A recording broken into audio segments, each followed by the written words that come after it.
The story begins with our MC Jun Zhang, who has reached level 200 thief profession in the game. He was dominating every opponent he battles, but for the past 5 years, he was hiding and grinding to reach that level. Suddenly a message occurs, saying his account has been reported and it's going to be banned due to cheating softwares. Our RMC gets mad and smashes his computer screen, following by an electric shock leads him to death. After a while he opened his eyes, falling to the ground in front of some men and women. The man step up ordering him to stand up. Zhou picked his sword and stand up willing to kill the one who ordered him. Immediately, a man with blue hair stopped the fight by dragging him to the outside. While he's being dragged, Zhou absorbed the memories of his current body. At the moment he realized he isn't dreaming, but instead, he has been resurrected. In this world is similar to the world he lived in. But 10 years ago, a universal firestorm ruined this world. Since then, many things changed. Many people become zombies. After that accident, many people who lived awakened a type of ability called star power. Those who have star power can be 10 times or even 100 times stronger than normal humans. Luckily, in this world, his father is a rank 5 star power pro. He's also this way city's leader, but even being resurrected, Zhou still cannot cultivate. Zhou's father entered the room. The father sets of the bed once to try again awakening's Zhou star power, but we already know he can't cultivate. Despite of that, his father keeps using that method trying to help him. 2 hours has passed, and still he can't feel any power.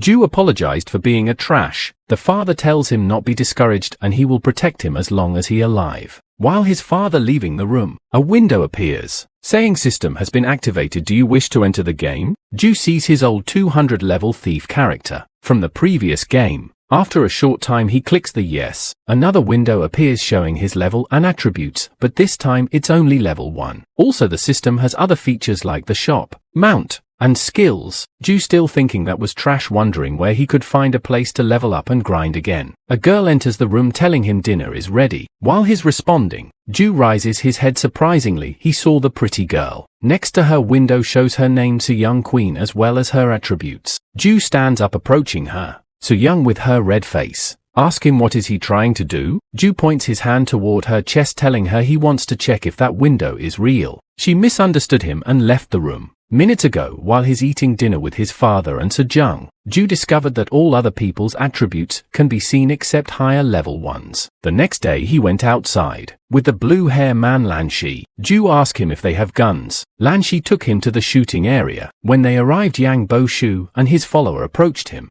Zhou started practicing. After a short time, Zhou tells Yang Bo Shu he will take the gun and play for a few days. Zhou and Lanshi are close to the entrance of the city. Lanshi trying to stop Zhou from leaving by telling him it's dangerous. Zhou told him not be worried, I just want to kill a few zombies to see if he can level up. Zhou and Lanshi reached the defensive wall. Immediately a big man jumped from that wall. His name is Zhou Li, not to mention his high attributes. Zhou tells him, Uncle Zhou, we're here to help kill zombies. During the time some zombies are passing by the defensive line, Zhou wants to showcase his shooting skill. He aims at the zombie hand, and he shoots. After shooting he noticed that shooting its arm only dropped a few health point. He catches his breath and used the skill weak point scan. Zhou killed the zombie by shooting his head. A small window appears saying X gained 100. Now he's certain that killing monsters will get experience points. He killed all the remaining zombies. Thus he leveled up. The status window appeared. Each time he levels up he gets undistributed attribute points. Zhou added 3 points to agility and 2 to strength. Zhou Li's follower found a star crystal. According to Zhou Li, star crystals rank is distributed in 2 selections: white, blue, green, purple, orange and red. The white one is the lowest, also it has low, medium and high rank crystals. Half a month later,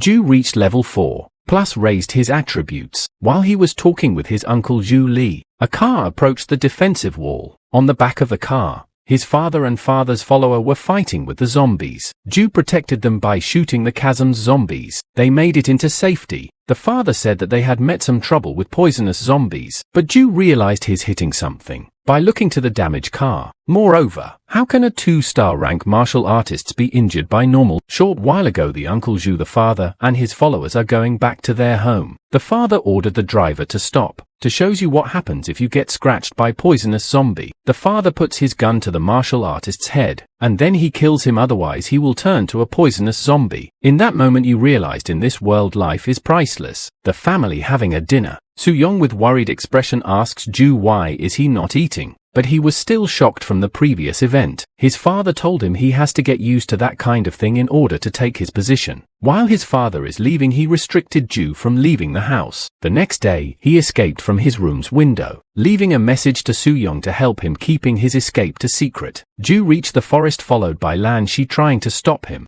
Zhu told him he's sick of zombies because the amount of experience he gets from them is getting less due to his current level. But Lan Shi insists on stopping him from entering the forest. Zhu pointed his gun at Lan Shi. Without any hesitation he shoots, but he was targeting the grey shadow snake. Even Lan's IBM martial artist wasn't able to sense the snake's presence. After that, Zhu entered the forest hunting more shadow snakes. That is almost night. He returned back to the city with snake meat that he has hunted over the past half-month. His father found out that he was leaving the house through the rumored gods as Zhu was killing snakes with one shot. Sojana expresses her regret for not being able to stop him. On the same day, rumors were spreading about Zhu being a god sniper. The leader Yang Bioshan gets upset about being compared to Zhu, and coincidentally meets with him, but Zhu ignores him. Both Sean challenges you to hit moving targets and they bet a green crystal. Zhu finds the challenge boring and instead suggests they go hunting. The person who hunts the most is the winner. Zhu and Lan Shi are sitting outside the city at a tree where Lan Shi warns you about motions acting skills. Zhu tells Lan Shi not to worry, and then sees a large mosquito. He picks up his sword and jumps directly at his head. Then another mosquito appears and starts attacking him. Zhu easily dodges it and kills it with his knife, showing that he is now familiar with close combat. An old man sitting on a building, overlooking a large gathering of zombies in the streets below. He declared that this was where the real game begins. The following morning, Zhu and Lan Shi pass by the people of the city who wish you luck in his upcoming battle against Bone Yang. Meanwhile, Zhu's father and his followers leave to handle some matter.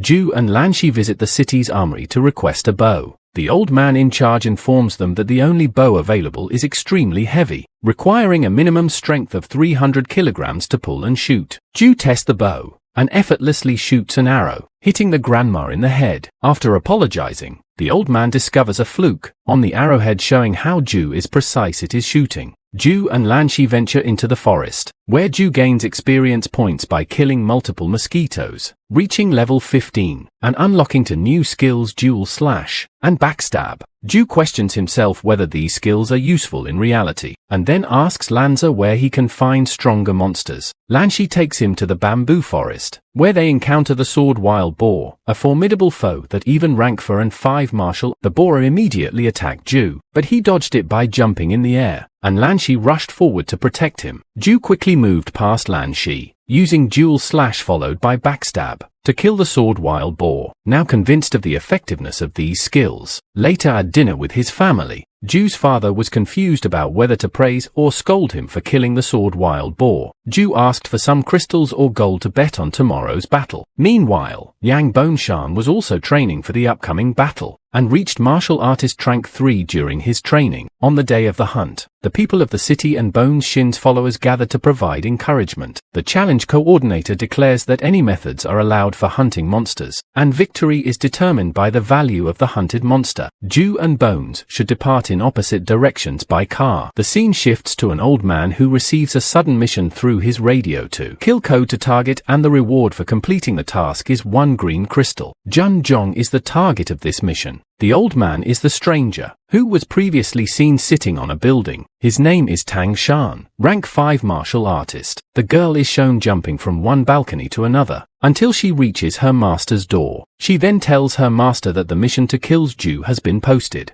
It becomes clear that her master is willing to kill Zhu in order to increase his profits. Zhu followed Zhou Zheng where the shadow wolves reside. As he approached, the wolves sensed his presence and started to gather around him. Without hesitation, jumped right in front of them ready to fight. He battled the wolves and managed to kill 5 of them. With that he reached level 16, but his body was exhausted, and he suffered from injuries sustained during the fight. He took the game's health potion, but discovered it smelled like sanitizer, then poured it on his injury. The potion did not heal the injuries when applied topically, so Zhu realized that the only way to benefit from it is to drink it. After drinking it, his injuries quickly recovered, and currently in the surrounding of the forest a group of martial artists were chit-chatting. The girl in the group warned them to be quiet as someone was coming, and suddenly Tang Shan arrived and showed them a picture of Zhu, asking if they had seen him. One of the group members admitted to seeing Zhu earlier, but his friend tried to shush him. However, it was too late, and Tang Shan killed the girl instantly. One of the group rushed towards him, but Tang Shan killed him effortlessly without even moving. He then killed the last remaining. Zhu was sitting on a tree trunk and noticed a Wolf King boss, but knew he wouldn't be able to defeat it with his current equipment. As he was considering his next move,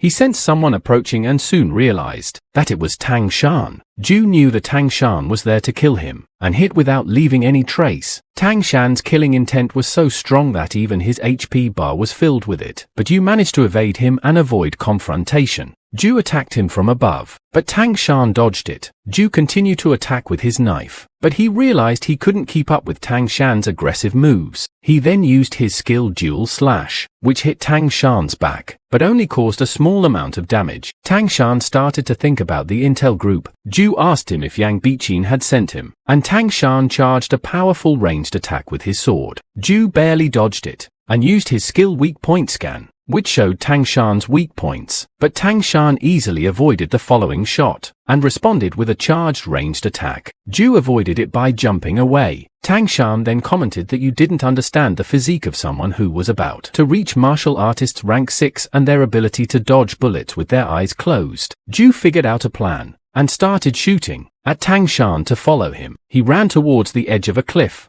and then jumped, followed by Tang Shan. As they fell, they landed in the middle of a pack of wolves. Zhu used both of his skills to kill the wolves, while Tang Shan got surrounded. All the commotion they made woke up the boss of the wolves. Then this passage, Zhu and Tang Shan are being approached by a boss and his pack of wolves. Zhu notices a gap between the wolves at his side, and quickly throws 2 grenades to cover his escape, leaving Tang Shan behind. The boss immediately attacks Tang Shan, and Zhu watches the fight between them in the wolves. Eventually, the fight ends and George returns to the location. Impressed by the strength of the rank 5 martial artist, he discovers that Tang Shan had killed all of the wolves, including the boss, but had died in the process. Zhu loots Tang Chan's body, and takes his crystals, as well as a strange item. However, he then realizes that the boss is not yet dead, and proceeds to finish him off as well. Yen Bonzun and Zhu return to their starting point. After their hunting competition, each with their hunted corpse, Bonzun reveals that he has hunted a rank 2 sword wild boar, which contained a middle rank white crystal. Adding the value of the star crystal and the sword wild boar's value together, it's equivalent to a higher rank white crystal. Additionally, he had hunted rank 3 forest spiders, which added another 3 white higher rank crystals to his total value.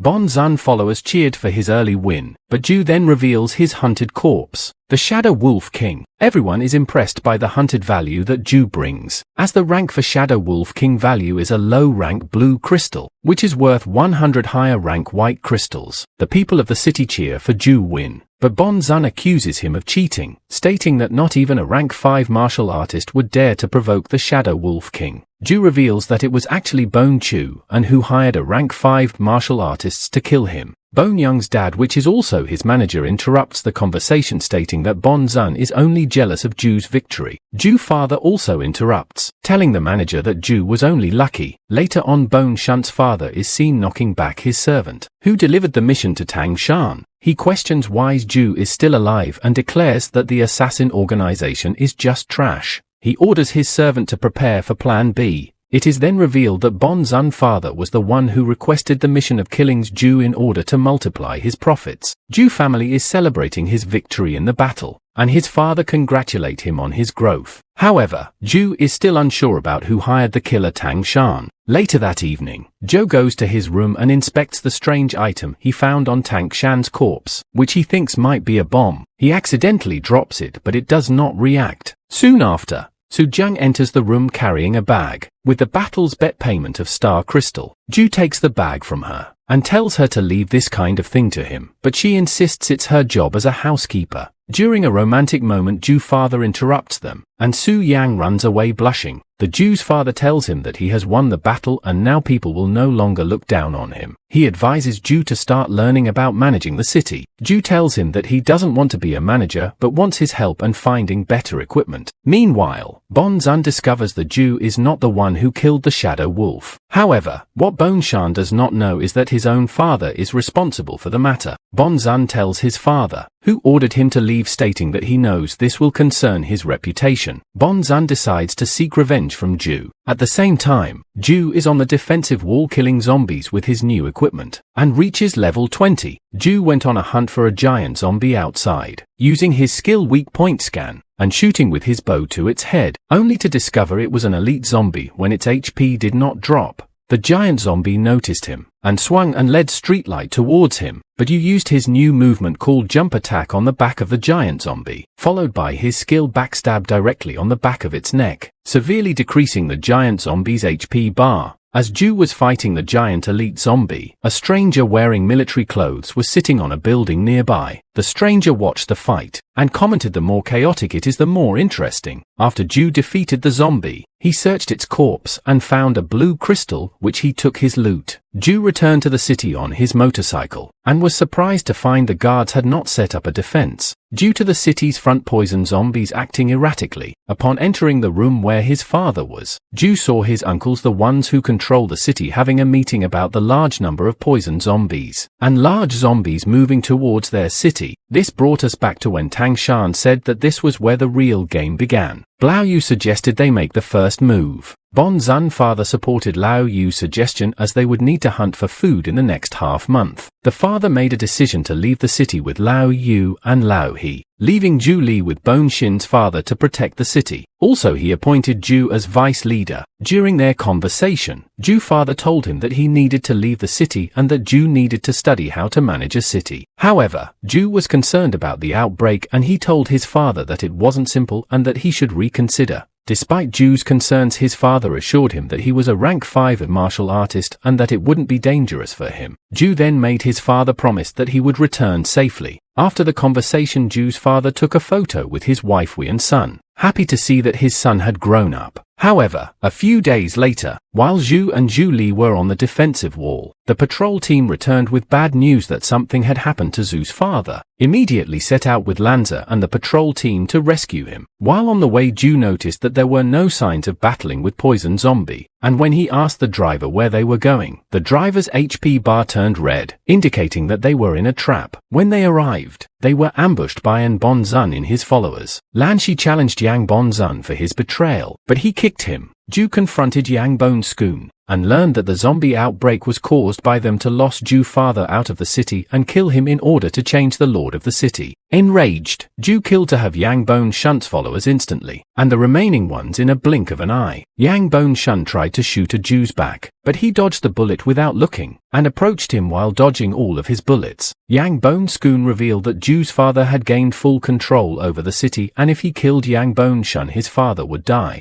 Zhu asked where his father was, and Yang Bonzan responded that they sent him to the east side. While looking in that direction, Yang Bonzan tried to kill Zhu, but Zhu used his jump attack movement to kill An Bonzan by attacking directly at his head. Lan Shi asked what they should do next, and Zhu responded that he would kill the betrayers and save his dad. In the east side area, Zhu's father was observing the poison zombies when Lao Yu attacked him with a surprise attack from behind. Despite being strong, Zhu's father did not die and asked Lao Yu if he was betraying him. Lao Yu responded that he was not the only one who betrayed him and suddenly appeared with his followers, along with Bon Xin's father. Bon Xin's father shot a spinning shot and the Zhu's father, but easily dodged it by jumping into the air. The followers then shot at him with their rifles, but Zhu's father used his sword as a shield to deflect the bullets. Surprisingly, Bonzan's father teleported behind Zhu's father and hit him with explosive shurikens. Zhu's father became upset and used a charge powerful attack against Bon Xin's father, then responds to the attack. Bon Xin's father attempted to block it and as a result, he lost his hand. The Zhu and Lanza were on their way to the area where his father was. When they arrived, Zhu noticed blank HP bars indicating that all the guards there had been killed. The two guards who were still there approached Zhu, but he killed them quickly. The father was surrounded by Lao Yu and the others, but he vowed to not die until he had killed them all. In the ensuing fight, he blocked some of Bone Shin's father's shurikens, but one injured his hand, causing him to lose his sword. A Lao Yu in Bone Shunt's father charged at him while his sword was dropped, and the father took damage from their attack. However, he revealed a hidden blade and managed to hit Bone Shunt's father, but Lao Yu did not complete his attack as he had planned to let Bone Shunt's father die so that he could become the leader instead. But Bone Sean's father threatened to destroy the city's food depot if he died, thereby preventing Lao Yu from gaining anything. The father was badly injured, and Lao Yu charged him with his sword to kill him, but an arrow suddenly blocked the attack, surprising everyone as Yu had arrived. Zhu then gave his father a game potion to drink, and the father began to recover from his injuries. Zhu then confronted Bone Shunt's father and told him that he would send him where he had sent his son. In response, Bone Shunt's father threw spinning shurikens at Zhu, but easily avoided them, and followed up with a dual slash that significantly decreased Bone Sean's father's health. Lao Yu then attacked Zhu, but he dodged the attack, and followed up with a backstab. Zhu disappeared into the air, and used a jump attack to kill Lu Yu. Zhu Li and his followers were in charge of maintaining safety in the city. Their priority was to protect the people from the outbreak and ensure their entry into the city. Su Yang was concerned for Zhu and his father's safety, and Zhu's father entrusted her with his son's well-being in case something happened to him. He also gave her a key to a helicopter as a last resort. In the midst of all this, Zhu's father charged at Lao Yu while he was distracted by his Yu's fight. However, he killed him by striking him in the heart. Bone Shunt's father then threatens Zhu and his father, warning them that if they attacked him, he would press a button to explode the city's food depot, thereby putting everyone's lives at risk. The man in military clothes appeared. He was known as the Dark Shadow's Glory and was hired by Bone Sean's father as a form of assurance. He informed Bone Shunt's father that his son was already dead, causing him to immediately press the button to explode the food depot. Zhu managed to prevent the explosion by hitting his hand. The man in military clothes then attacked Zhu, but he was able to deflect the attack. Zhu noticed the man's name, Liu Yongshan, and realized that he was a martial artist of rank 6. Bon Zun's father offered Yongshan 4 times the money to kill them all, but he refused, explaining that he was the only one who could protect him and taking all of his savings and money won't be a problem. Lan Shi arrived. Zhu's father instructed them to escape while he kept Liu Yongshan busy. Lan Shi attempted to get Yang Chan's attention, so that Zhu and his father could escape. Yongshan attacked Lan Shi, but Zhu intervened and blocked the attack. During the fight, Zhu managed to hit Yongshan on his shoulder, but he didn't seem to feel the impact. Zhu's father then tried to sneak attack Yongshan, but he dodged the attack and counterattacked. Lan Zai managed to get to the car and started up, and Zhu carried his father and jumped into the car. As they made their escape, Zhu threw grenades to distract Yongshan, but he was able to cut them in the air. Despite this, they were able to escape. However, Bon Zun's father still managed to press the button to explode the food depot. Yongshan tried to stop him, but it was too late as the button had already been pressed. The food depot in the city exploded, and Yu Li's follower delivered the news to him. Meanwhile, the zombie hordes had already made their way through the city. Zhu Li and his followers fought back fiercely, using all their skills and resources to hold off the zombie horde. However, more and more zombies kept coming and the survivors began to tire. Zhu Li, who was on the verge of dying, was joined by Zhu and others after the citizens had retreated into the city. While on the defensive wall, Zhu Li informed them that the food depot had been bombed and many martial artists were injured or dead. The father realized that the city could not be evacuated without food. When Zhou Zheng brought them water, Zhu drank his cup and lost consciousness. The father understood the gravity of the situation and asked Zhou Zheng and Lanza to take care of his son in his place. Moments later, Zhu regained consciousness on a helicopter, and Lan Shi informed him that his father had stayed behind in the city. The father and Zhu Li were standing on the defensive wall when they encountered a zombie that was infected by fire. The followers burned the zombies, but the infected zombie posed a threat. The father stood up with his aura and attacked the infected zombie, sacrificing himself as the lord of the city. The father believed in Zhu and thought that he would become the brightest star in the world, even though he had been locked down by others before. Zhu Li stated that it was his job as a protection leader to protect the city and he couldn't leave the father alone. Ultimately, the father sacrificed himself to protect the city and its citizens. In the current scene, Zhu Suyang and Lanza and a chopper. Zhu is still mourning the loss of his father and the people of the city, feeling that they didn't deserve to die. He also regrets not discovering Yen Bonxin's father's plan earlier. Su Young tries to comfort him, telling him that it's not his fault and that no one can predict their fate. She encourages him to live on their behalf as well. Suddenly their chopper is attacked by winged beasts. Lanza is willing to chase them away, but Yu interferes, ordering him to stay and protect Su Yong. Zhu jumps out of the chopper and performs a jump attack directly on the back of the winged beast. The other winged beasts attack him, but he manages to avoid their attacks. Suddenly, they hear a loud sound and a giant dragon appears in front of them. The dragon roars and then flies away, lands ICS a town in front of them, and they head in that direction. Lanshi bought a map from a wandering martial artist, and he induced study at discovering the town they're headed to is called Titan. So Zheng informs them that the helicopter's tail was damaged in the earlier battle and they might have to land soon. They end up landing in a forest, and Zhu notice that they should be able to reach Titan before dark. As they walk through the forest, Su Zheng gets scared when something appears, but it turns out to be a giant hamster, and Zhu tells her not to be scared as these monsters won't attack if they're left alone. They eventually reach the road, and a car approaches them. Lanshi draws his sword, and Zhu summons his bow, ready to fight. However, a man in the back of the car had bad intentions when he saw Su Young. Zhu shot 3 arrows in front of the man, and they hit the snakes behind the car with precision. The driver noticed us accurate shooting, and the man in the back of the car wanted to start a fight.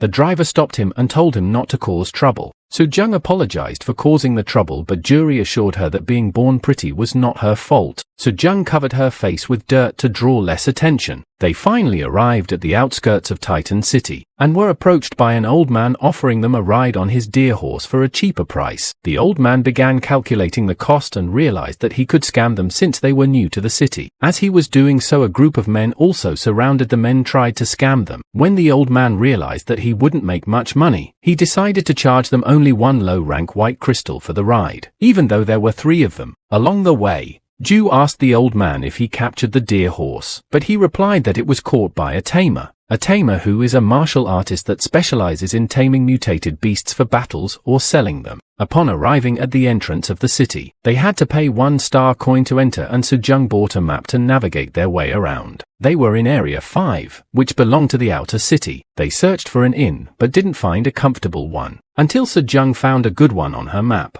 They went straight to the end, where they were greeted by a beautiful woman who showed them inside. Each night at the end cost a low-rank white crystals, and Zhu paid for their stay as they had no other option. While resting, Su Zheng came to Zhu and informed him that with their current money, they could only afford to stay in the hotel for 1 week. The Zhu and Lanshi went outside and realized that the people there are all high martial artists. Zhu commented that it was expected as the city's rank represents its authority. Zhu started thinking about what Su Zheng told him about the money left, but he still has more than 1,700 white crystals and a few blue crystals. Surprisingly, a girl grab lands on his hand and offered to help them with any information they need for a fee. Zhu responded by saying that a rank 3 martial artist has dropped to that state selling information. The girl told him to blame the Titan City for that and whispered a reliable source of information for 5-star coins in his ear. She also offered to give him a map of the surrounding monster distribution for 1 white crystal. Zhu accepted both offers.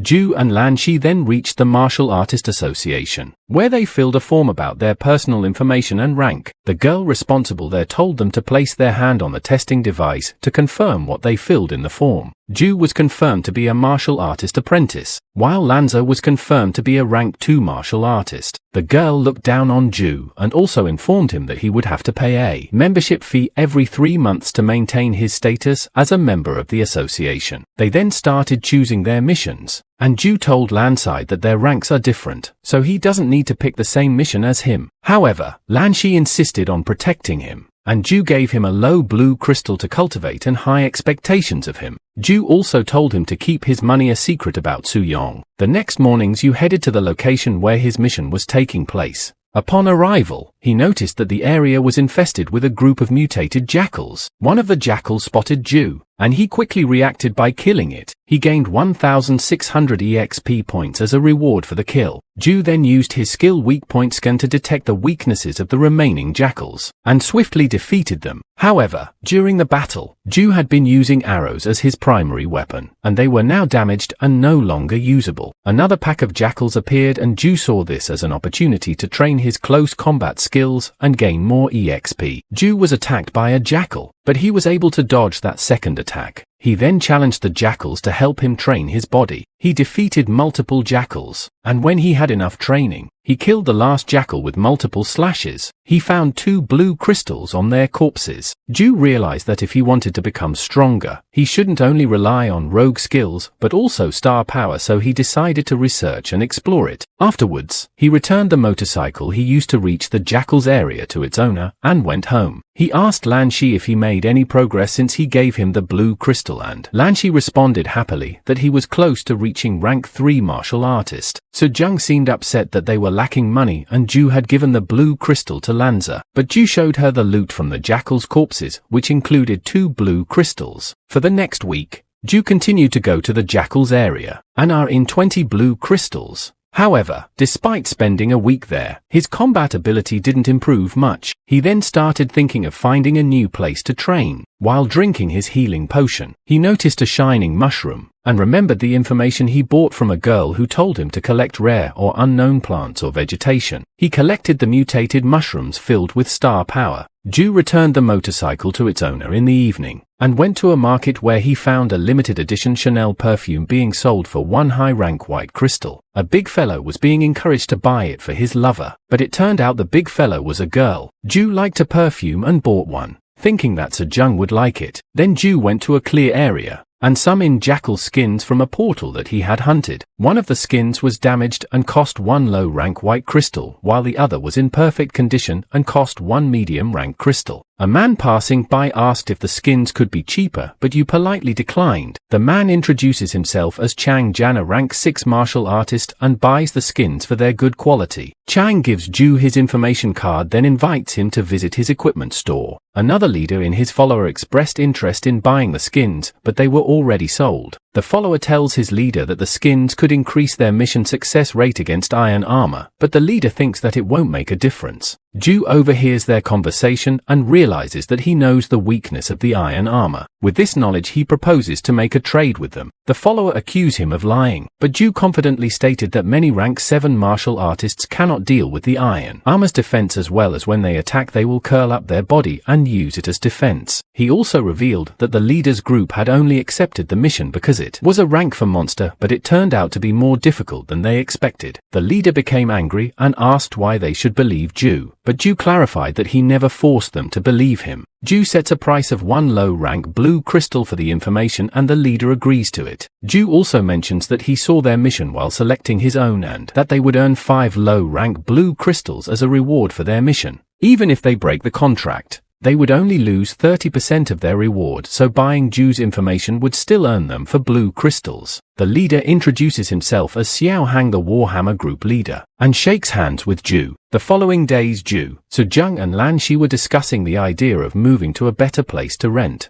Zhou had already tasked Zhou Zheng with looking for better places, and he chose the expensive one among the options she found. Lanza and Su Yang informed Zhou that the place he chose was in the outer cities area 1, which is considered the noble area. When they arrived at the place, the man in charge informed them that he had already given the key to Zhu's wife, Sun Yang, which caused some confusion as Zhou Zheng clarified the man's misunderstanding. Zhou then gave Zhou Zheng a perfume he had bought from the market, while Lan Shi carried the luggage. Zhou went to the market to buy new arrows, where he encountered the man and his follower who had driven their car previously. The follower had bad intentions towards Zhou Zheng and confessed to the boss that he was in love with her. The boss allowed him to pursue her after they finished their task, but warned him not to act recklessly. Zhou pretended not to hear or see the conversation and left the market. Later, Zhou went to the jackal's area to find the entrance blocked by guards. They told him that it was He Gang's territory and that he should leave if he did not want to die. Zhou refused to leave, and the guards approached him willing to kill him, since he was only an apprentice martial artist. Zhou then told them that they were the ones seeking death, Meanwhile, in the Jackal's area, the guard's boss was standing there with an old man. The boss asked the old man if he was certain he had seen 7 color mushrooms there. The mushrooms were already taken by Zhou when he was training there. That appeared that the old man was in debt with the boss, and the deal was that if the boss found the mushrooms, the old man's debt would be fully paid. The old man showed a relieved face, and he stated that being a rank 5 martial artist was nothing in front of boss Song. Song the boss got a call from a guard telling him that someone had killed 3 rank 5 martial artists guards who were guarding the entrance of the area. Song then ordered his men to split into 2 teams, one to search for the killer and the other to search for the mushrooms. The search team was looking for the murderer, while Zhou, who was hiding behind a rock, he noticed the gang's leader and decided to kill him, but realized that the leader was a rank 7 martial artist, which meant that even with his fast speed, he wouldn't be able to outrun him. Zhou charged toward the ground and disappeared instantly into the forest. While drinking water, he saw skeleton parts around the area and discovered a spider nest. The spider attacked Zhou, but he dodged it by jumping to the back. However, the spider continued its attack, and Zhou jumped into the air and attacked with arrows, but they didn't affect the spider due to its unbreakable armor. The spider spit on him with deadly acid, but he was able to dodge all of its spits. Zhou then realized how fast a spider was while hiding behind a tree, and the spider found him and attacked him again. Zhou jumped into the air, but this time, the spider's spit hit him, causing him to lose an amount of blood. As Zhou lay on the ground, the spider jumped at him to eat him. Zhou summoned his knife and a strange blue aura appeared with it, attacking the spider. This time his attack broke the spider's armor. Zhou realized that it was star power, and with that became a martial artist rank 1. Now Zhou won't be the same trash as before because he can cultivate. Zhou continued his journey through the forest after encountering a spider until he found a road. He was lucky enough to flag down a passing car and asked the driver for a ride. Although the driver initially refused, the boss of the car intervened and allowed Zhou to hop in. During the ride, a young man offered him a cigarette, but Zhou declined, stating that he was only visiting Titan City for a short while. He asked the man which group you belonged to, and the man replied that he was from the flower pattern. Zhou then inquired about where he could train his star power, and the man directed him to the Area 3 Martial Artists Training Center, warning that it was expensive. Upon arrival in the outer city, Zhou thanked his benefactors and promised to return the favor. He then returned home, where Lan Shi greeted him and thanked him for the blue crystal that helped him become a rank 1 star martial artist. Zhou also revealed that he had become a rank 1 martial artist as well, so Zheng also was happy for him too, and they celebrated their successes. The following day, Zhou and Lan Shi went to the training center. It was expensive, but Zhou was able to afford it by selling the silk from the ghost face spider he had killed earlier. A girl showed them around the center and explained the rules, including signing a life and death contract before entering the training rooms. Zhou asked her to open a rank 3 room for Lanzi, which required 1 blue crystal as a fee. After Lan Shi began training, Zhou requested the girl to open a rank 5 room for him. The girl was hesitant and asked Zhou if he meant a rank 5 training room, to which Zhou quickly confirmed. She then cautioned him that the training was not virtual but real combat with ferocious monsters. Zhou insisted that he was aware of the risks and selected a rank 6 mutated black gorilla as his opponent. The people in the training area began to wonder if Zhou. Before entering the room, a group of men arrived and began to bully him, but Zhou insulted them and challenged them to join him in the room. The men were afraid as Zhou entered the room alone without any fear. The leader Lupo and his group of martial artists were discussing about Zhou being rank 1 martial artist, but still he entered the room fighting with rank 6 mutated gorilla. One of Lubo's followers warned him not to get angry because Zhou was going to die in the fight, but Luo didn't care and said that if Zhou survived, he would make him pay. Zhou commented that whether or not he would become a rank 2 martial artist, dependent on the outcome of the fight with the gorilla. As Zhou fought the gorilla, Lupo and his followers along with other martial artists watched from outside the room.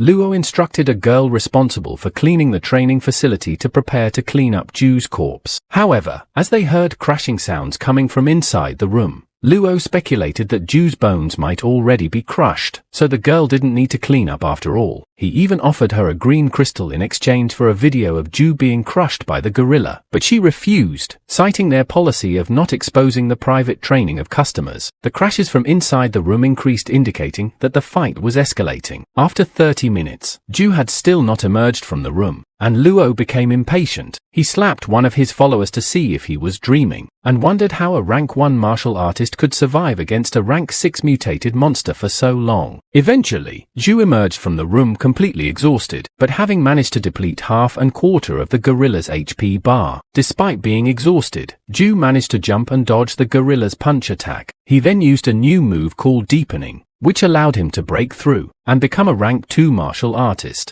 Zhu managed to avoid the gorilla's second attack, and used his skill Backstab to finish it off. By killing the gorilla, Zhu earned 7,200 EXP. One of Lu Bor's followers had been listening at the door and reported that there was no sound or movement coming from the room, assuming that Zhu was dead. However, Zhu suddenly opened the door and instructed the man to send someone to clean the room. Everyone was impressed at a rank 1 martial artist had managed to defeat a rank 6 monster. Zhu then went to the girl responsible for the training facility and demanded to fight a rank 6 mutated viper this time. People started betting on whether or not he would survive, but Zhu entered the room with a confident and baddest expression on his face. The scene shifts to the owner of the training area, Jiang Chang, who is a rank 7 martial artist. He is impressed by his using's data and asks his servant if he is sure that Zhu is only a rank 2 martial artist. The servant confirms this and tells Jiang that Zhu was only a rank 1 before he challenged the mutated gorilla. Jiang tells the servant to activate the training room surveillance video and broadcast as training on the screen in the lobby. The servant comments that they need Zhu permission, but Zhu tells him to do it anyway and says that whether Zhu successfully finishes the challenge against the Viper or not, this promotion will let them earn a lot. They start streaming in the lobby, and the fight between Zhu and the Viper begins. Zhu is in the middle of the Viper's poison fog, and his HP bar starts to decrease. He summons the game's poison cure potion and drinks it, and his HP bar immediately goes back to full, and it seems that the poison has no effect on him anymore. He then starts striking the Viper with rapid speed, and the people who are watching are impressed by his speed. The live stream goes down as Yu destroys the camera inside the room, but he manages to kill the Viper and reach rank 3 martial artist. Zhu then leaves the room to be approached by Jiang's servant, who informed him that Jiang wants to meet him. Zhu also tells him that he wants to meet with Jiang. Zhu arrives at John's bureau and demands an explanation about the live stream. Jiang responds by presenting him with blue and green crystals, along with a yellow card, which will allow you to spend 20% less in his upcoming trainings. As Zhu is leaving, he tells them not to leak his information. Jiang then asks him a personal question about how he managed to kill the rank 6 Viper.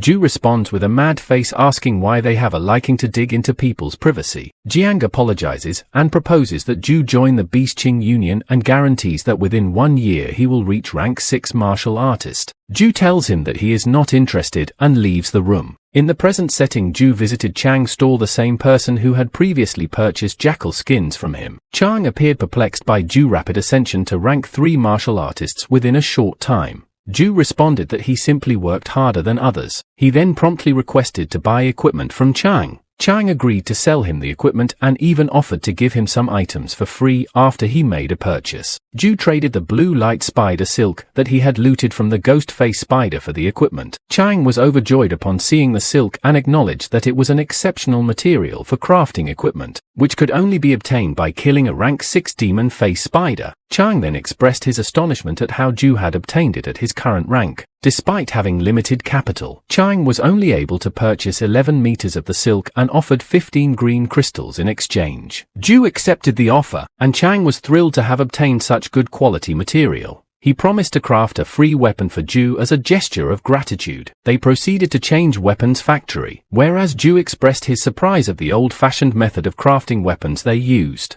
Chang explained that machine-crafted weapons were primarily used by ordinary people, whereas martial artists' weapons were all about conductivity. Zhu then elucidated that conductivity referred to weapons that could have star power inserted into them to enhance their combat effectiveness. Chang informed him that the weapon he would create using the blue light spider silk would have at least 13% conductivity. He also mentioned that he might be able to break the Ningxia weapon to obtain a 15% conductivity legend. Chang began blood as me thing after making his statements, and he finished crafting a dagger. He handed it to Zhu to insert his star power into it. Zhu selected the dagger and began to insert his star power, and Chang noticed the pressure of his aura. Even if Zhou told him he was a rank 8 or 9 martial artist, Chang stated that he would still believe him. After Zhou finished inserting his star power, he was able to obtain a 20% conductivity dagger, which was worth at least 1 medium rank purple crystal. Chang appeared to regret his decision after seeing what had occurred. Zhou thanked Chang and left the store. Chang bid him farewell, cautioning him to leave before he changed his mind. Chang then went back to his store, commenting on the fact that he had created a dagger with 20% conductivity and could do it again. Zhou was strolling down the street when he came across Luo in his followers. One of the followers informed Luo that they couldn't handle Zhou since he had defeated the mutated gorilla, but Luo smacked him and referred to him as a weakling who relied on cheap tricks. Another follower informed Luo that Zhou was no longer a rank 1 martial artist, but had been promoted to rank 3. Luo kicked him and expressed that he was already aware of it. Zhou, on the other hand, was purchasing flowers from a young girl when Luo and his entourage approached him. Zhou feigned ignorance, but Luo instructed his followers to break his legs. Zhou quickly retaliated by kicking one and punching the other. The force of his kick shattered the marble structure and had collapsed on the little girl, endangering her life. In an instant, Zhou sprang into action and saved the little girl. He swiftly kicked Luo towards the falling marble structure. Luo, surprised and angry, questioned Zhou's audacity to attack him and reminded him of the power of his family. He demands Zhou to plead for mercy or else face the wrath of the Luo family. Zhou was outraged and without hesitation teleported onto Luo's back and delivered a powerful kick that shattered it. He proclaimed his disdain for being threatened by anyone. The Luo begged for forgiveness and apologized. Zhou turned his back on Luo, stating that the strong survive and the weak perish in this world. He declared that he would not mind using the Luo family as a stepping stone to climb the ladder of success. Following the accident, Luo's father immediately summoned a doctor to attend to his son's injuries. Unfortunately, the doctor reported that despite their best effort, hearing this news, Luo's father asked the doctor if this would impact his son's ability to become stronger.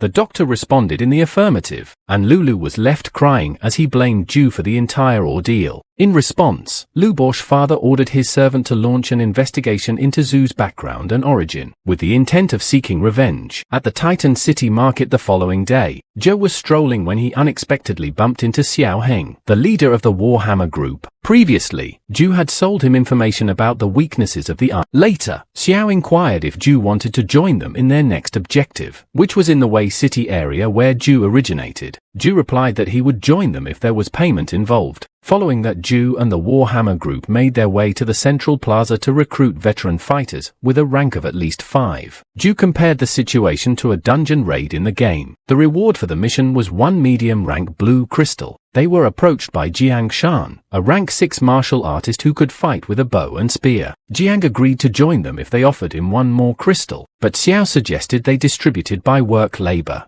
Jiang was hesitant since they weren't sure if they would earn anything from this mission. Meanwhile, Zhou took out his new bow from his inventory, which he had recrafted to have 11 conductivity with the help of Chang. He did this to prevent anyone from seeing his game inventory. After the negotiation, Jiang hopped onto the back of the car and showed which was a high-quality product with 5% conductivity. One member of the group called Zhou an expert and suggested he sit inside the car because of the strong winds, but Zhou declined, saying it was fine and the wind was cooling. Zhou stated that if he qualifies as an expert, then what would be a more fitting term for him? Perhaps an elite expert. Before heading to a city, they made a pit stop in Chaoyang City to gather supplies and food. Zhou had a reputation in the area, and the locals knew him was crazy instead of expert. Despite this, one of the locals gifted Zhou with an heirloom medicine that he wouldn't be using. Jiang couldn't understand why they were so impressed with a mere rank 3 martial artist, and attempted to show off his skills, but only Zhou seemed to take notice. As they continued on their journey, Zhou smelled the medicine and commented on its pleasant scent. Although it may not be as effective as an HP potion, it could still be useful in critical situations. Upon reaching Wei City's outdoor building area, they encountered another group scavenging for loot. Xiao warned them to be careful of the other group, but they soon faced a more immediate threat when a zombie attacked. Jiang took it down with his bow, impressing Zhou with his marksmanship. One of the scavenging group informed them that they needed to reach the business street within 5 minutes before more poison zombies arrived. Zhou offered Jiang to blue crystals if he was willing to work hard for them. Jiang took up the challenge and proved his worth by killing multiple zombies with his spear. Upon reaching the business street, they faced multiple level 30 poison zombies. Jiang tried to take one down with his bow, but it proved ineffective. Zhou took charge and jumped into action, impressing everyone with his speed and strength. Jiang questioned whether Zhou was truly an expert or just seeking death, but Zhou didn't seem to care, and continued to take down the zombies. With lightning speed, Zhou shot all of his remaining arrows while in midair and successfully killed all the poison zombies. He gained multiple experience points from the zombies, but then realized that he had run out of arrows. Zhou quickly pulled an arrow out of a zombie's head and used it to kill the last remaining zombie. Zhou mentioned that he was close to reaching level 30 and that when he does he would learn a specific skill. After killing all the zombies, Zhou asked the group to collect his arrows for him. The group was thrilled to have someone as strong as Zhou with them. Xiao then announced that their next destination was the shopping street. He asked 2 people from the group to drive the cars there to attract the poison zombies.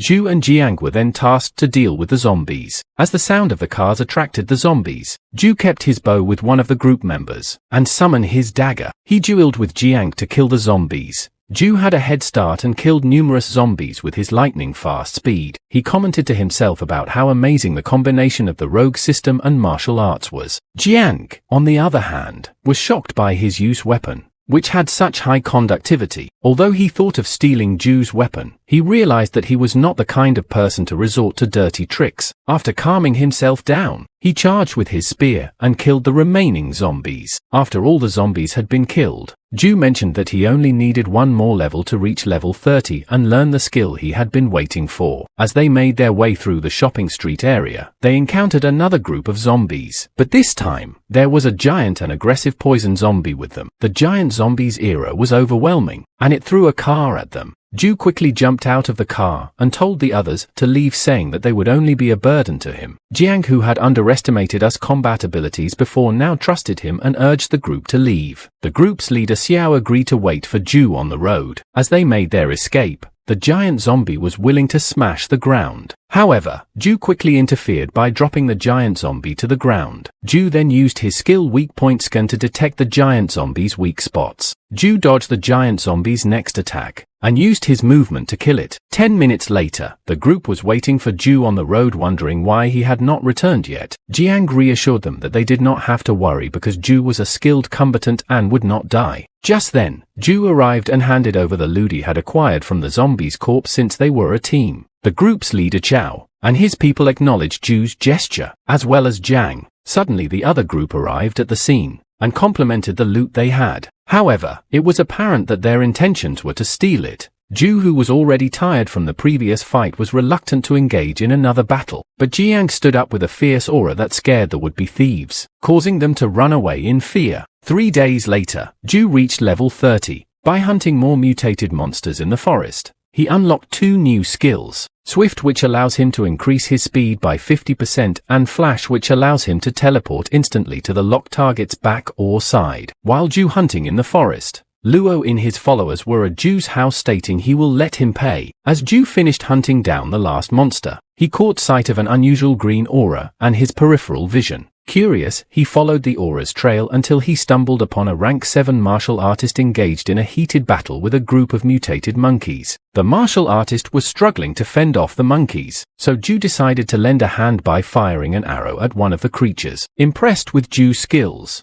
the martial artist asked for his help and promised him benefits in return. Without hesitation, Zhou shot 3 more arrows and then unsheathed his dagger, offering to take care of 2 of the monkeys while the martial artists dealt with the remaining one. After they had vanquished the beasts, the martial artist explained the benefits he had promised to Zhou. When Zhou expressed his lack of fear of the martial artists despite his lower rank, the martial artist sensed a dangerous aura emanating from him and gave him some monkey wine as a reward. The martial artist revealed that he had spent the past week luring the Monkey King and his minions, and invited you to join him on a guild mission and in the coming days. Zhou agreed to accompany him. On his way home, Lupo and his followers broke into his house. Su Yang attempted to intervene, but Luo ordered his men to capture her. Lan Shi arrived and demanded that they release her. but Lu instructed his followers to harm him instead. When Zhu arrived, he heard the commotion and saw Anzai lying on the ground, coughing up blood. He quickly took him to the hospital where he underwent surgery. After the surgery, the doctor informed Zhu that Lenzai's life was no longer in danger, but he may have sustained permanent limb damage. Zhu realized that the people involved were connected to the Luo family. Consumed by anger, he snuck into the Luo family's residence with a poison bottle in hand, preparing to confront them. While Lulu was interrogating Suyun, Luo commanded his follower to leave the room, and without warning threw a bucket of water at Su Yong. He then made a rude comment about the lack of attractive women in Titan City. In a rage, he picked up his dagger,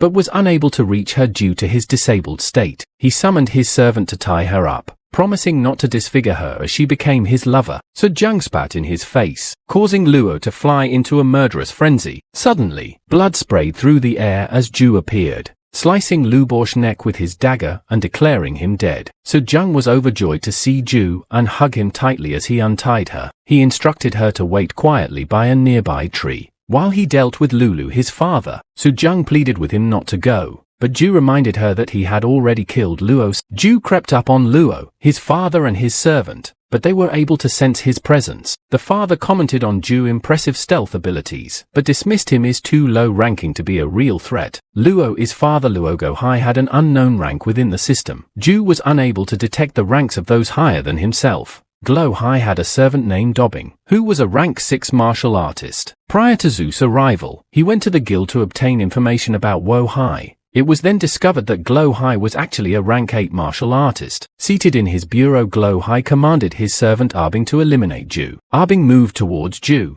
who managed to evade his attack and retaliated with a backstab. Surprisingly, Arbing did not seem to feel the impact of the attack. However, Arbing soon realized that something was amiss. Zhu revealed that his system skill had been forcefully damaged, rendering a being's thick skin useless. Despite this, Arbing continued to attack Zhu, and response Zhu did not retaliate, and Arbing eventually succumbed to his injuries and died. Glo Hai rose to his feet, his aura pulsing with fury. Everyone in the residence could feel the intensity of his anger, causing them to snap into a state of alertness. Glo Hai announced that there were at least 30 martial artists of rank 4 or higher on their way to the room where they were located. 2 of the martial artists had arrived, informing Glo Hai that something terrible had happened to his son. When he inquired further, Zhu revealed that he had killed Glo, his son, on his way there. Glo Hai was taken aback by the news of his son's death. In that moment of vulnerability, Zhu took advantage of the situation, using his new skill Flash to teleport instantly beside Glo Hai, and stabbed him with a dagger. However, Zhu soon realized that the stab did not have a significant effect on Wo Hai, since he was a rank 8 martial artist. Glo Hai retaliated with a powerful strike, but Zhu was able to dodge it. Glo Hai then unleashed a series of cutting slashes, but Zhu definitely avoided them while keeping track of the cooldown of his flash skill. Once the cooldown ended,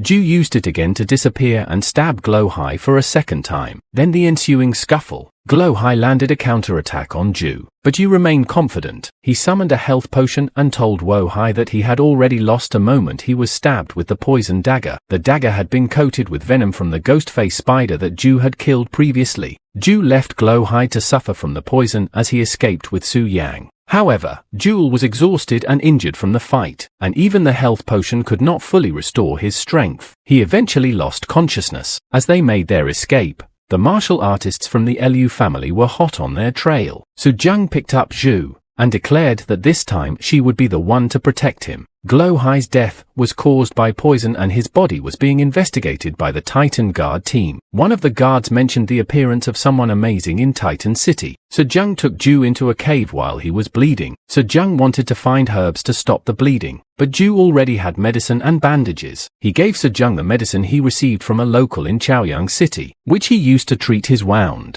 Zhu felt less pain and rested, waking up the next morning with a fully healed wound sleeping on Su Young's lap. She was grateful and thanked him. However, she was hungry, so Zhu took Su Yong Jiao City for breakfast. There, they overheard locals discussing the investigation of the Luo family incident by the Titan Guard team. Later at the Titan Guard Bureau, it was discovered that Zhu was connected to the incident. They went to visit Lenzi, who was sad about being weak and crippled. Zhu encouraged him and promised to find a cure. When the Titan Guard team arrived at the hospital to question Zhu, they concluded that Glo had accidentally consumed a poisonous plant and died. They left and decided to write a report on the incident. Zhou went back to Chang's store and presented him with the rank 6 viper skin that he had acquired. Chang expressed his gratitude and acknowledged that the skin had helped him resolve a big problem. In return, Chang ordered his follower to bring the highest weapon available at his market as a gift for Zhou. However, Zhou declined the gift and instead asked if Chang knew who the best doctor in Titan City was. Chang initially thought that Zhou was injured, but Zhou clarified that it was for his friend whose limbs had been broken. Chang was outraged at the news and asked who had dared to harm his brother's people, vowing to teach them a lesson. Zhou thanked Chang for his concern, but informed him that he had already taken care of the situation. Chang then revealed that the best doctor in Titan City was the Medicine King and suggested that they go to his hospital. However, upon arriving, they found that there were many people already waiting for his services. The Medicine King's disciple, surnamed Wang, they approached him and he asked them if they had any problems.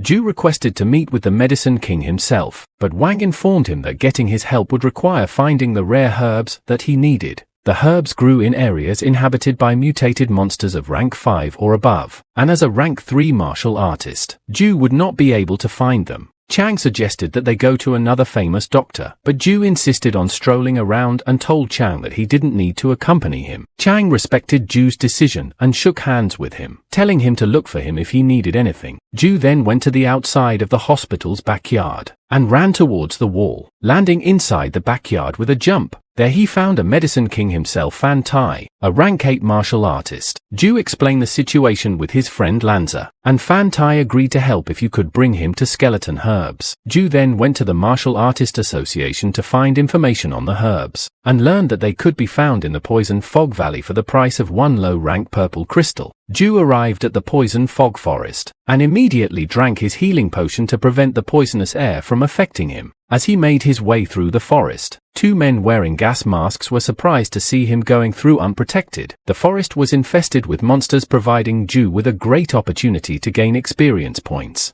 However, he was only there to gather herbs. While in the forest, he overheard someone talking about a rank 6 venomous snake. Following the voice, Zhou found a cave. Inside he saw only 1 HP bar, and the skeleton herbs he needed were there too. However, a venomous snake with multiple heads was guarding them. Zhou tried to distract the snake by tossing a rock, but the plan failed. The snake prevented him from grabbing the herbs. Zhou dodged all of the snake's attacks, summoned his bow and began fighting. After 3 hours, Zhou was finally able to defeat the snake. He summoned his dagger to finish it off and reached level 33. From each snake's head, he looted a green crystal before finally grabbing the skeleton herbs. Outside the cave, a group of people were fighting the mutated Viper King, which had evolved from rank 6 to rank 7 as the battle raged on. Zhou heard the commotion and went to investigate. By the time he arrived, the Viper King was nearly defeated. Thanks to the efforts of the gas mask fighters, Zhou used his flash skill to steal the Viper King from the other fighters. Afterwards, Zhou went to Fan Tai's place to deliver the skeleton herbs he had requested. Fan Tai fulfilled his promise and went with Zhou to the hospital to heal Lenz's commentated fracture. Once Lanza was healed, he apologized to Zhou for causing trouble, but Zhou reminded him that it was his obligation to save a family member. While at the hospital, Zhou received a call from Jiang Xiaokai via the communication device provided by the Martial Artists Guild. Jiang had previously been saved by Zhou while hunting in the forest and now invited him to a guild mission.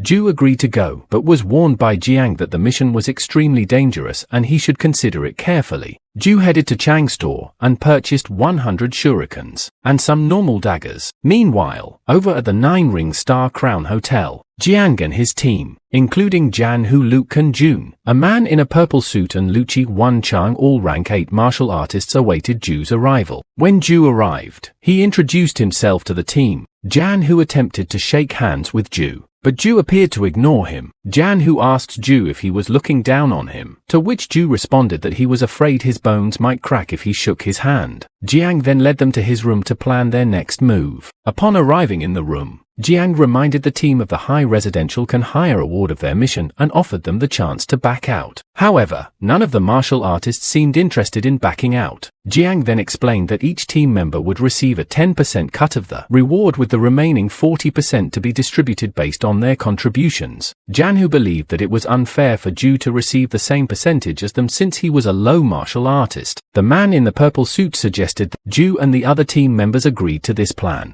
Jiang surprised his team by giving them a gift, the chance to visit the martial artist's mall and select an equipment piece that was no higher than medium rank green crystal. Zhou was unfamiliar with the mall, so the man in the purple suit explained that it was an affiliate established network mall by the Martial Artists Guild and Titan Guard team. However, only rank 7 and above martial artists were allowed to enter, so Zhou was not qualified. Jiang informed him that the hotel's computer was qualified, and Zhou used it to browse through the available weapons. While searching through the weapons, Zhu's attention was caught by the elf bow with a conduction rate of 30%. However, the price was too high at 2 high-rank purple crystals. Even if Zhou sold everything he had, he would not be able to afford it. Zhou then decided to buy the Demon Shadow Mountain cap boots instead. Zhou commented that the experience was similar to online treasure shopping, but the items were more expensive at the martial artists mall. After the goods were delivered to their room, Zhou tested the Demon Shadow Mountain cap boots, and commented on how different they felt. While on their way, Jan asked Jiang to stop the car for a moment. They wanted to test Zhu's strength by having him deal with Tasand wolves. However, when Zhu approached the wolves they called their friends, Jan intended to drag Zhu back, but Jiang stopped him as they were testing Zhu. Zhu picked up his bow and was able to defeat the entire group of wolves with a single draw from his bow. Everyone was impressed and they continued their journey. Eventually, they reached the outer area of the red color zone, and Jiang asked Jan to prepare for what was to come. Jiang took the machine gun and started shooting at the monsters above them. As they entered the forest, Jiang warned them that their target was 50 kilometers away, and they needed to be on high alert when passing through the red area. Suddenly, Zhu told them to stop and prepare for battle as the monsters were close to them. Even martial artists rank 8 weren't able to sense them, which was surprising. The forest leopard of rank 8 suddenly appeared and charged at Janhu.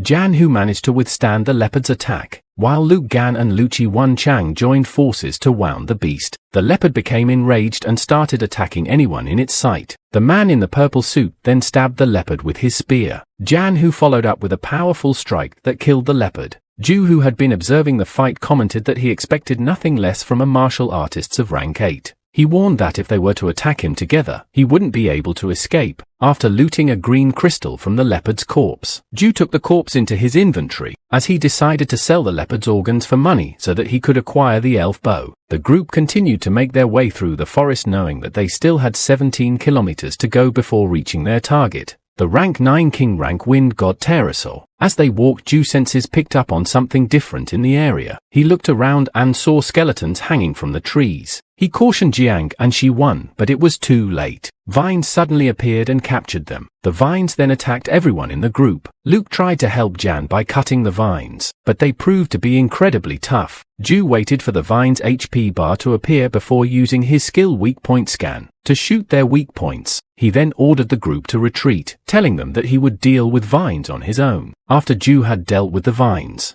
Jan expressed his gratitude towards him for helping the group. As they continued on their journey, they suddenly heard a loud noise indicating that they had reached the wind god pterosaur of rank 9. Liu expressed his desire to test the creature's power, while Jan covered him with his large caliber anti-equipment sniper. Liu charged towards the terrorist's R and attacked its wings, prompting the creature to counter-attack with its tail. However, Jan was able to shoot the tail and prevent Liu from getting hurt. The pterosaur then launched Liu away with its powerful sound waves before turning its attention to Zon. Jan managed to dodge the creature's attack, and all of the rank 8 martial artists attacked it together. However, the pterosaur retaliated by unleashing a fiery attack from its mouth. Zhu, who was observing the fight, managed to identify the creature's weak points. Zhu decided to take matters into his own hands and get the pterosaur's attention by jumping into the air. The pterosaur responded by opening its mouth and preparing to strike at Zhu. However, Zhu waited until the creature was close enough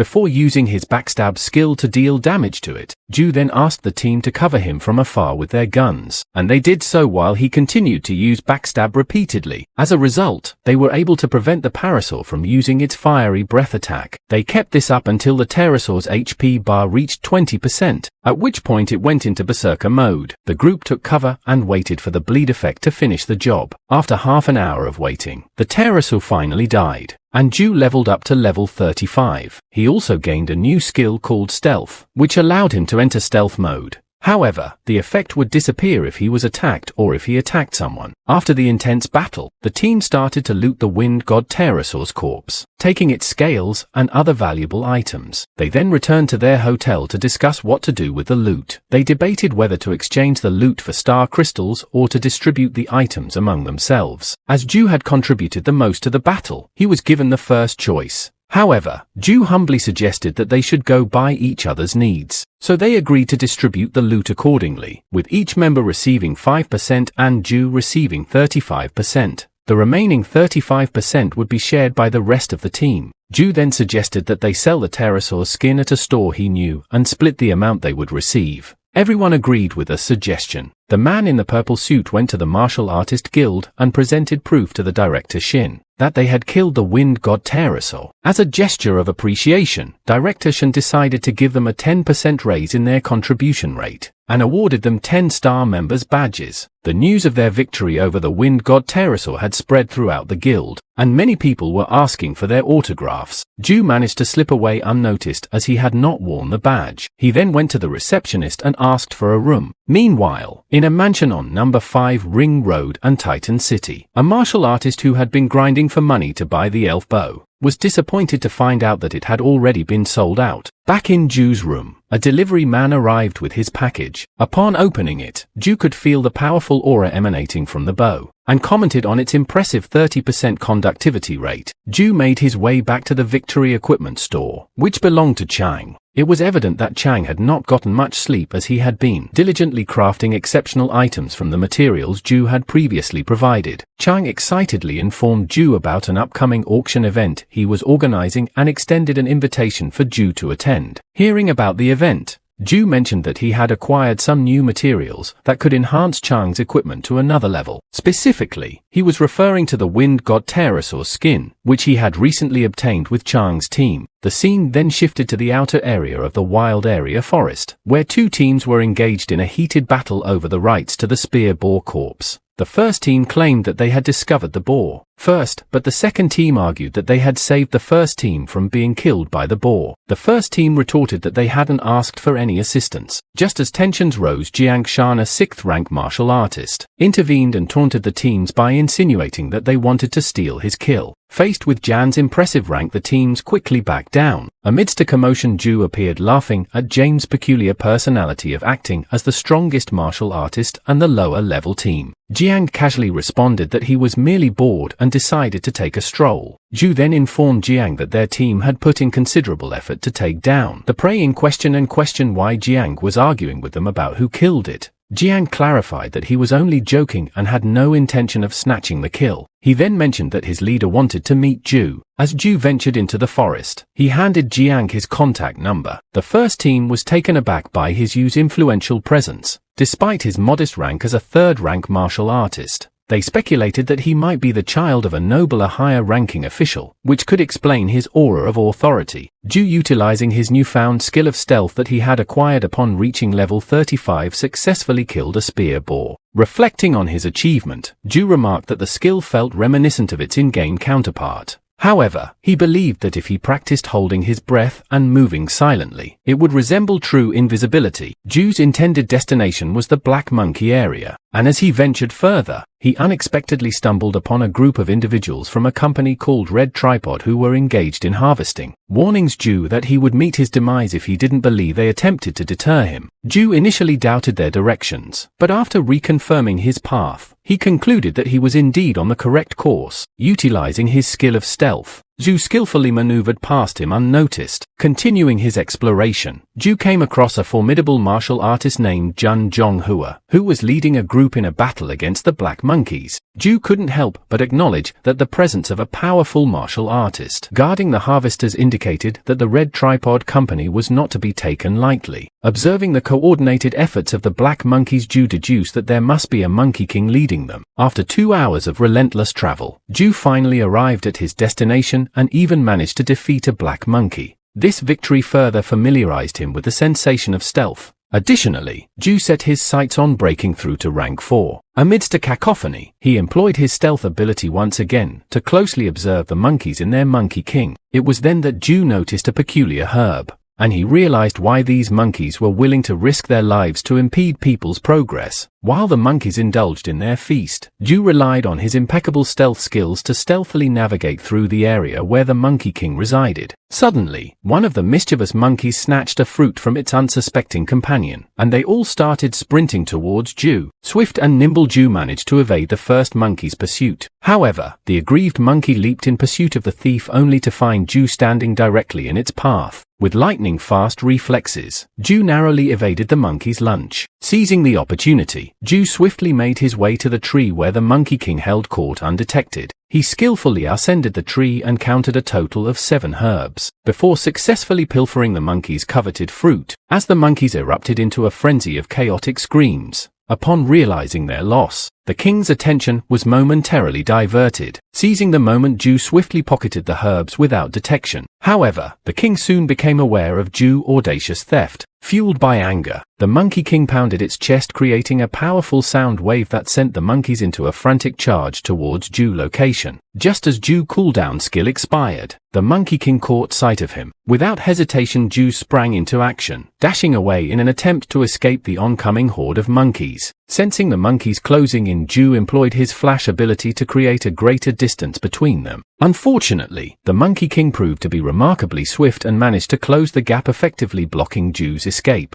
Meanwhile, the members of the Red Tripod group heard the commotion and recognized the telltale sign of the Monkey King's imminent emergence. Realizing the dangers Zhou faced, they swiftly formulated a plan. Utilizing his stealth abilities, Zhou skillfully lured the Monkey King towards the Red Tripod's location. As the tension mounted, an awe-inspiring awe enveloped Zhou, signifying his breakthrough to martial artists trying for. The martial artists of the Red Tripod were diligently ensuring the safety of the harvesters. Zhou, realizing the urgency of the situation, wasted no time and promptly took his leave, leaving the high-ranking martial artists to deal with the formidable Monkey King. The scene then shifts to Zhou, the leader, and his friend. They now have the knowledge that Zhou was the one who had stolen their prized Red Viper King on that fateful day. The evidence lies in the fact that the description of Zhou's car matches the one that was parked near their team's vehicle that day. As a brief reminder from part 1, when she was searching for skeleton herbs, he came across a group of martial artists who were engaged in a fierce battle with the Red Viper King.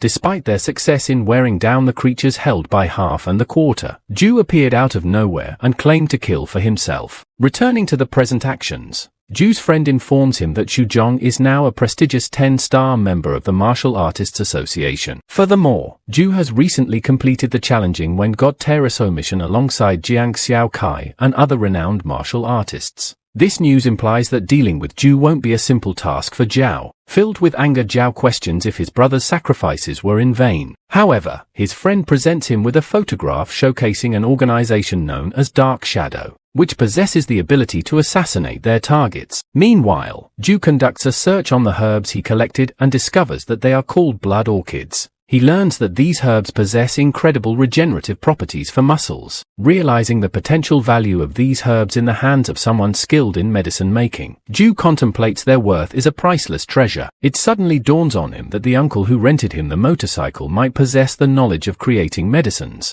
Zhou had arranged a meeting with him. The uncle was taken aback when he discovered the Zhou was wealthy and remarked on how mysteriously Zhou had brought him to such a place to eat. He sensed that Zhou had ulterior motives. Zhou felt guilty because despite their long acquaintance, he didn't know the uncle's real name. The uncle revealed that he only knows Zhou by his nickname Crazy Man. Finally, they introduced themselves officially and the uncle's name turned out to be Wang Zikon. At that moment, Zhou revealed the blood orchid to Uncle Wang, who immediately recognized it. Uncle Wang exclaimed about how it was his first time touching a real blood orchid. He informed Zhou that it could be sold for 1 green crystal at the Martial Artist Association and warned him that it would attract unwanted trouble if others saw it. Zhu learned that Uncle Wang was the CEO of the Sky Medicine Organization before the apocalypse, and he felt a pang of sadness knowing that Uncle Wang was now just a low-level martial artist and connected to such matters. Without further delay, Zhu got straight to the point. He asked Wang to meet him not for an appraisal, but to inquire if he would be interested in working together.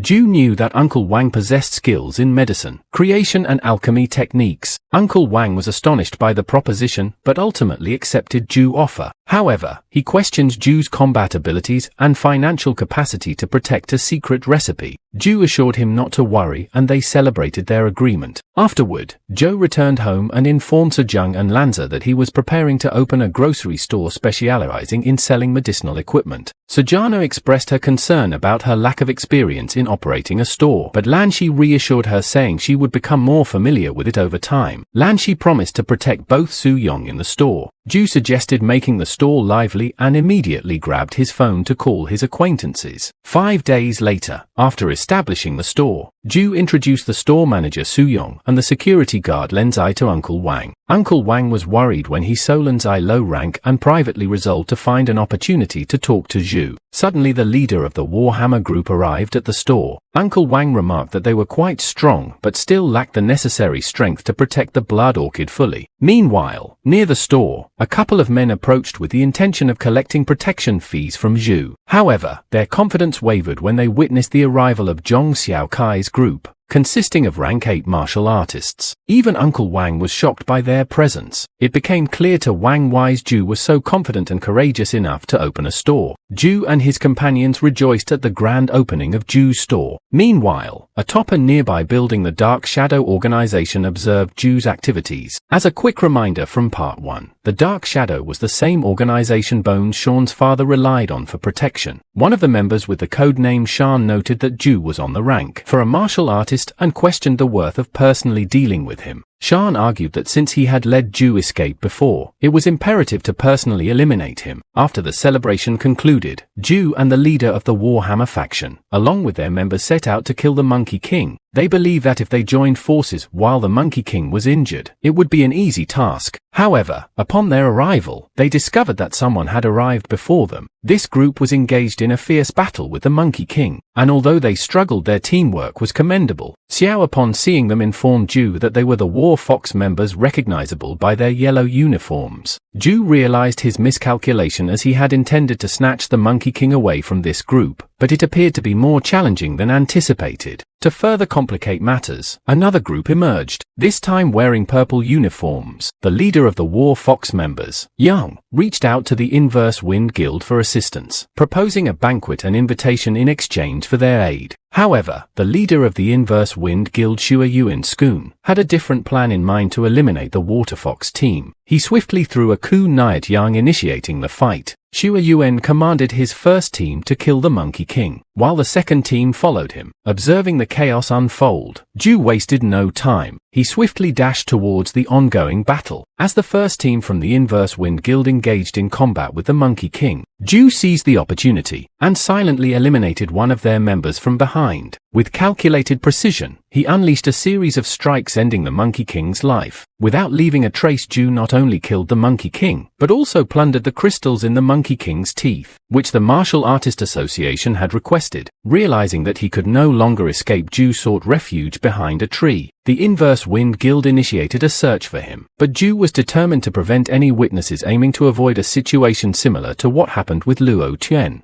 In his mind, anyone who caught sight of him must meet their demise. Xue Yuan and his team were on the lookout for Zhu Yuan couldn't help but notice Yu's remarkable abilities. Zhu could eliminate a martial artist of rank 6 without making a sound and swiftly plunder all of the Monkey King's valuable possessions in a short span of time. It was not something just anyone could do. As Xue Yuan absorbed this realization, one of his team members informed him that Zhu was only a rank 4 martial artist. Xue Yuan gestured for silence, pondering the fact that he couldn't even hear Zu's movement despite being of higher rank. And that very moment, Zhu materialized using his stealth skill, swiftly assassinating one team member and injuring another. Xue Yuan confronted Zhu, asking him who he was. Zhu retorted, saying they didn't need to know. Xue Yuan decided to take on the challenge and engaged Zhu. However, in an instant Zhu vanished and reappeared behind Xue Yuan, mercilessly slaying him and dealing with the remaining team member. After looting their belongings, Zhu prepared to confront the rest of the team. Meanwhile, the other members of the Inverse Wind Guild managed to eliminate all of the members from the Water Fox group. They finally surrounded their leader Yang and swiftly executed him. As Xiao observed the Water Fox group's demise, Zhu returned and informed Xiao that the Inverse Wind Guild would also face annihilation. Zhu requested support from Xiao's team members and their firearms. As the members of the Inverse Wind Guild grew anxious about their leader's delay, Zhu suddenly appeared before them, brandishing his newly acquired high-conductivity bow. The guild consisted of 5 members. Zhu skillfully shot 3 arrows, instantly eliminating 3 of them. One of the remaining members lunged at Zhu, but Xiao's team members shot at him, obstructing his advance. Zhu expressed his admiration for Xiao and his team's exceptional teamwork. Meanwhile, the Dark Shadow members were preparing to assassinate Zhu, one man accompanied by Shan ready to sniper equipment. Eventually Zhu and the rest emerged from their encounter. CEO expressed gratitude to Zhu, acknowledging that without his assistance, they wouldn't have been able to acquire such a vast amount of loot.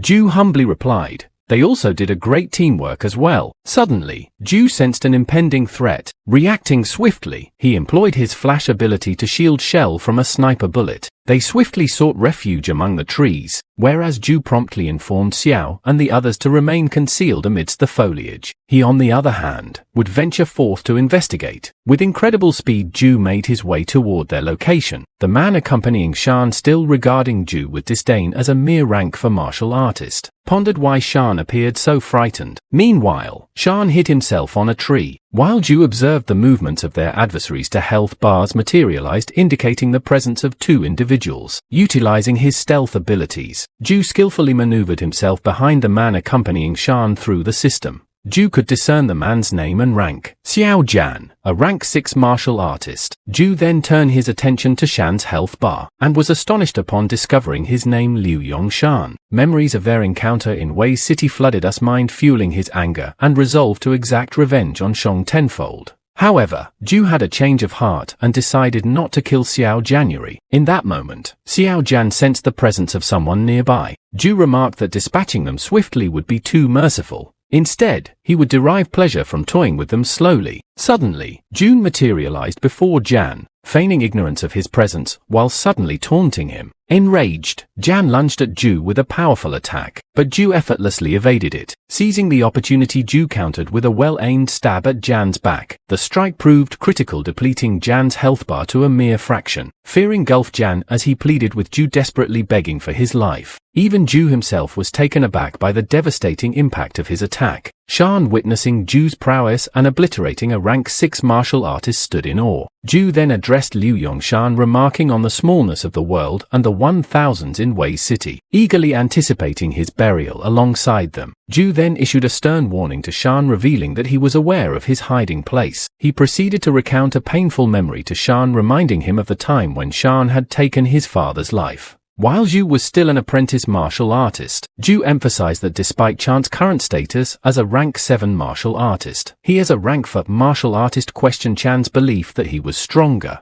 Zhu believed that there were countless unknowns in the world, some of which would remain mysteries even after death. As Sean descended from the tree, Zhu vanished using his stealth technique. However, Sean couldn't shake off the feeling of being watched. He started cutting down the trees surrounding him, assuming that Zhu had fled. Little did he know that Zhu was patiently waiting for the opportune moment when Sean would become exhausted and careless. Seizing the chance, Zhu executed his flash technique, swiftly followed by a deepening slash aimed at Sean's back. The strike landed, prompting Sean to retaliate with a swing of his sword. Yet Zhu evaded the attack effortlessly while in midair, capitalizing on the opening. Zhu counter-attacked, slashing at Sean's neck. However, the critical blow came when Zhu's dagger appears Cheng's neck, injecting him with the lethal poison of the ghost-face spider. In his dying moments, Zhu informed Shang that he knew individuals like him would not provide any valuable information. Nevertheless, Zhu vowed to investigate who had sent them. After the intense confrontation, Zhu and Xiao headed to a nearby noodle restaurant to discuss the spoil. Suddenly, Zhu's phone began to ring. It was Wu Chaoyun, the leader of the flashlighting team, contacting Zhu. Wu Chaoyun got straight to the point and informed Zhu that in 4 days' time, the Lightning Flash team would be embarking on a mission to upgrade their team level. The reward for this mission would be a purple crystal and an additional 5% mission bonus.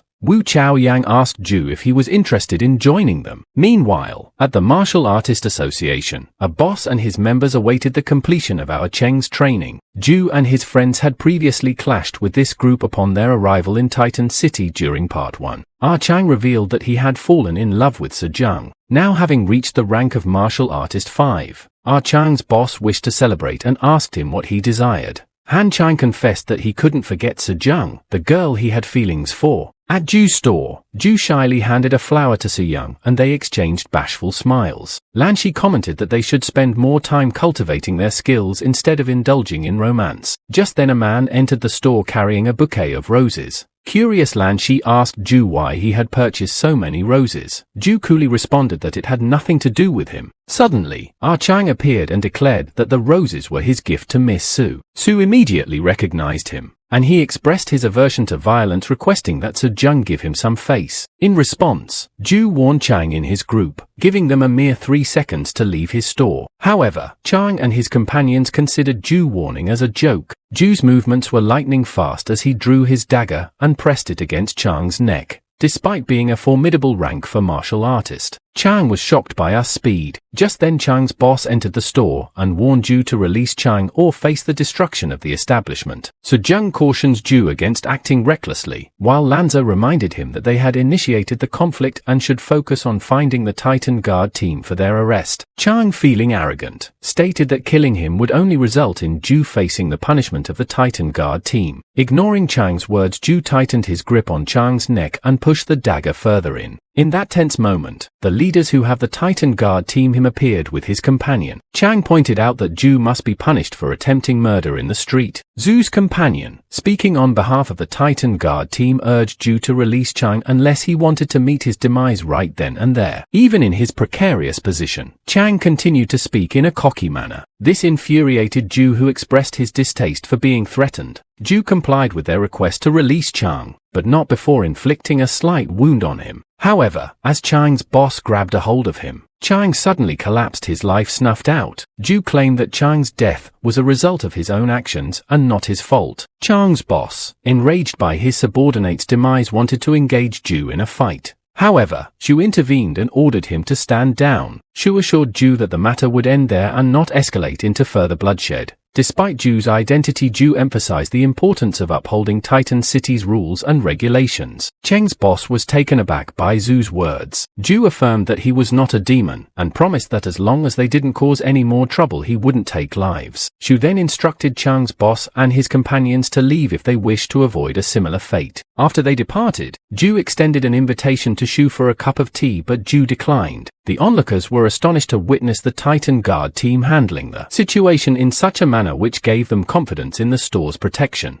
They inferred that the equipment inside the store must be of high quality. The excitement filled the air as the customers eagerly vied to make their purchases. With the store bustling with activity, Zhu informed Su Young that he would be stepping away for a while and entrusted her with his care. In the forest, the man accompanying leader Shu expressed anger about the earlier events and questioned when the Titan Guard team had become cowards. Shu responded by asking him to recall the 16th regulation in the dictionary. He went on to explain that a rank 5 martial artist who was already a 10-star member of the Martial Artists Association was beyond ordinary rules. This clarified why they were unable to take action against Zhu, as he was a 10-star member. Meanwhile, Cheng's boss in his car discussed Zhu with his associates, vowing to show Zhu what was worse than death if he didn't leave the city. Unbeknownst to them, Zhu was tailing them, requesting the old man who had crossed paths with them previously on the outskirts of Titan City to follow their car in exchange for a blue crystal. In the depths of the forest, a formidable band of martial artists successfully vanquished the menacing spear pig. As victory washed over them, Chang's boss and his entourage emerged from the shadows, berating the triumphant group for daring to defeat his prized combatant. With a smug tone, He demanded recompense for the defeated beast. Hu Zi, a member of the opposing faction, boldly questioned the boss's claim of raising the spear pig. However, a man clad in a vibrant green hoodie silenced Hu's lie with a current command. He then initiated negotiations with Chang's boss, offering a meager compensation of white crystals. Cheng's boss, unimpressed by the proposed price for the price pigskin, contemplated using their lives as payment. Unbeknownst to them, Zhu perched high in a tree, silently observing their tense exchange. Fueled by a desire to protect his allies, Zhu sprang into action, swiftly dismantling their vehicles. Seizing the chaos as an opportunity, the opposing group seized the chance to flee, but before they could escape, Zhu materialized before them, his presence imposing. He scored their bullying tactics, proposing a more enticing alternative: why not engage with someone on his level? With lightning speed, Zhu dispatched each member of Chang's boss's team, leaving only the boss and 2 henchmen standing. Cornered and outnumbered, the boss finally realized a sabotage had left them without a means of escape.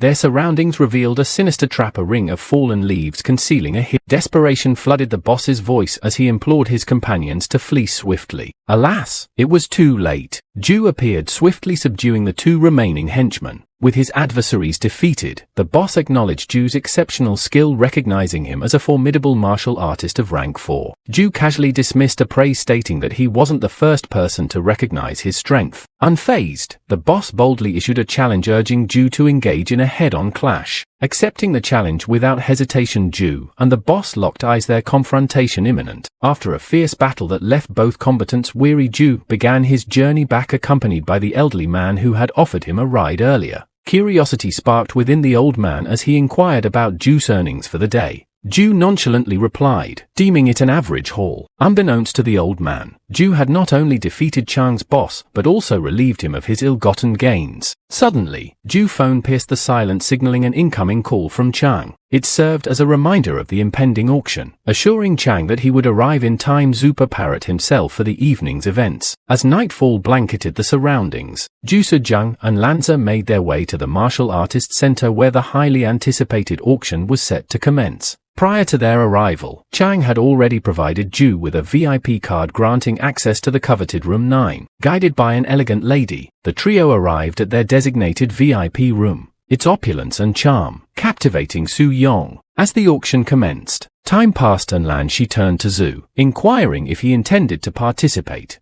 Zhu, contemplating his options, admitted that he hadn't yet decided. Soon enough, item 37 took the stage, a peerless dagger, boasting a staggering 35% conviction rate. Instantly captivated by its allure, Zhu swiftly dialed Chang, signaling his intent to acquire this remarkable weapon. However, Zhu wasn't the sole individual interested in acquiring the dagger. There were others willing to purchase it as well. Consequently, they commenced their bidding process. The bidding commenced with a low-rank purple crystal, followed by 1, 2 low-rank purple crystals, and then 5 low-rank crystals. Chang informed Zhu that he couldn't directly bid on the dagger since it was being sold by the Star Media Company. Therefore, Zhu had to abide by the rules and participate in the bidding. At that moment, even Chang couldn't provide much assistance. However, he did mention that he had a way to help Zhu obtain the dagger. As the bid price escalated to 1 high-rank purple crystal, another individual bid 7 higher-rank purple crystals. It appeared that the participants were gradually losing interest in the dagger. Undeterred, Zhu decided to go all in and placed a bid of 2 high-rank purple crystals. Lan Shi still had doubts about whether Zhu accidentally bid, as later he would be required to pay 10% of the bidding price. The lady responsible for the bidding announced that if no further bids were made, she would close the auction. No one raised the bid and she concluded the auction. Thus Zhu successfully acquired the peerless dagger. Zhu expressed his gratitude to Chang for his assistance, but Chang replied that there was no need for thanks. He attributed their success to the Wind God Pterosaur's skin that Zhu had provided, which allowed the Wind God Pterosaur's armor to be used as the final bid. Upon hearing that the buyer of the peerless dagger was the same person who had provided the Wind God Pterosaur skin, the Star Meteor Company readily agreed to accept installment payments for the dagger. They recognized that the 30% conductivity is life-saving armor was far more valuable than the peerless dagger. However, from Zhu's perspective, a formidable weapon served as the best defense. Afterward, Zhu proceeded to a training room where he engaged in combat with a rank 7 one-horned dog. He marveled at the peerless dagger's effectiveness as it effortlessly penetrated the defense of the rank 7 monster. Once Zhu defeated the dog, he left the room, The martial artist who encountered him outside was astonished to see a rank 4 martial artist exiting a rank 7 training room. Zhou contacted the leader Wu regarding the upgrade mission they had discussed earlier. He inquired about the meeting location, to which Wu replied that they would gather at Natural House on the outer east main road of Titan City. At the Natural House,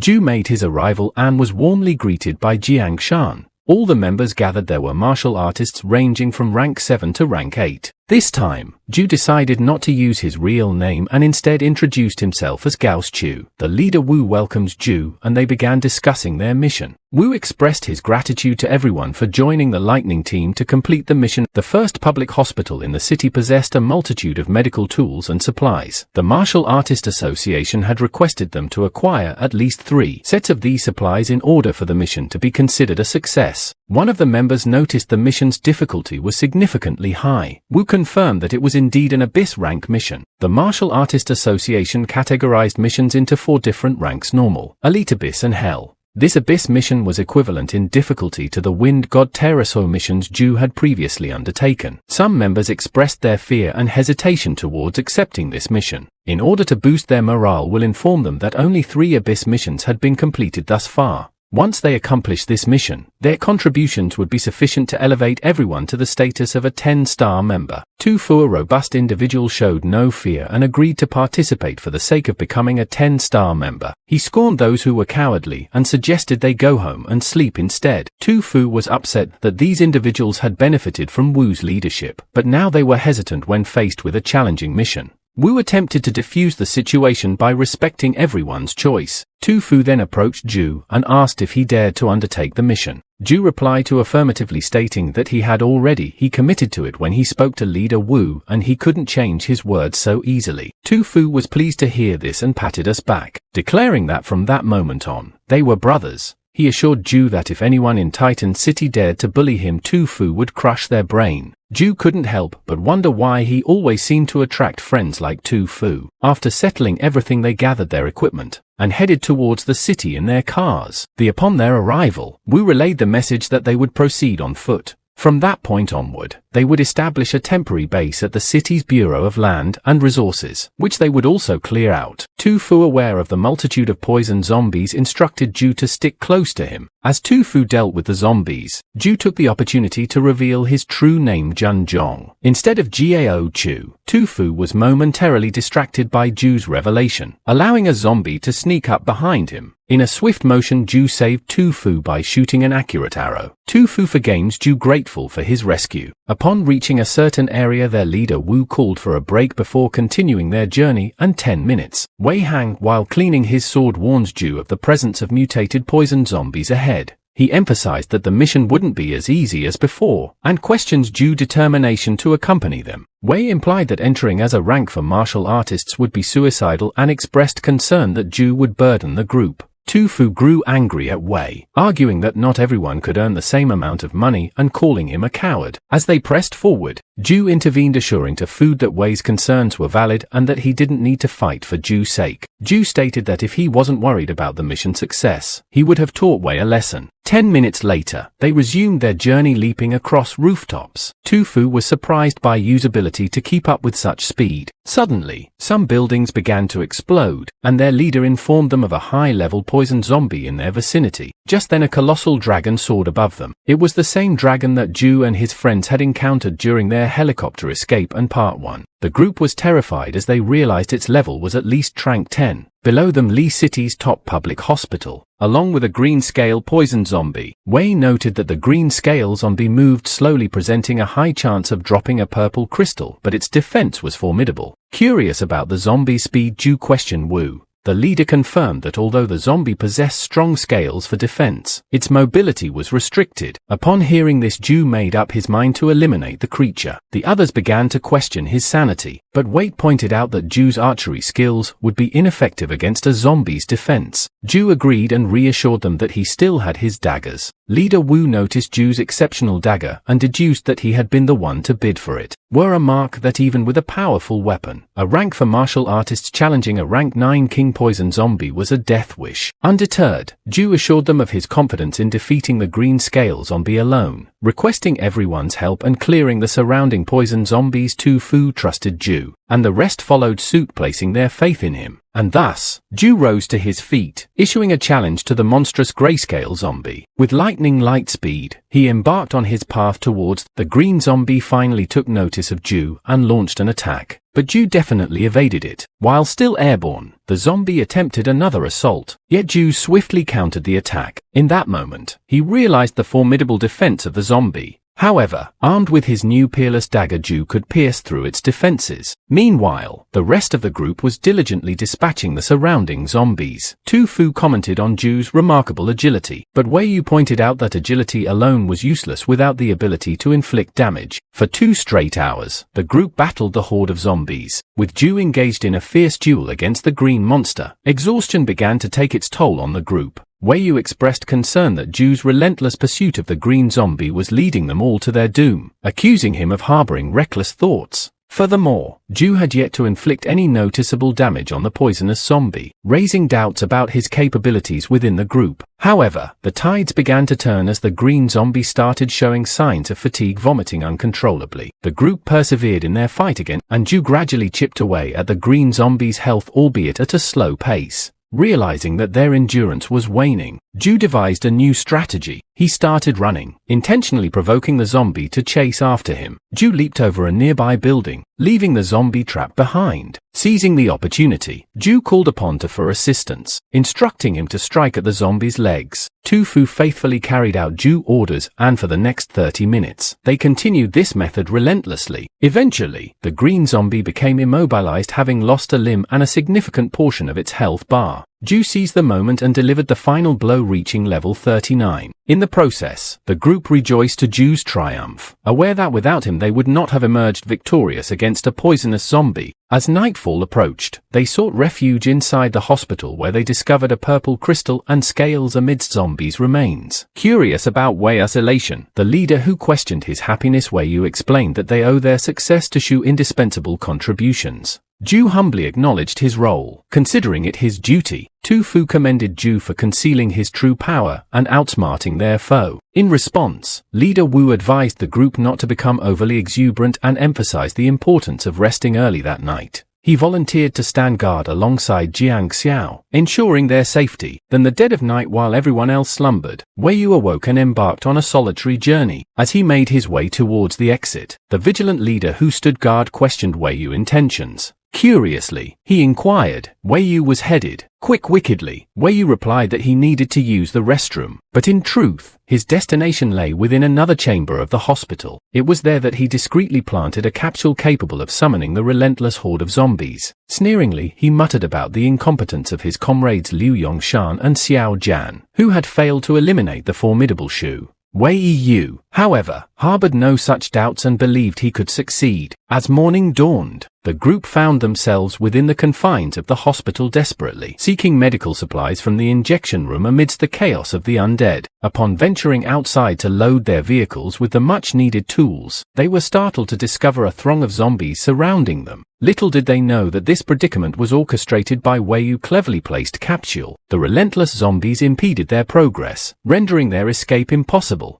Eventually, they sought refuge on the hospital's rooftop, where the leader, Fu, burdened by guilt, took responsibility for leading everyone into this dire situation. Tu Fu, attempting to lift Wu's spirits, reminded him that they had willingly embarked on this perilous journey. In the midst of despair, where Zhu interjected, questioning the options available to them and whether they should rely on Zhu to save them. To their surprise, Zhu claimed to have a plan to extricate themselves from their dire circumstances. He proposed procuring a helicopter and returning to rescue them. Fortunately, there was an aerial crane nearby that could serve their purpose. Zhu implored his comrades to place their trust in him. In response, Wu informed Zhu that the aerial crane was situated 5 kilometers away, its path obstructed by hordes of zombies. He queried whether Zhu possessed the skills to operate it. Undeterred, Zhu asserted his capability, having already acquired helicopter piloting knowledge from butler Su Yong. Tu Fu sought reassurance, prompting Zhu to declare a 70% chance of success. With resolute determination, Zhu embarked on his mission, urging his comrades not to lose hope during his absence. He promised to return, Wei Hang, however, expressed skepticism, questioning whether Zhu would abandon them and flee. Frustrated by Wei Hang's arrogant remarks, Hu issued a stern reprimand announcing that once their mission concluded, Wei Hang would be dismissed from the Lightning team. Nonchalantly, Wei Yu accepted his fate, declaring his immediate departure. He leaped onto an adjacent building where he had concealed his wingsuit. Donning the suit, he remarked on his lack of time to waste accompanying them. Meanwhile, the poisonous zombies began ascending towards the rooftop, leaving the group with no alternative but to confront them until Zhu's arrival. Unbeknownst to the rest, Zhu adept navigated his way towards the helicopter. Utilizing his stealth skill, Zhu approached the area near the aerial crane. There were fewer zombies in front, allowing him to proceed. Suddenly, he came across a formidable adversary, known as Black Armor Rapper, rank 7 creature that excelled at slicing through zombies. As more zombies emerged, attacking the rat, it effortlessly dispatched them with its sharp tails. Zhu quickly recognized it as the poison zombie's natural enemy. He decided to continue on his way without provoking the rat, but to his surprise, the rat immediately launched an attack on Zhu. Despite being in stealth mode, Zhu realized that the rat could sense his presence. Coming out of stealth, he pondered how the rat had detected him. Then it dawned on him the poison zombie's bloodstain on his arm from their earlier encounter.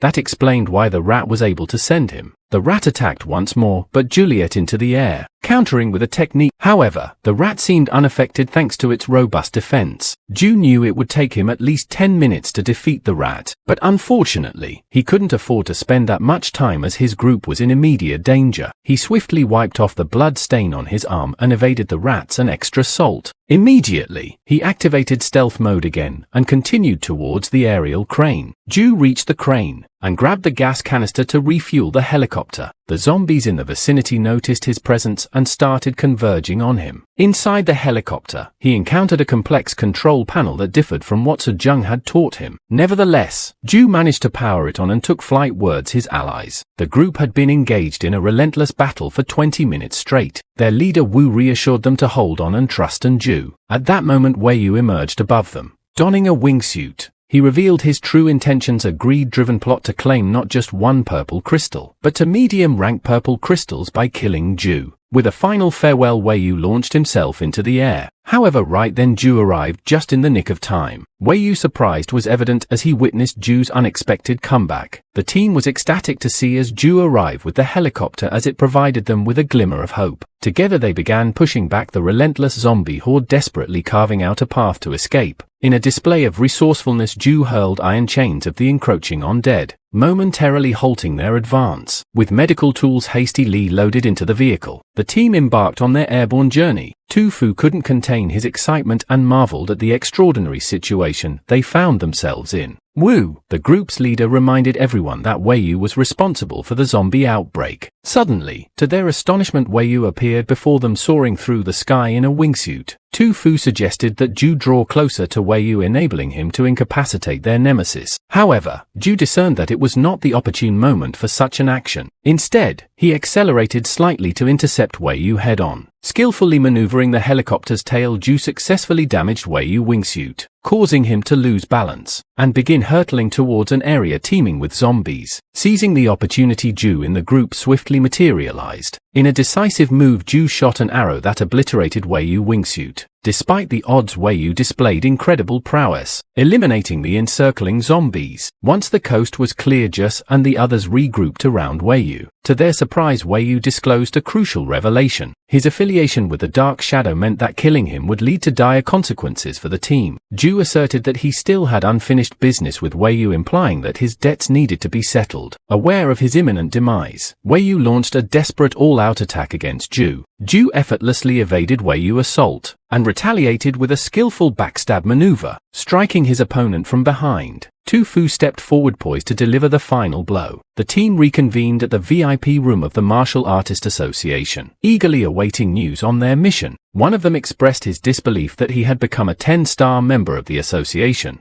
Another team member commented on the tea they were drinking, remarking on its energy. Zhu informed them that the tea was called Media and had a limited harvest period of only 3 days each year. Tu Fu asked if Zhu had tried it before. prompting WOOT to explain why as Zhou introduced himself as Gao Chu, which meant expert and Chinese. Now that they had witnessed Zhou abilities, they understood why he carried that nickname. There was another reason why he hid his identity. He was already a 10-star member. In the inner workings of the Martial Artist Association, Director Shen discussed Zhou with their leader. Since Zhou met the promotion criteria set by the guild, they decided to promote him according to the regulations. Shen mused about Zhou. His reaction when he discovered that the first 11-star member in Titan City wasn't him, but a rank for martial artist. The leader expressed a desire to witness to his reaction. They decided to assign using the red-colored rank and instructed Shen to observe him closely and evaluate his talent and potential during the upcoming missions. It was important to determine if Zhou's success was due to luck or genuine skill. Additionally, Shen was instructed to temporarily conceal Zhou Zhang's image as a means of slight protection, but there was no need to hide his name. Shen returned to the VIP room and shared the news that the completion rate of the Abyss rank mission was 80%, allowing everyone to be promoted to 10-star members. The team was elated by this announcement. Shen then presented Zhou with his new member card. As Shen departed, he commented on how quickly the Martial Artist Association had gained numerous 10-star martial artists, and how Zhou Zhang was always present during each promotion despite being a rank for martial artist. He expressed concern that Titan City. The next day, Zhou ventured into the forest in search of prey to gain the remaining 95% experience needed to reach level 40. Once he learned the catapult skill at level 40, his grinding effectiveness would increase significantly. Suddenly, he discovered traces of motorcycles indicating that a group had already arrived. Upon further investigation, he stumbled upon a camp belonging to the Beast Qing Union, a group of martial artists specialized in taming monsters known as tamers. Zhou decided not to provoke them. As he continued his exploration, he heard motorcycles, jazzing deer. Among the writers was a beautiful woman accompanied by her dog. Intrigued, Zhou decided to follow the men and observe how the tamers captured pets. The woman retrieved a pink powder from her pocket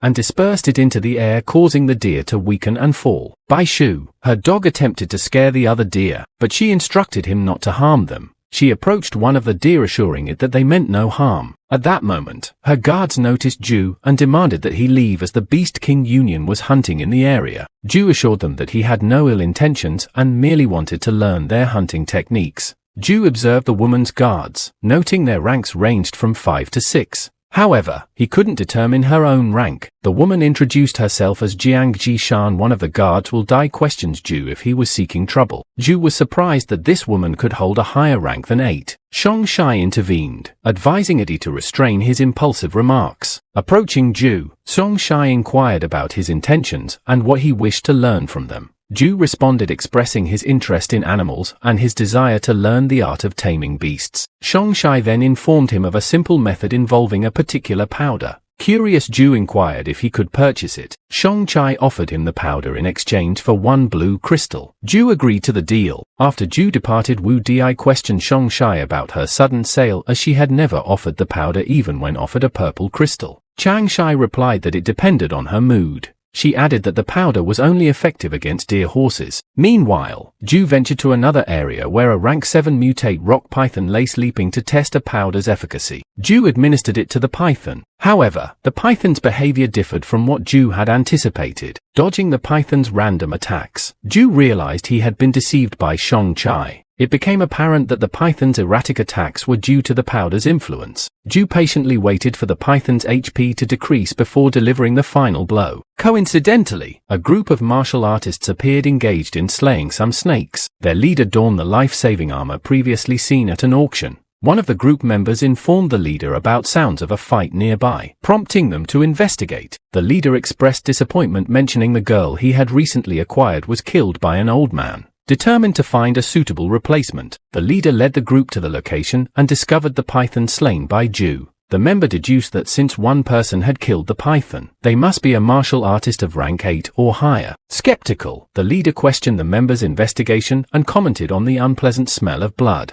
The member responded, prioritizing the leader's safety during their current training. Thus, they decided to venture to the edge of the red-colored area. At the entrance of the red area, Zhou stood, revealing that he had gained 20% the XP from the rock python he anticipated encountering. Determined, he ventured deeper into the area. After some time, Zhou found himself engaged in combat with a white monkey. Employing a backstab technique, he swiftly defeated it. Taking a moment to catch his breath and hydrate, Zhou was suddenly attacked by a group of white monkeys, launching fast rocks at him. However, Zhou adept evaded all their projectiles. He saw this as an opportunity to train his micro-dodge, one of the rogue's complex passive skills. The skill relied on the body's instinct to dodge an opponent's attack, gradually leveling up through repeated dodges. Zhou intentionally allowed one rock to strike him, using it to enhance his training. He invited the monkeys to attack him again, confident in his ability to recover using the potions he carried. At the edge of the Crimson Territory, the young master who had placed a bid on the life-saving armor was engaged in a relentless battle against ferocious monsters. His primary objective was to level up, and one of his companions couldn't help but acknowledge the astonishing prowess of his swordsmanship.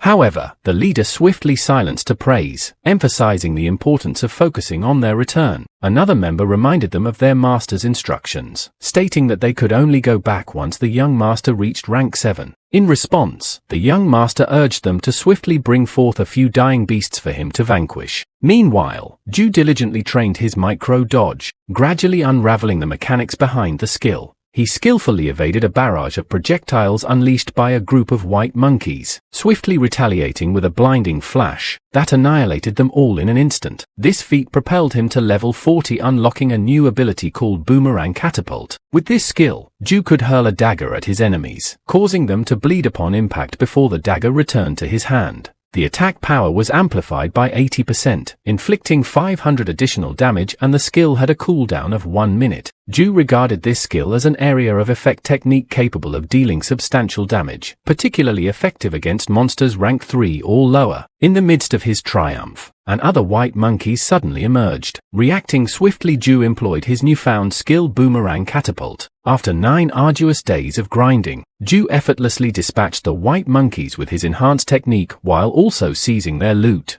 Acquiring the skill had undeniably elevated his grinding speed. However, his concentration was abruptly shattered when a resounding roar reverberated through the forest, announcing the arrival of a white ape king. Zhou skillfully evaded the king's powerful strike, exhilarated by the presence of such a formidable adversary. Meanwhile, the young master and his comrades made progress through the forest. One of the members expressed his belief that the young master would soon level up. The young master responded, expressing his eagerness to leave as he found the forest unsettling. Throughout their journey, he had consistently covered his nose with a handkerchief. Suddenly, they stumbled upon Zhou locked in combat with the White Ape King. Astonished by the sight of a rank 5 martial artists engaging the king, just a quick note, guys, in the story, they did not explicitly mention when Zhou reached the rank of martial artist 5. Therefore, it is possible that he achieved this breakthrough during his intensive 9-day grinding session. Kongshan, the member assigned to guide the young master, informed him of Zhou's impressive rank. Seizing the opportunity, the young master ordered his group to eliminate the White Ape King, and assigned 2 members, Fang Kang and Kang Jie, both rank 7 martial artists, to confront Zhou. While Zhou battled, he became aware of their presence and realized that this group had been observing him for some time, waiting for the right moment to strike. Filled with rage, Zhou skillfully dodged their crossbow arrows while in midair, swiftly lunging towards them. With precise strikes, he punctured both Fang Kang and Kang Jie's hearts, instantly ending their lives. Landing gracefully, Zhou prepared for his final move. Meanwhile, the young master and his companions valiantly fought against the White Ape King. Taking cover, Zhou closely observed their leader, who donned the illustrious wind god pterosaur armor. That last, Zhou identified the one who had bid for the life-saving armor. As soon as the exhausted Ape King was vulnerable, the young master dealt a fatal blow, confirming Zhou's determination to exact revenge tenfold for having his prey snatched away and claiming the coveted life-saving armor for himself. After dealing the final blow, the young master achieved rank 7. He then unleashed a ranged attack, skillfully cutting through a tree, proudly displaying his newfound level. The other members were ecstatic about his accomplishment. The young master informed them that once they returned to Titan City, he would cover all expenses at Hanju nightclub. Kongshan urged everyone to quickly loot the area before heading to see Fang Kang and Tang Jin. To their shock, they discovered both Fang Kang and Tang Jin dead. The young master was astonished that a martial artist of rank 5 could have killed 2 martial artists of rank 7. Kongshan expressed his concern, instructing the others to protect the young master as they swiftly made their departure. The young master commented on how a rank 5 martial artist had instilled fear in his companions, suggesting that the 2 killed might have underestimated the strength of the beasts. He then declared that they were the Sky River group, and they should not fear people. Meanwhile, Zhou utilized his stealth skill to observe them discreetly as they left. While departing, they discuss Kongshan's diminishing courage. The others mentioned that if Zhou were to appear they would teach him a lesson. Unbeknownst to them, Zhou was already in front of Kongshan in stealth mode. As Kang Shan continued to speak, Zhou suddenly materialized and killed one of the members, sending panic through the group. Zhou's advancement wasn't significant though. As night fell, the Sky River group sought refuge in a cave. However, Zhou already knew their hiding spot, and intentionally lured monsters to follow him. While the group conversed, Zhou appeared at the entrance, attracting the monsters towards them. He sarcastically stated that it was his gift to them. Utilizing his stealth skill once again, Zhou left them to fend off the monsters while he waited at a safe distance. 3 hours passed before Zhou returned. The group had managed to defeat all the monsters, but they were exhausted. Kang Shan questioned Zhou about his identity, to which Zhou simply replied that he was an ordinary person targeted by the group. Kang Shan asked why an ordinary person would cause them trouble, to which Zhou responded, portraying himself as the villain by refraining from making it seem like he was the predator, considering they had initiated the attack. The young master emerged and warned Zhou that he had made the Sky River group his enemy. Zhou initially decided to spare their lives, but reconsidered upon seeing their current state. Kang Shan threatens Zhou, stating that if he killed them, the higher-ups in Titan City would hunt him down. The young man Asta added that if they dared to attack them, the entire city would be after Zhou along with his family and friends. Undeterred, Zhou confidently acknowledged the potential danger, but questioned whether they would spare him once they returned to Titan City. Thinking Zhou was afraid, the young master ordered him to disarm and kneel, begging for mercy. He warns Zhou never to appear in Titan City again, and promised to request his father to delay the hunt for a few days. Upon hearing these conditions, Zhou used his skill Boomerang Catapult, killing all of them. Following the incident, the young master's father Shu Tianghee, a rank 9 martial artist, grew furious as his son had not returned. He commanded his servant to summon and all the other group leaders, sensing something dreadful had happened to his son. After receiving Chu Tian, his command, both the Red Tripod group and the Sky River group assembled a large number of people and departed from the city. Rumors spread among the people about a level 11 king rank lizard residing in the red-colored area's vine forest. Meanwhile, at the mission reception room of the Martial Artist Association, Zhou was searching for his next mission. He desired a mission that would swiftly enhance his reputation and Titan City. It's worth mentioning that Zhou had reached level 44 due to previous events. The words of the young master echoed in his mind, reminding him of his current weakness and limited ability to protect himself, his family and his friends. He believed that attaining pure power and authority was the best way to safeguard them. Suddenly, Zhou noticed a Hell rank mission, which was the most perilous category within the Martial Artist Association. The mission poster indicated that the Beast Qing Union, the same group of tamers Zhou had encountered before, was offering the mission. Additionally, the reward for completing the mission was an orange crystal, implying the significant wealth of the Beast Qing Union. In the outer area of the vine forest, a group of martial artists attempted to defeat the lizard. They charged at the creature, hoping to overcome it. Observing their futile efforts, Shongshai sat on a tree with her dog Baishu, commenting on their foolishness and inevitable demise. Out of nowhere, Zhou appeared before Shongshai, acknowledging her understanding of hunting. Surprised by his sudden presence, she admitted that she had failed to sense him.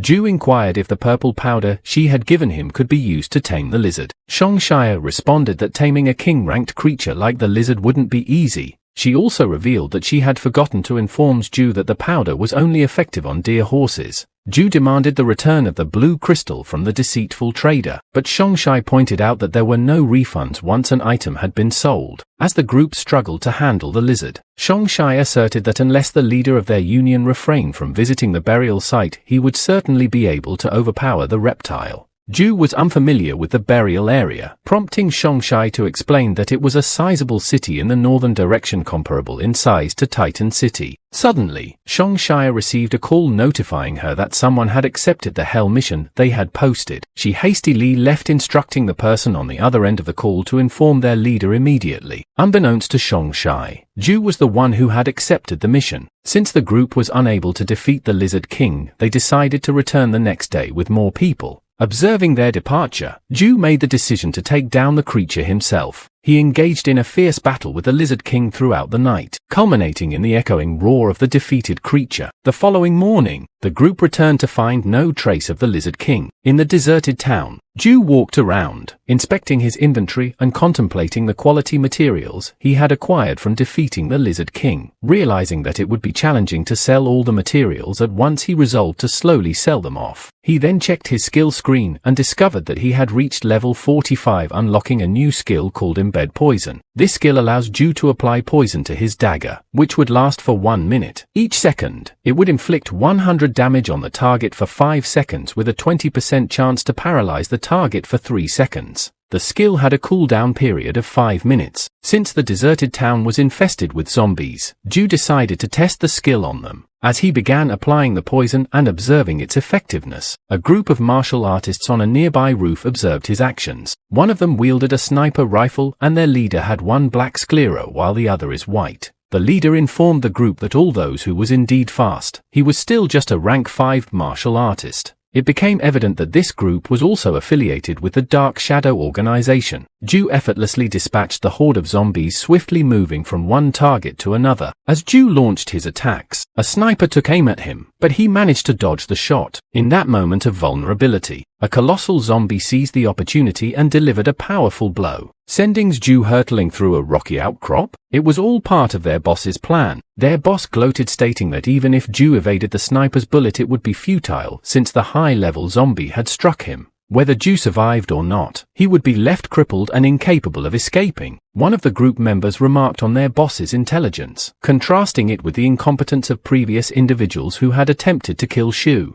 They didn't even have to dirty their hands to eliminate the target. The boss then ordered them to depart, acknowledging the difficulty of their situation and the need to find a place to cultivate their skills. Emerging from the wreckage caused by the zombies' attack, Zhou's health points were slightly depleted. He consumed a recovery potion, but his health did not regenerate quickly enough due to his sluggish recovery rate. Frustrated with the assailants' attempts on his life, Zhou realized he needed to leave the area promptly. However, he found himself unable to avoid the groups of zombies and the lurking sniper. As one zombie advanced towards Zhou, he swiftly dispatched it while defiantly shouting, "Bring it on. If Zhou want to kill me, shoot again." In that brief moment, as breakthrough to rank 6 as a martial artist spurred his injuries to heal slightly faster, the power of the stars strengthened his muscles and accelerated his recovery. Nevertheless, he had sustained a broken bone that would require some time to fully mend. Utilizing his stealth skill, Zhou managed to evade his pursuers and sought refuge in a nearby building. Assessing his situation, he realized that to recover his health at a faster rate, he needed to absorb a substantial amount of star power. Remembering the monkey wine given to him by Jiang, he retrieved a 10 and consumed it without hesitation.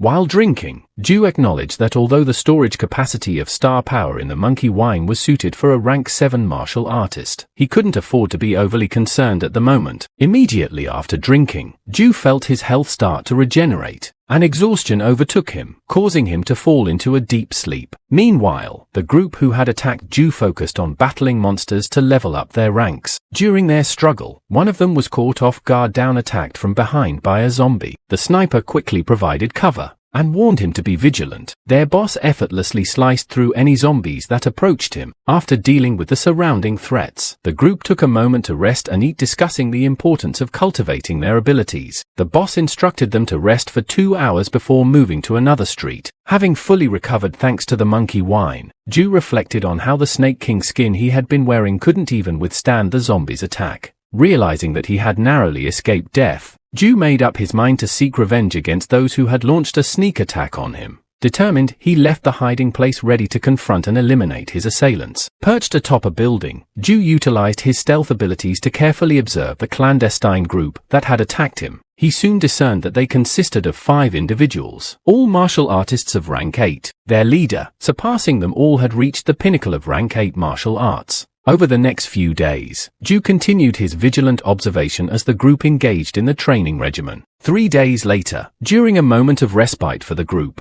Zhou skillfully employed his stealth to closely monitor their activities. Being the sniper who had targeted Zhou, harbored feelings of envy toward his friend, who had surpassed him in strength. Sensing a presence nearby, Bing's friend wondered if his own sensitivity had heightened or if Zhou Jiang, now it came to a ghost and come to haunt him. Another member of the group pointed out that even if So had come to exact revenge, he would first seek out Ah Bing's, as he had fired the initial shot. Listening attentively to their conversation, Zhou decided to bide his time until they were alone, ensuring an easier demise for them all. The following morning, Ah Bing's comrades left him stationed on the rooftop as a lookout while they continued their training. Seizing the opportunity, Zhou stealthily advanced toward Ah Bing from behind, sensing an imminent presence. Ah Bing maintained vigilance with his sniper rifle, keeping watch over his companions. Swiftly seizing the moment, Zhou wasted no time and struck Ah Bing directly in the back with a deadly embedded poison. Stepping back, Zhou observed as the poison to perfect rendering Ah Bing motionless and incapacitated, closing in for the final blow.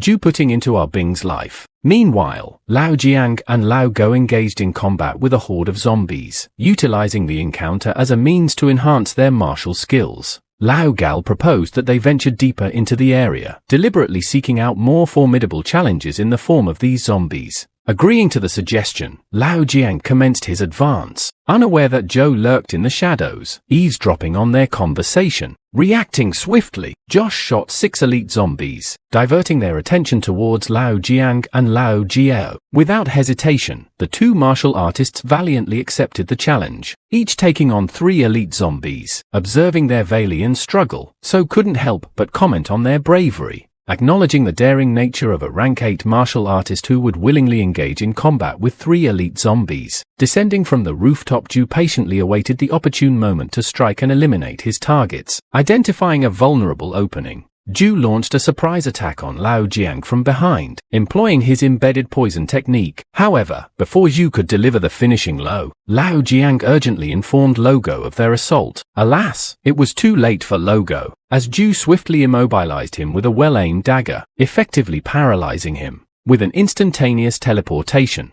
Zhou materialized behind Lao Gal and swiftly severed his neck, reminding them that if they sought to eliminate him, they must pay the price. Training in the vicinity of Lao and Lao Jane's location, the boss lost in his thoughts gaze ahead, contemplating where he would acquire the qualifications to challenge that place. Despite Titan City's top expert He being unable to accomplish it, the boss acknowledged that he still had a long way to go. One of the group members asked the boss about his pensive state, to which he replied that he was pondering the limits of their martial artists. Suddenly, they heard Lao Gao's voice, and as they reached his place, Zhou disappeared. In the moments before Lao's demise, he informed them that Zhu Jiang was still alive. When the boss lifted his gaze towards a towering building, he witnessed the Zhou's menacing threat to eliminate them all. Prompted by this, the boss and the remaining member embarked on an investigation, only to discover that Bing Han died before Lao Jiang and Lo Jiao. The boss commented on, however, then it was that they had become the prey, and as long as they remained alive, Zhu Jiang would not relent. Later, the boss and his comrade relocated their hiding spot to Alu Zhou's pursuit. The boss commenced meditate, stating that not even Titan City's #1 Zhou Hai would dare claim that he could kill him. Unbeknownst to them, Zhou had already uncovered their new hideout. Subsequently, a colossal dragon departed from its lair in search of sustenance. Seizing the opportunity, Zhou ventured towards the dragon's nest. As it pertained to the hill mission he recently accepted,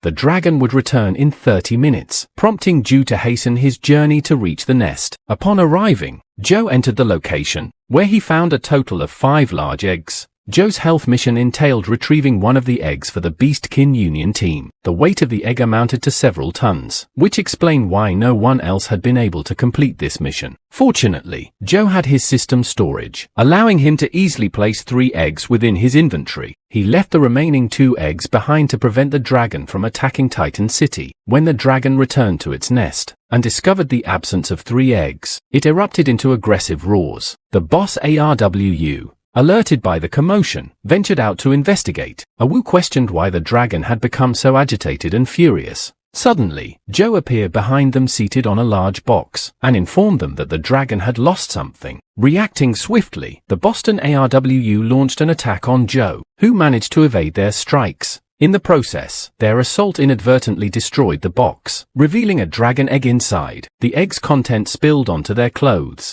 Zhou covered himself with a piece of the box to shield his attire from the egg's contents. At that moment, the dragon emerged before them. Upon witnessing its destroyed egg, the dragon entered a state of frenzy. The boss struck Wu to split up and escape, while the dragon demolished the building that we're in. The dragon then turned its attention towards Wu, delivering a devastating blow, that symptom hurtling through multiple structures. Wu sustained massive injuries, and the dragon finished him off with a powerful swipe of its claw. Meanwhile, the boss was attempting to flee, realizing that he needed water to wash away the smell. However, the dragon swiftly reappeared and struck the boss with a massive attack, crushing his bones. It proceeded to devour him, yet its bloodlust remained unsatiated with the intention of attacking Titan City. Nonetheless, Zhou had foreseen this outcome and ignited fireworks near the two remaining eggs, causing the dragon to redirect its focus and protect them. Observing the dazzling display of fireworks just knew that it had likely been a long time since the people of Titan City had witnessed such a spectacle. Nearby, the 2He group was training, unaware of the unfolding events. At the stroke of midnight, the group was taken aback by the sudden burst of fireworks. They marveled at the vibrant display illuminating the night sky.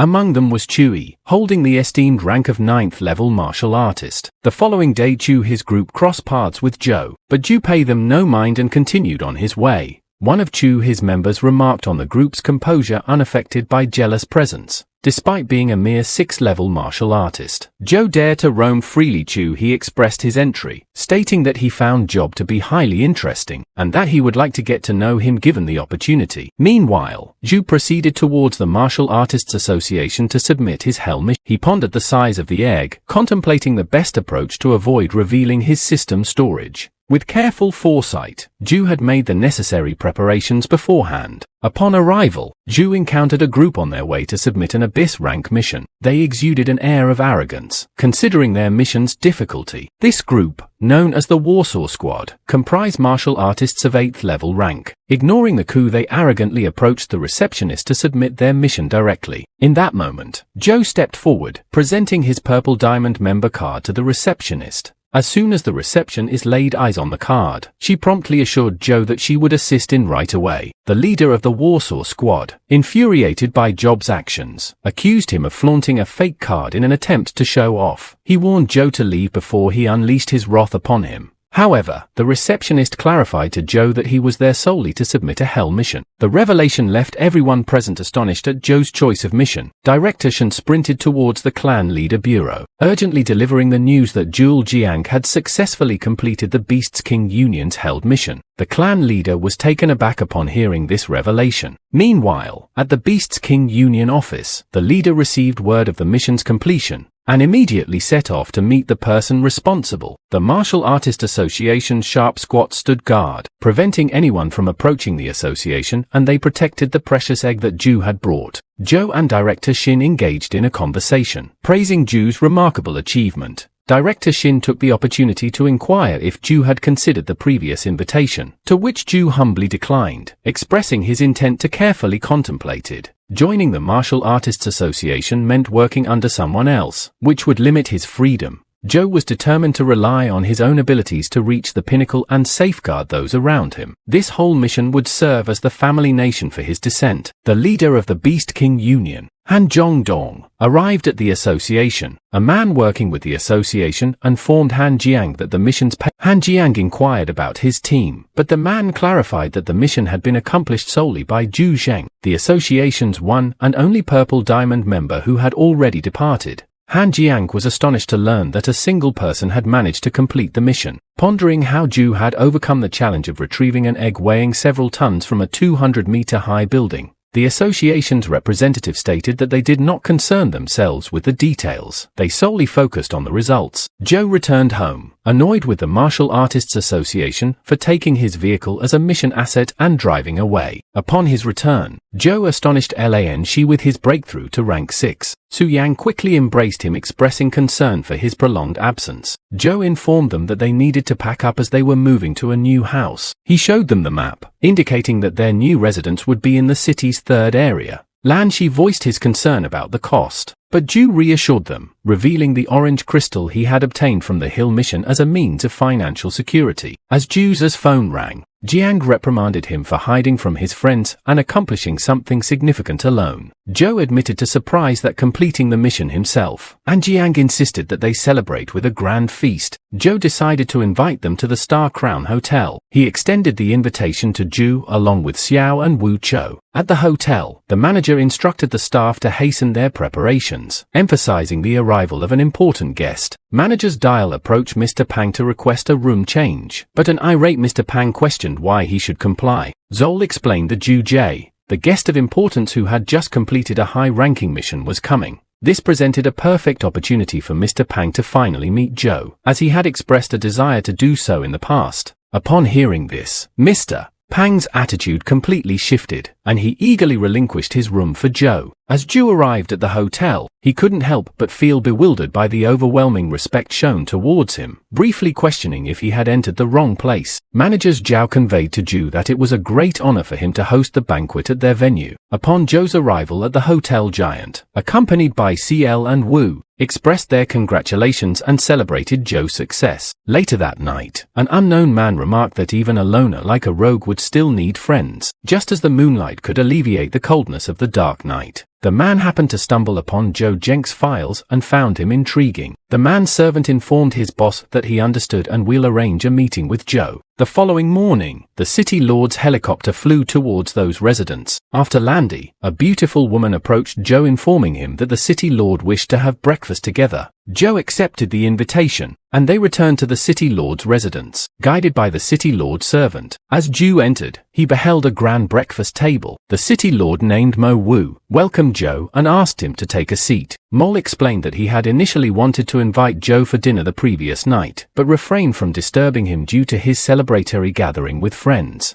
However, Mo congratulated Zhou on completing an unimaginable mission. He further mentioned his preference for enjoying food while sacred or the outdoor scenery, encouraging Zhou to relax and make himself at home. After half an hour, Mo inquired if so was full, to which Zhou playfully responded by gesturing towards the abundance of food on the table. He praised the city lord, noting that the luxurious breakfast was a testament to one's foolishness if they chose not to indulge in it. Mo then questioned Zhou if he was curious about why he had invited him for breakfast. As the maid brought tea for them, Mo continued to explain that he wanted to meet Zhou and discuss the true distribution of benefits in Titan City and the Martial Artists Association. He mentioned that the association respected Titan City and its benefits based on martial artists' ranks. When Zhou became a 1-star Purple Diamond member, he would be entitled to enjoy the dividends of the Titan City Martial Artists Association. Furthermore, as a 5-star Purple Diamond member and the 27th rank martial artist in Titan City, who would receive his portion from the top 25 martial artists. Mo stood up and turned on the projector, revealing a map of Titan City and its neighboring cities. He revealed a more exciting plan for Zhao. Consider the projector showcased the option for Zhao to obtain a temporary share of a new city and gain control over the operation rights of any street, except 1 to 5. Zhou was surprised to learn that Titan City still had a new city available. Mo explained that although the new city was not yet reclaimed, they were planning to rebuild the Yankee City, located 150 kilometers away, to serve as a resting place for martial artists going on hunts and missions. He assured Zhou that reclaiming the city wouldn't be a major issue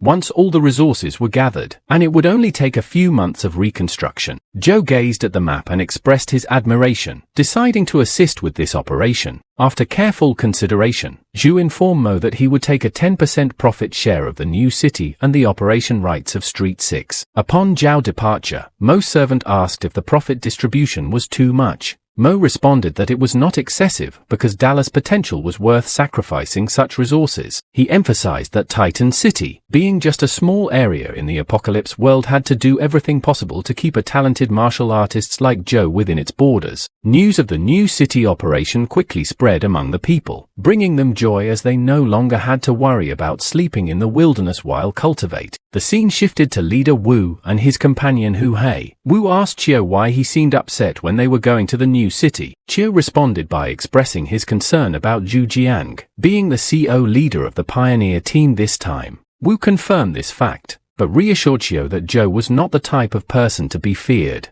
Zhou then arrived at the Titan team area in his car and expressed his enthusiasm for working together with them for a period of time. Although some team members were unhappy with having a rank 6 martial artists as their guide, Zhou acknowledged their discontent and issued a challenge. He declared that if any of them could defeat him, he would gladly let that person take on the CO leader position. Chiu initially desired to challenge Zhou, but leader Wu reminded him of Lu Guohai's fate. In the past, Zhou was merely a 3rd-ranked martial artist, yet he managed to defeat an 8th-ranked martial artist. Now Zhou has climbed to rank 6, indicating a significant increase in strength. Hearing this, Hugh withdrew his challenge. However, Li Fengsing, an 8th-ranked martial artist known as Berserk III, stepped forward and accepted the challenge. Zhu, curious, inquired if there were any other contenders. Li Feng replied, advising Zhou to focus on their match first and consider challenging of his later. Zhou, acknowledging Li Feng's suggestion, obtained to branch sticks, stating that barehanded combat wouldn't reveal Li Feng's true power. As the fight commenced, Li Feng charged toward Zhou, yet just as Li Feng neared to strike,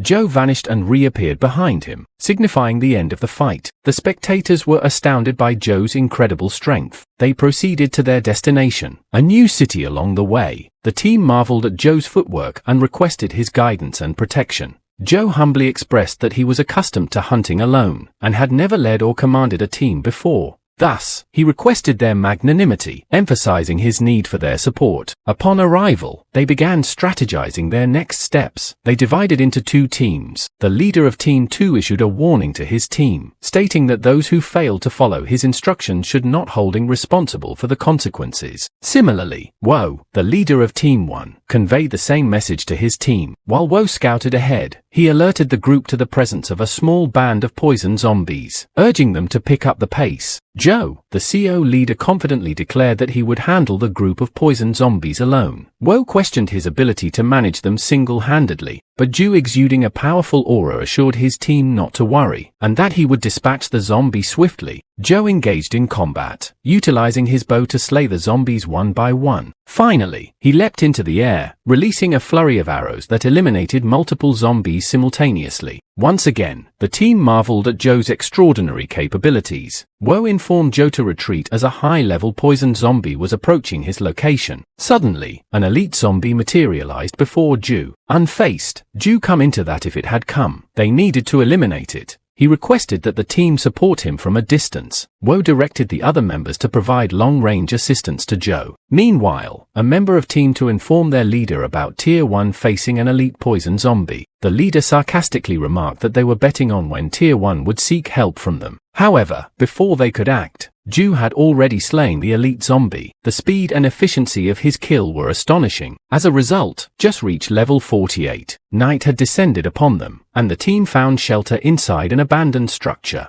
Woe reached out to Alzu, the leader of Team 2, to relay the news that Team 1 had already eliminated the central area of the city. He inquired about the progress of Team 2. Zhou responded, stating that they had made significant headway and had taken down 7 elite poison zombies. Woe advised him to rest well as the main force team would arrive the next day to provide assistance and bring the mission to completion. Woe then gathered his own team and acknowledged the contribution of CO leader Zhou, whose efforts had greatly expedited their progress. Zhou humbly attributed the success to the hard work of everyone. One member of the team chimed in, expressing curiosity about to his experience of falling behind. The following day, both teams continued their efforts to clear the area. Zhou, with his unwavering determination, swiftly dispatched the zombies. Realizing that the task was too time-consuming to handle individually, Zhou asked his team about the whereabouts of the grenades they had brought along. Wu pointed to a box nearby, indicating that all the grenades were stored there. Meanwhile, Alzu and his team were also engaged in eliminating the zombies in their facility. One of his team members informed him of Zoe's unconventional approach of using grenades to bomb the poison zombies.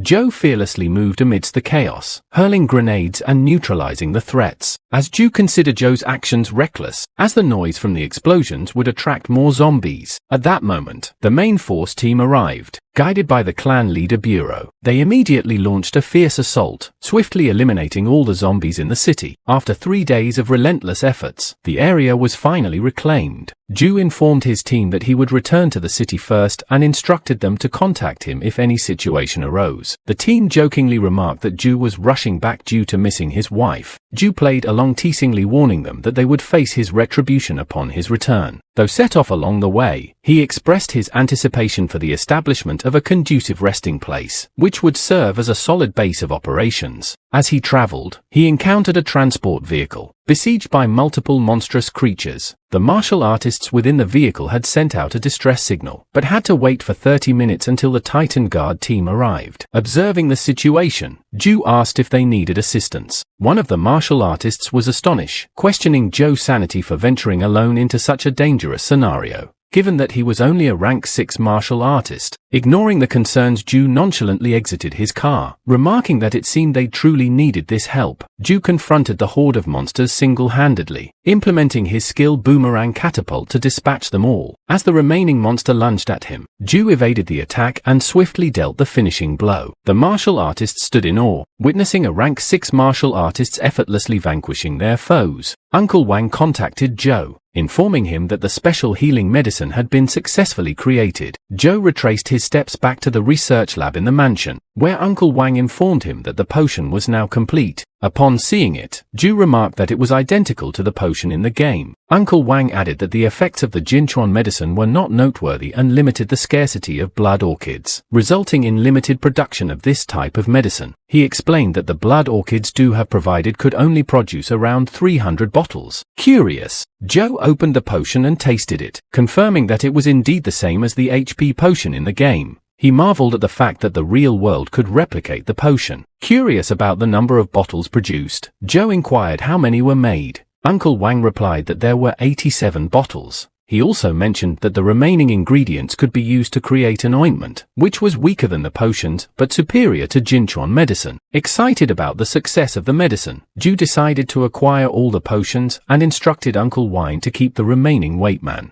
He anticipated a significant increase in the price of the treatment medicine in the near future. Satisfied with the medicine's success, Zhou began planning his next move. He realized that once the number 1 area was developed, numerous martial artists would flock there, presenting a lucrative business opportunity. He immediately called Xiao and proposed the opportunity to him. Later at Zella Painting's base, Xiao gathered his team and opened a box filled with green crystals. The team rejoiced, believing they had struck it rich. However, Xiao clarified that the crystals were not his bow were provided by Zhou. He instructed his team to use the crystals exclusively for appointments and medicine. Meanwhile, Zhou ventured into the forest to hunt monsters. Unbeknownst to him, a group led by a martial artist was nearby. One of the members observed Zhou and informed their leader, referring to Zhou as an AB at practicing archery. Perplexed, the leader questioned why they should be surprised by someone practicing archery. The member urged the leader to take a look at Zhou's bow. After examining Xilo's bow, the leader decided to approach Zhou. It appeared that this group was affiliated with Chu Tianhe, the father of the young master, who had hired other group leaders to search for his son. As witnessed before, Zhou had eliminated the entire group, including the young master.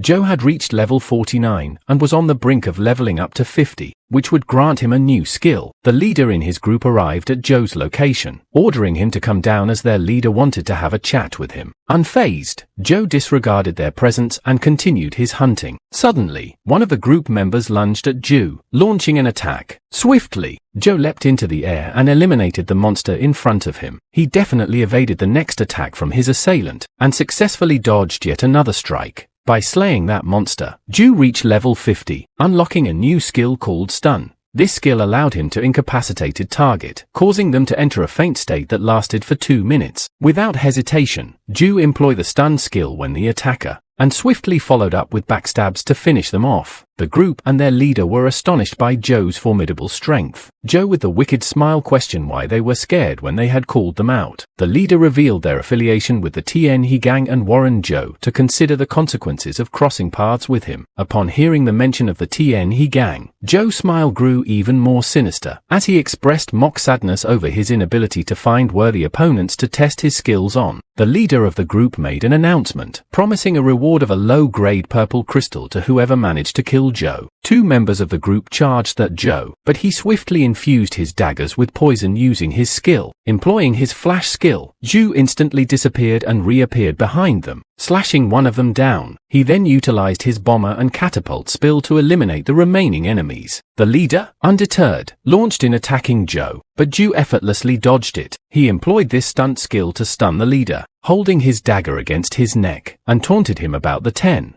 He gains knack for provoking him. Zhou swiftly sliced the leader's neck, ending his life. While looting the fallen enemies, a Rakate steel-armored cow suddenly appeared and launched an attack on Zhou. The cow positioned itself and charged Zhou once again. Zhou leaped over the cow, using stern to disrupt its balance. He swiftly moved to its back and unleashed multiple back steps, but the cow's high resilience made it difficult to inflict significant damage. Realizing that he could only defeat it slowly, Zhou endured as the cow attempted to dislodge him by jumping and throwing him off its back. Zhou maintained his hold on the cow, relentlessly attacking with his dagger. After 6 hours of intense running and jumping, Zhou finally managed to defeat the cow. Prepared to deliver the final blow, Zhou noticed the sorrowful expression of the cow's face. Moved by its pitiful gaze, Zhou decided against killing it, as it pleaded for mercy. That night, Zhou set up a small campfire and spent the night there. The following morning, Zhou heard a sound indicating the cow's recovery. To his surprise, the cow appeared before him and immediately dashed towards him, expecting another attack. Zhou reading his dagger, but instead the cow licked his hand, expressing gratitude. The scene shifts to a group of martial artists traveling on the road. Ho Zi points out that they have encountered someone riding a rank 7 land travel bird. His friend advises him not to speak recklessly, even if it's just a rank 7 land travel bird.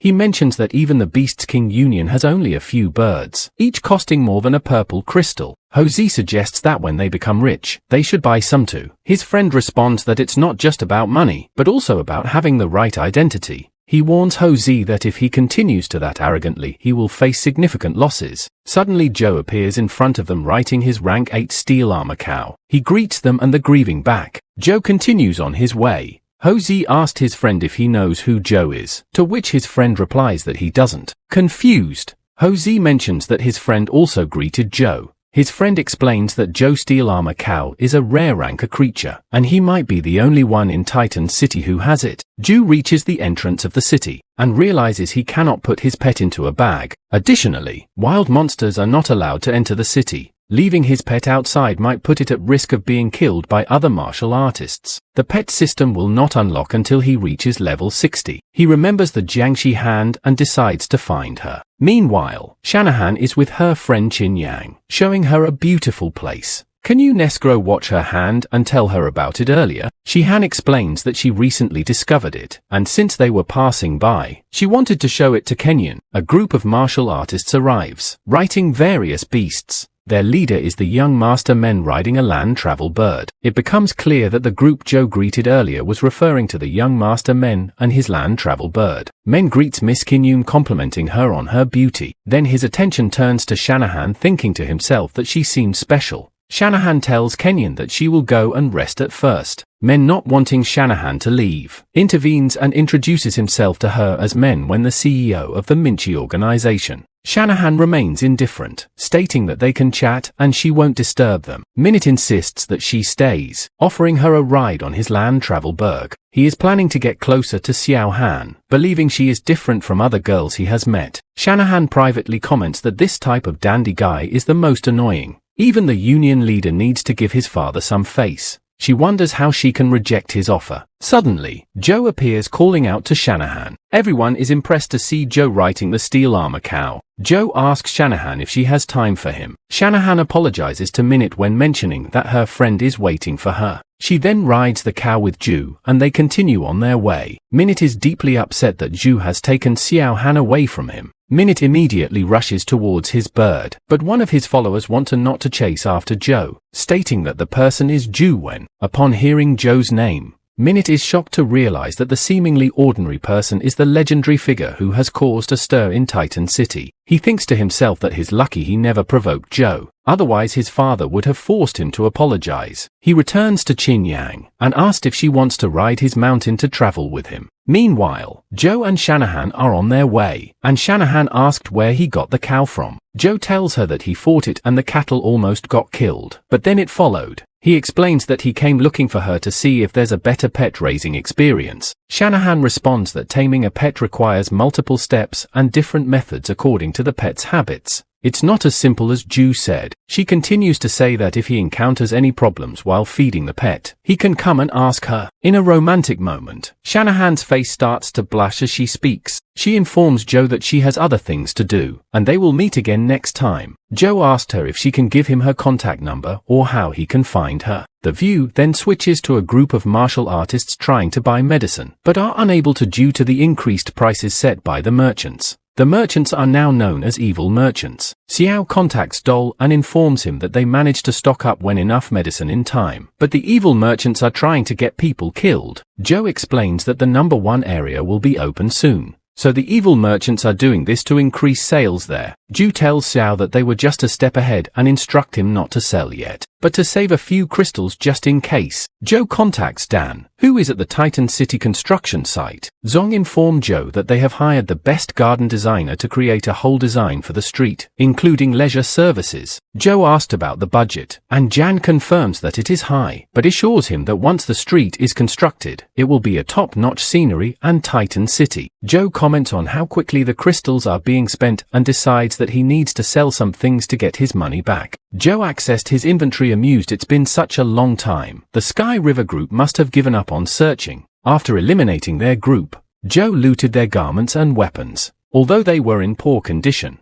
they weren't beyond salvage. Setting up a stall on the street, Zhou contemplated. It's been ages since I last did this. Perhaps it will be busier now. He wondered if he could find a trustworthy individual to assist him in selling these worn pieces of equipment and weapons. Suddenly, an elderly man accompanied by his entourage approached Zhou. That old man requested to inspect the quality of the items. As he glanced at the clothes, he immediately recognized them as belonging to the Sky River group. However, he chose to conceal his knowledge and continue behaving normally. The old man casually remarked, "These heavily damaged pieces of equipment require no repairs. No one would buy them." Curious above his options, Zhou inquired about what he should do. In response, the old man informed Zhou about a repair store capable of marginally restoring the equipment. He mentioned that he would offer a fair price for the products. Sensing that the old man was merely putting on an act, Zhou asked him about the value of a single set. Unbeknownst to the old man, Zhou had already discerned his deceptive behavior. The old man proposed trading 1 white high-rank crystal for a set and expressed his desire to purchase all of them. Suddenly, a young man appeared and approached Zhou, stating that his equipment was not bad and worth at least a high-rank blue crystal. He mentioned that Dao Nan, the old man's name, was someone who nobody dared to provoke. However, the young man boldly declared, "But I am not afraid.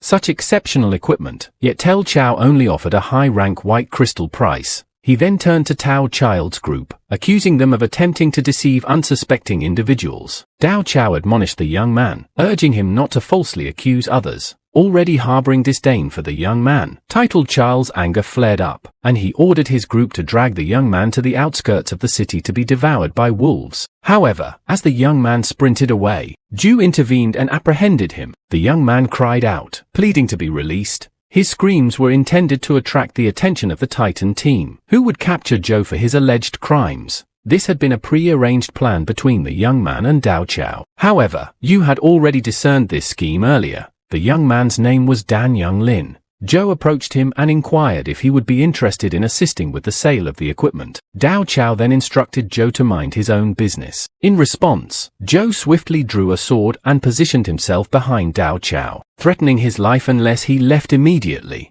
Dao Chao challenged Zhou, asking if he dared to kill someone in broad daylight. Just as the Titan guards arrived at the scene, Dao Chao continued his arrogant remarks, convinced that the guards would apprehend Zhou. However, to his surprise, the guards captured Dao Chao instead. One of the guards apologized to Zhou while the other mercilessly struck Dao Chao. Zhou informed the guard that their offense was not significant, as they merely found a location and detained Dao Chao for a few days. Afterward, Zhou accompanied Yang Lin to an open-air noodle store. Zhou inquired why Yun Lin wasn't eating, questioning whether the noodles at that establishment were unsatisfactory. Yun Lin responded that it wasn't the case, as the noodle store was renowned for its excellent quality. Zhu then stated that as someone who had experienced certain things, young Lynch had already been aware that the source of these old equipment was the Sky River Group. He asked Yang Lin for assistance. Yun Lin inquired Wu Zhu had chosen him, to which Zhu replied, because of your character. Later, Zhou went to inspect his cattle and encountered Alzu, who commended him, saying, "You're amazing. You managed to obtain a rank 8 mount."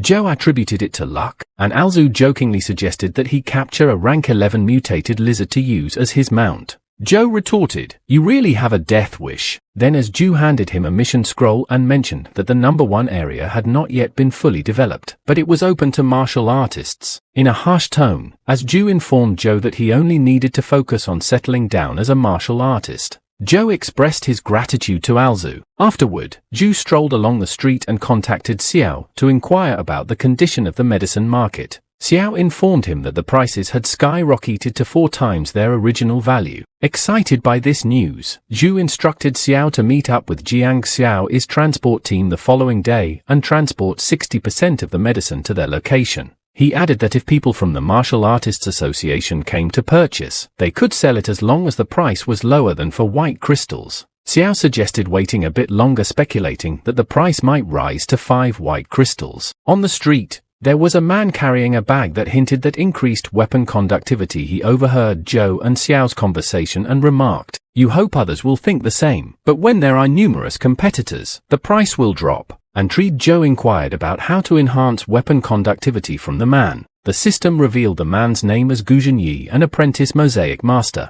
Jinyi explained to Zhou that he could enhance conductivity for a weapon by charging 1 high-rank green crystal. The level of conductivity would depend on the rank of the crystal provided: light crystal 1% to 3%, blue crystal 3% to 6%, green crystal 6% to 9%, purple crystal 9% to 12%. The remaining enhancement percentage relied on Josh's luck. However, Jinyi cautioned Zhu that increasing conductivity was challenging and carried a certain risk. If the process failed, the weapon would be destroyed, and the crystal use would be lost as well. Additionally, the fee had to be paid in advance. Suddenly, a man appeared by accusing Jinyi of being a liar and attempting to scam people. He warned John not to trust Jinyi, as the previous day he had given him his weapon with 20% conductivity, only to be told today that it had been destroyed. The man was furious and declared that if he could fight, he would have killed Jinyi. He vowed to guard the place and prevent Jinyi from scamming anyone further. Upon hearing this, Zhou departed, while the man remained true to his word, vigilantly watching over the area to ensure Jinyi didn't deceive anyone. As the sun began to set,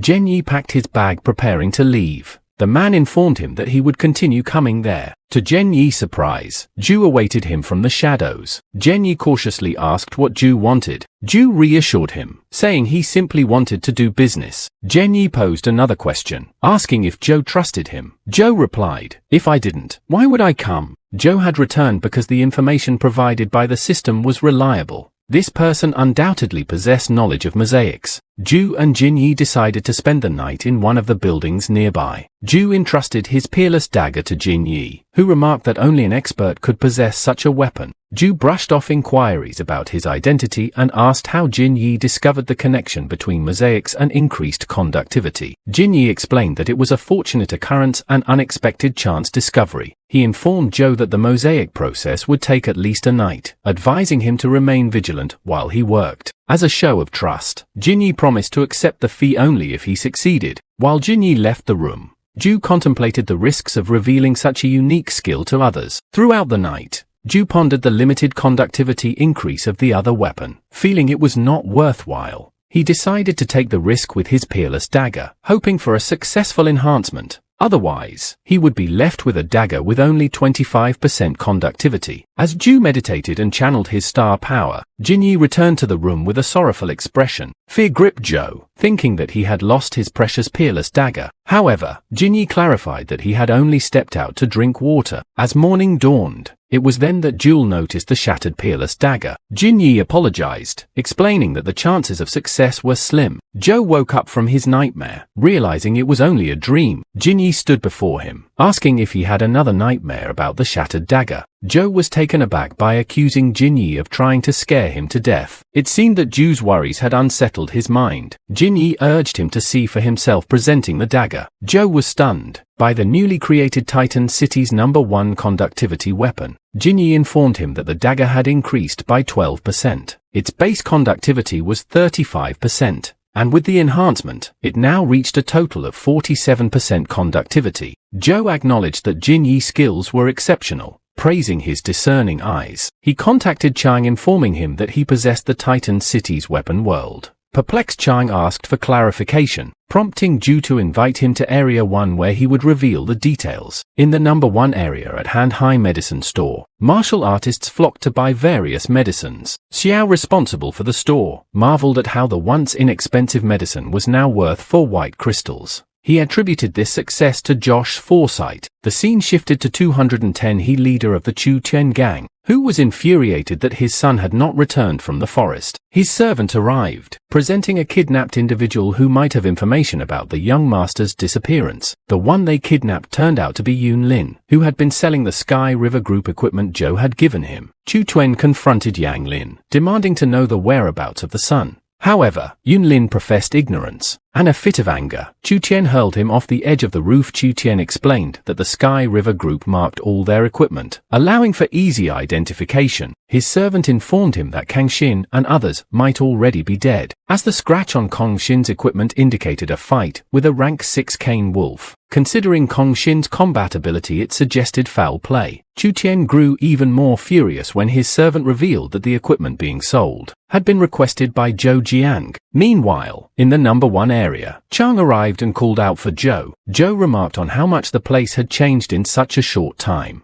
Chang attributed it to everyone's hard work. He reminded Zhou of their previous conversation, and Zhou presented his peerless dagger, showcasing its conductivity of over 40%. Chang was astounded and expressed his desire to meet the person responsible for the enhancement regardless of the cost. Zhou agreed to facilitate their meeting, leaving the rest up to Chai. In the evening, Zhou arranged a meeting between Chang and Jin Yi. The meeting appeared to go well and changed for Zhou that they would return to Titan City. Zhou asked if Chang wouldn't stay until nightfall, but Chang explained that time is money and they needed to shop Titan City. As Chang and Jin Yi departed, Zhou's phone began to ring. An unknown number was calling him. When Zhou answered, the caller revealed that the Sky River Group had kidnapped his family members just an hour ago, locking them in Outer City Area 7 of Sky River's branch. Only 3 members of the Warhammer team were still alive. Zhou questioned the caller's identity, but they simply replied that he didn't need to know and should have expected the consequences of provoking the Sky River Group.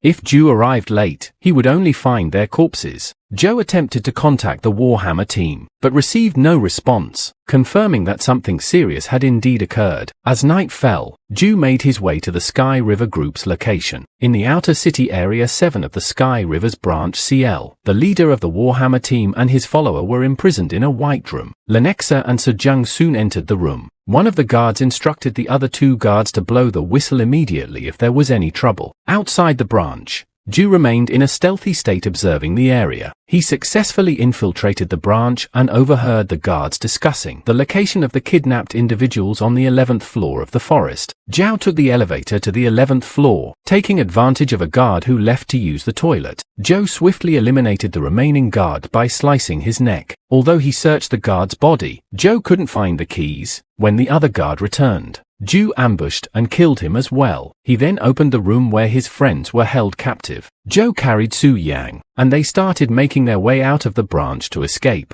Zhou asked Su Yang if she was scared, to which she responded that she wasn't because she knew Zhou would come to their rescue. As the other guards discovered the dead guard at the room's door, they realized that Zhou and the others had fled far and initiated the chase. Zhou and his group reached the city's exit, where the guards informed them that leaving the city was restricted before daylight. Upon recognizing Zhou, the guards immediately opened the door. Xiao was furious about losing his team and vowed to seek revenge. Zhou assured him that he wouldn't let their comrades' deaths be in vain, and instruct Xiao to return to Area 1 to prepare. They would deal with the Sky River Group together. The guards of the Sky River Group reached the exit and ordered the Titan Guard team to open the gate. However, the typing guard refused to comply. The next morning, Zhou and Jiao planned their next move. Zhou marked on the map that the Sky River Group consisted of over 1,000 people. While they couldn't eliminate them all at once, they could slowly strike and eliminate them one by one. The scene that shifted to the cars of the Sky River Group on the road. Zhou appeared in front of him, riding his steel-armored cow. As he charged forward, he crushed their cars, taking them by surprise. For the past few days, Zhou had been relentlessly harassing the Sky River Group's cultivation teams, resulting in many deaths and severe injuries among their members. Chu Tian ordered to serve and to issue new orders for each team, requiring a high-ranking martial artists to accompany them on their outings. Meanwhile, Zhou and Xiao waited for Sky River Group to pass by so they can initiate an ambush. Zhou remarked that their harassment seemed to be effective and informed to Xiao that they needed to retreat. Curious, Xiao asked why they should leave.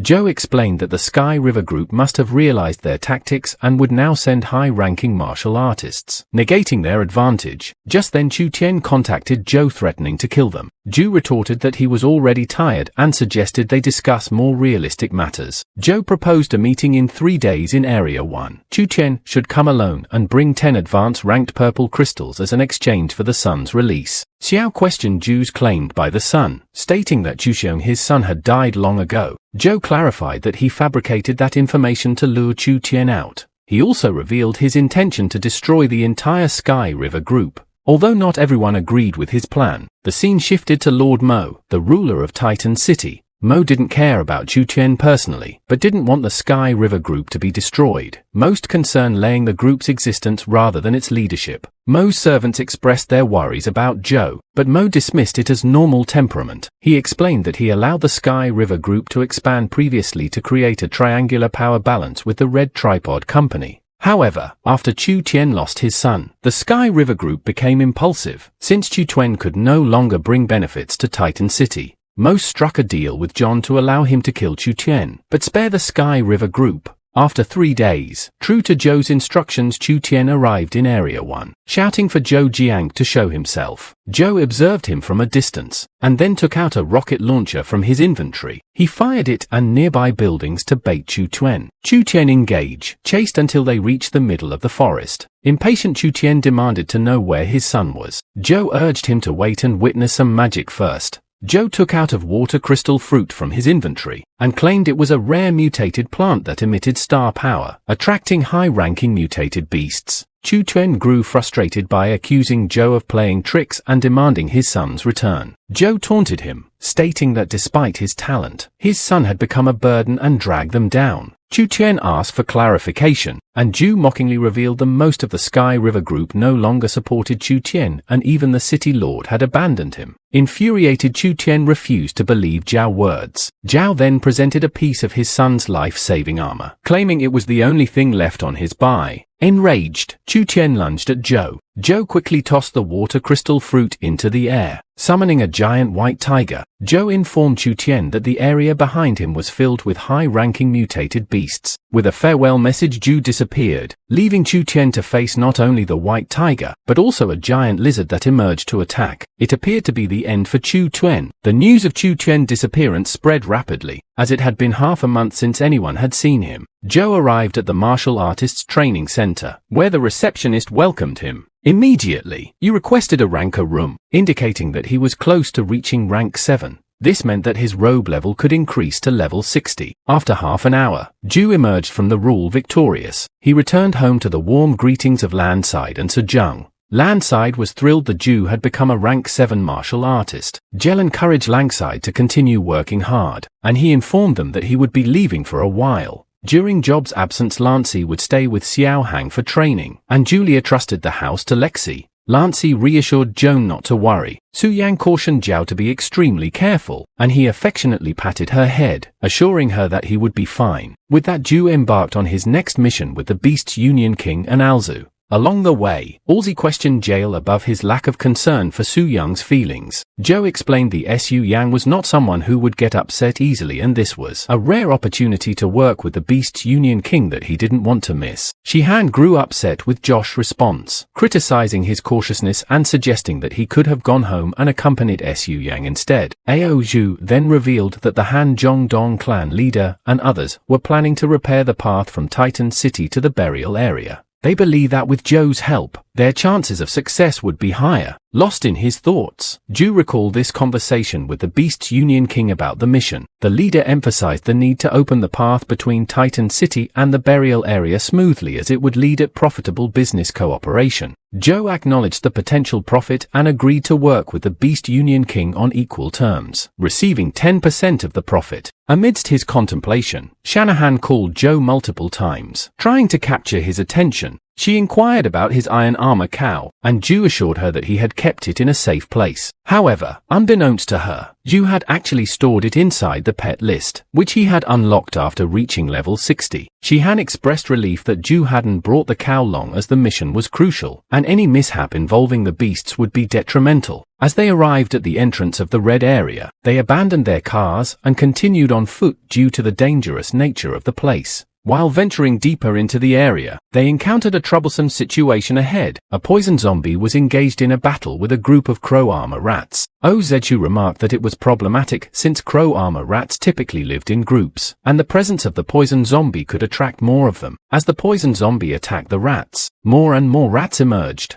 Intensifying the situation, the leader of the Beasts Union quickly instructed the team to move to the upper floor. As soon as the rats sensed their presence, they launched an immediate attack. Shihan was attacked by a rat and became frightened. Zhou swiftly leaped to her rescue and advised her to be more careful, emphasizing that he couldn't always be there to help her. They managed to reach the upper floor, where the leader instructed them to jump to the opposite floor. Everyone successfully made the jump, except for Shanahan, who couldn't reach the distant opposing floor. Without hesitation, Zhu assured Shihan that he would assist her, and use his hands as support to propel her across to the other floor. As the rats approached, Zhu urged the rest of the team to leave and promised to contact them later. The leader in Hansha called out to him urging him to join them, but Zhu directed their attention to the area below. He remarked that without someone luring the rats away, no one could escape. Below them, a group of cow armor rats had gathered. As the rats reached the top, Zhu initiated a daring escape. He started running, drawing the attention of all the rats towards him. With agility and precision, Juliet over rooftops, utilizing a hook from his inventory to navigate through the buildings. Shihan expressed concern for job safety, prompting the leader to reassure her that with his skills, Zhou should be fine. The leader was taken aback by Shohan's worried for Zhu referring to her as the unit's flower. Shanahan explained that she felt responsible for causing him to fall behind,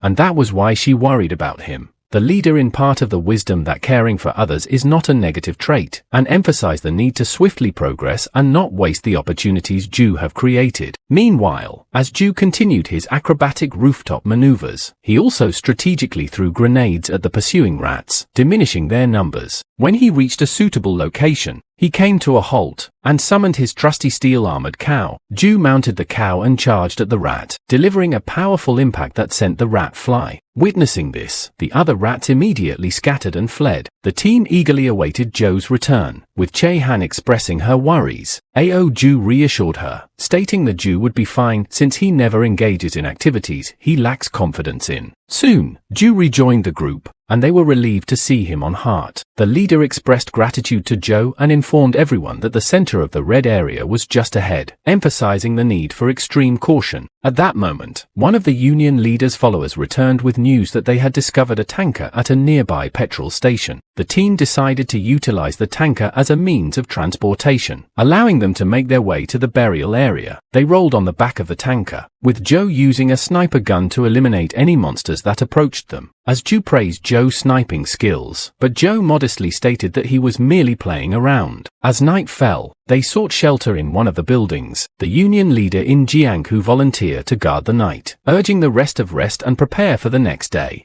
From the balcony of the building, Zhou and Shanahan watched fireworks illuminating the sky. Shanahan admired their beauty and asked Zhou about their nature. Zhou explained that they were a type of sea that when heated, shot up into the sky and dispersed, benefiting from the cool night to protect the seeds from sunlight radiation. Shihan expressed her gratitude to Zhou for the knowledge he shared. Zhou playfully reminded her that she had already thanked him before a question whether she would help him if he were in danger. She responded with a maybe and went to sleep. The following morning, the team encountered another group of martial artists engaged in a deadly conflict. The group's leader ordered his team to check for any survivors and eliminate them and found. Upon inspection, they discovered that all members of the opposing group had been brutally murdered. As the tanker carrying Zhu and the others passed by, one of the group members reported to their leader that the tanker had witnessed their violent act. They debated whether to pursue the tanker, and the leader instructed his subordinate to inform their comrades in the city to keep a watchful eye on the tanker. Finally, Zhu Hanjiang and the others reached Nanbu Town, one of the forestation areas within the burial site.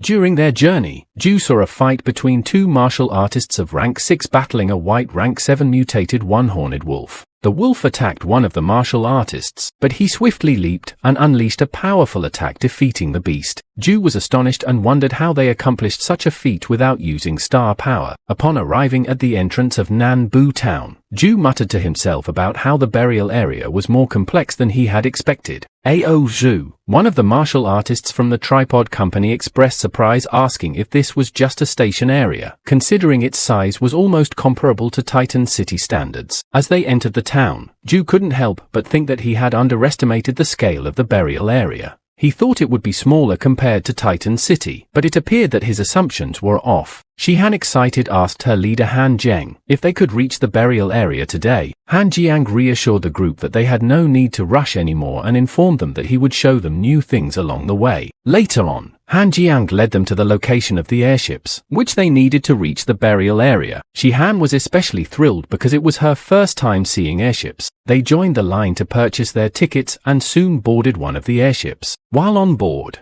Zhou mentioned Zhou that he had heard that these airships were not unique to Nanbu town. Other station areas also had many of them. Zhou nodded in agreement and added that the ticket prices were quite expensive. He continued pondering how large the burial area must be if the station area itself was this vast. As the airship began to ascend, Shihan couldn't contain her excitement and exclaimed, "It's flying! It's flying!" She reached out to touch Zhou and asked him if this was what it felt like to soar through the air, and if he had ever experienced it before. Her enthusiasm didn't leave room for him to answer in the midst of her excitement. While they were in the air, Shihan excitedly urged everyone to admire the beautiful scenery of the white clouds surrounding them. Zhou agreed that it was indeed pretty but couldn't help expressing his concern. He wondered what would happen if this type of flying vehicle encountered a mutated beast. Just then the pilot who was steering the airship informed them that a group of flying beasts had appeared and they were of rank 5. The martial artists on the airship quickly ascended to the rooftop to confront these creatures. Zhou couldn't resist making a comment about how his timing seemed impeccable. As the beast closed in, one of the martial artists reloaded his crossbow with a peculiar metal container and took aim. When he fired, the container released the metal net that ensnared and killed the beasts that got caught in it. The remaining flying beasts witnessing this flew away, putting an end to the crisis. Zhou was surprised at how swiftly the situation was resolved, and finally understood why the rank 6 martial artists were able to defeat the rank 7 beast. The secret lay in these unusual metals. Later on, while the martial artists who had defeated the flying beasts on the airship was standing, Zhou approached him and offered a cigarette as a token of gratitude for saving them. The martial artists graciously accepted the cigarette and thanked Zhou in return. Furious about the metal net used to fend off the beasts, Zhou inquired about it. The martial artists noted that Zhou seemed to be new to the burial area and mentioned that he hailed from Titan City. However, when Zhou mentioned Titan City, the martial artists appeared ignorant, considering it to be a small place. The martial artists then picked up his crossbow and revealed that the metal net was not a secret. It was made from a type of complex metal. He explained that they had only started extracting this they categorized them based on a standard called penetration. The martial artist shared that the metal net he had used earlier had an 8 penetration value, which was equivalent to the entire profit of their current expedition.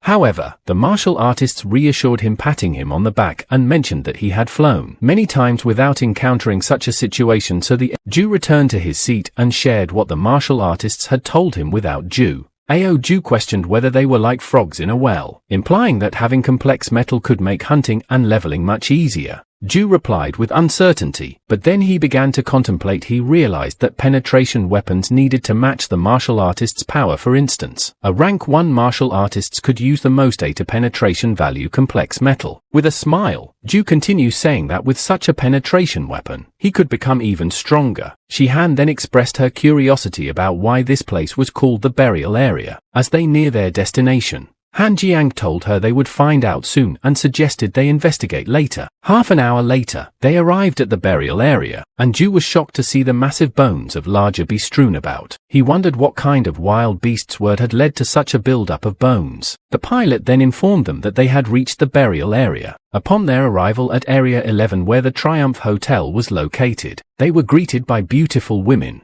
Zhou was pleased to remain composed, but Shihan was upset. Han Jiang handed each of them a card representing a room in the hotel. Zhou quickly took his card stating that he needed some rest. At that moment, the women surrounded him and offered a massage service, but Zhou politely declined. Meanwhile, Shihad was irritated and blamed Han Jiang for choosing this hotel. Later, Zhou took a shower and began observing the city from his room. He pondered how he liked knowledge and likened it to playing a game where everything had to restart when changing maps. With an eerie smile, he reflected on the surprise of complex metal and anticipated even more surprises in the burial area. With a laugh he declared, "Burial area, here I come." The next day Han Jiang and his companion informed to Jiang and as Zhou that they were going to handle matters related to Stag Hatch and business. They bid farewell for the moment. After their departure, Zhou Jiang Ostalji to stay in a system with matters related to Titan City. Zhou assured him not to worry as he would protect their friends and family while he was around. Zhou then decided to explore the local stores. He remarked that the business atmosphere here couldn't be compared to Titan City. He entered a store managed by an old man and inquired about the cost of a burial area map. The old man replied that it would cost 1 high-rank white crystal. Zhou promptly handed over the crystal. Taking advantage of the situation,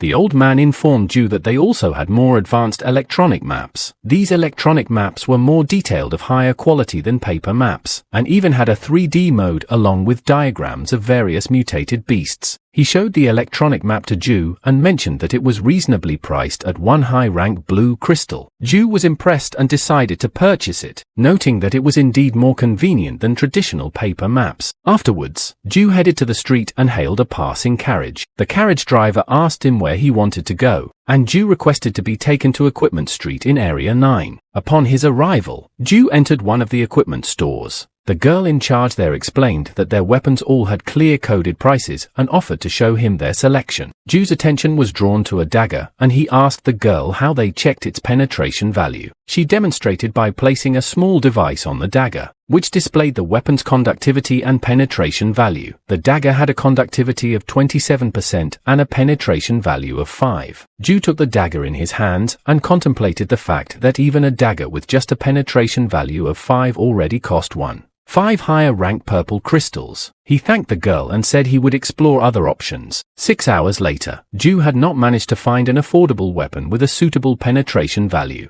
He thought to himself that his expected penetration value weapons all seemed to cost at least 1 purple crystal. His savings from Titan City seemed to only make him a medium-class splendor in the burial area. Then he noticed an auction house in front of him and decided to enter. The auctioneer informed the audience that the last item for the day was their best product. He revealed a complex metal, 10 centimeters in diameter and 2 centimeters thick. The participants' expectations initially rose, but many were disappointed as the complex metal was too small for their purposes. Zhou, however, thought that its size should be sufficient to make a dagger. The auctioneer then disclosed the complex metal's penetration value, which was 11, while the highest known penetration value was 13. Only 2 units lower. Zhou was taken aback. He hesitated, but decided to bid for it. The starting bid was 1 high-rank purple crystal, and the bidding continued until it reached 5 high-rank purple crystals. The auctioneer began counting down and asked if there were any higher bids. Zhou raised his hand and bid 6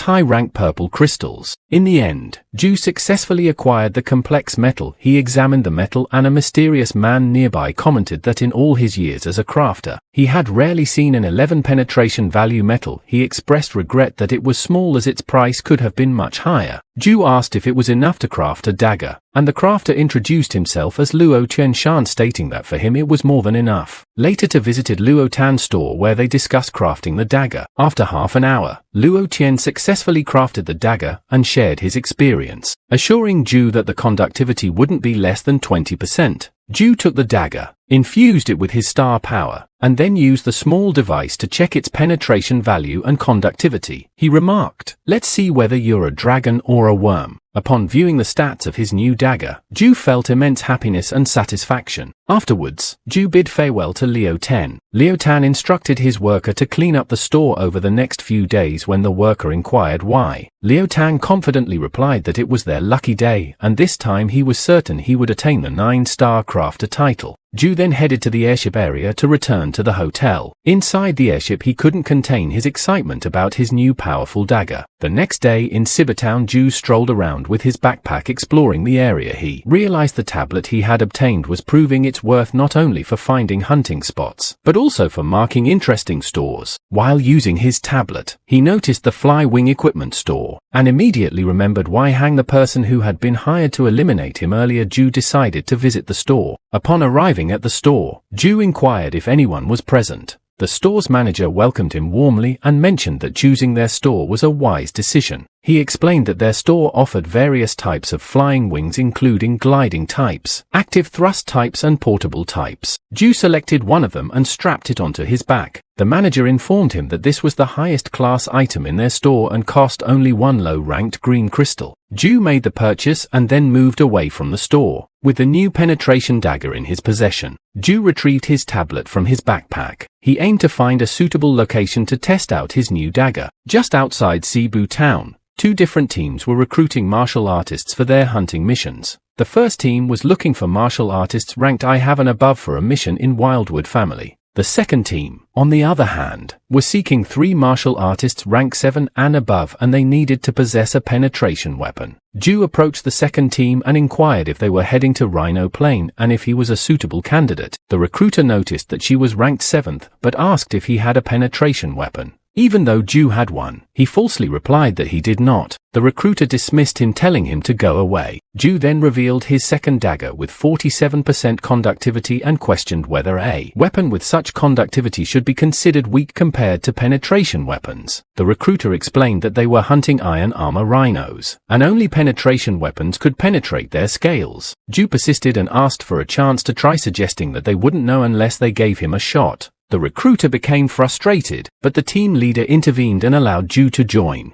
2 other martial artists also joined the team, and the team leader introduced himself as the leader of the Wolfgang team. He informed the new recruit that this mission had a reward limit. Next to him was a machine gun, and he instructed the recruit that their job was to draw the attention of the iron armor rhinos, and they would attack from there. He asked if there were any questions and concluded by saying they would set off soon, and so they commenced their hunting mission. One of the new recruits expressed his excitement, feeling lucky to be a part of the Wolfgang team. He emphasized the need to perform well as their rewards would be substantial. Zhou asked if the Wolfgang team was strong, to which the new recruit replied that Zhou must have just arrived. He explained that the Wolfgang team was top-notch, evident from the fact that they won't even care about you if you don't have a penetration weapon. Suddenly, a group of 6 large fang wolves began chasing them. The team leader immediately opened fire on them with the machine gun. Zhou was impressed as he noticed that each shot from the machine gun was the last wolf. The Wolf King leaped towards Zhou, inches away from Zhou. He prepared to defend himself. However, a bullet swiftly struck the wolf in the head, killing it. It was one of the new recruits who had made the shot. He remarked, "I wonder if this wolf..." The other new recruit chimed in, mentioning that the Wu Fang team uses penetration value 8 bullets easily, while other teams might not even earn enough to cover the cost of a single bullet after their missions. Upon their arrival at Rhino Plain, they encountered multiple rank 9 iron armor rhinos. The team leader instructed the 3 new recruits to split into 3 different directions to attract the rhinos. He emphasized the importance of not attracting more than 2 rhinos at a time with the plan in mind. Zhou and the others began their operation.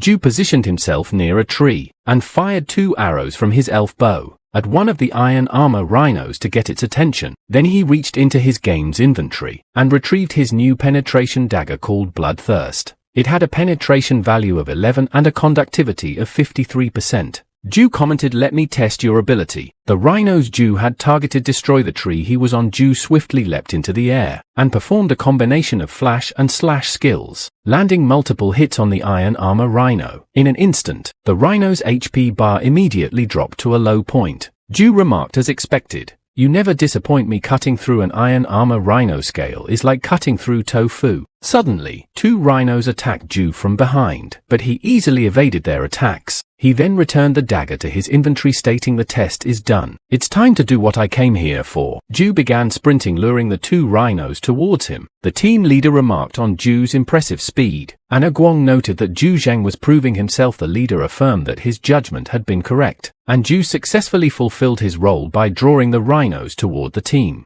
The leader then instructed Zhou to take a break and leave the rest of the team. While the team faced off against the two rhinos, a member from the Wolfgang team positioned himself behind Zhou. He loaded his weapon with a penetration value 9 bullet, eager to test it against the rhino's armor. However, when he fired the bullet at the rhino, it simply bounced off. The frustrated man commented that gunpowder alone couldn't fully harness the power of a penetration value 9 bullet, and he considered it a wasted shot. Zhou asked if the leaders and others' weapon penetration should be above 9. The man revealed that this was their first time at Rhino playing since acquiring the new penetration value 9 weapons. Judging from the situation, even with a penetration value of 9, it would still be challenging to battle the iron armor rhinos. After some time, they finally managed to defeat the rhinos. The leader emphasized the importance of having good weapons before embarking on a hunt, especially for such significant missions. He then told Zhou that later he would need to provide his guild cards so they could transfer the money after selling the materials at Cebu town. Zhou was puzzled and asked if the burial area had guild cards. The leader confirmed that they did, and Zhou admitted that he hadn't made one yet. Later, the Wolfgang team accompanied Zhou back to Zibatown at the Martial Artists Guild branch. Zhou learned about the guild's level descriptions in the burial area. There were 5 levels, with level 1 being the top level. Members would automatically upgrade to the next level once they reach 10 stars. Inside the guild, an assistant helps Zhou create his member card. After a while, Zhou received his card, which was a white card with 7 stars. Due to his recent mission with the Wolfgang team, Zhou contemplated that he needed to do more in the burial area to raise his rank. Subsequently, Zhou and the Fang team were on the road when she decided to bid them farewell. He summoned his armored cow and set off for his next destination. Passers-by were impressed to see Zhou with an armored car was his team beast. Zhou returned to Rhino Plain, where he leapt from his armored cow, utilizing his star power and wielding his bloodthirst dagger. He executed a skill called Boomerang Catapult, defeating multiple iron armor rhinos. Close to Zhou, an old man observed him using binoculars. This elderly man was the clan leader in Wear Star Ring Monocle. He was accompanied by Chief Instructor Lao Lai. He asked Lao Wai to take a look at the interesting individual. As Lao Wai used binoculars to observe Zhou, he commented that despite being so young, Zhou had already trained his macro dogs to a remarkable level. Even though he was only a 7th ranked martial artist, the macro dodge skill previously mentioned during his battle with the White Monkeys was a complex passive skill unique to rogues. This skill relied on the body's instinct to dodge opponents' attacks and gradually improved through repeated dodges. However, Shan had a different perspective. He commented that if you observe closely, the young man's combat ability was unusual. He believed that Zhou was at least ranked 11 and strength. Lao Li added that Zhou should be as powerful as a rank 10 martial artist, if not stronger. Turning to leadership, Lao Wai suggested that if this person continued to grow, he had the potential to become a top-notch martial artist. Shan agreed, saying that they should pay Zhou a visit, so they made the decision to visit Zhou. As Zhou reached level 62 in his hunting, he commented that it was a good place to hunt, having just leveled up twice and obtained 13 crystals. He pondered whether the rhino's meat was tasty, recalling that the Wolf Fang team hadn't brought any back last time. Zhou used his inventory to store the rhino's meat and scales, deciding to explore further since it was still early. While venturing through the forest, he suddenly sensed the presence of 2 individuals behind them. Zhou reacted quickly,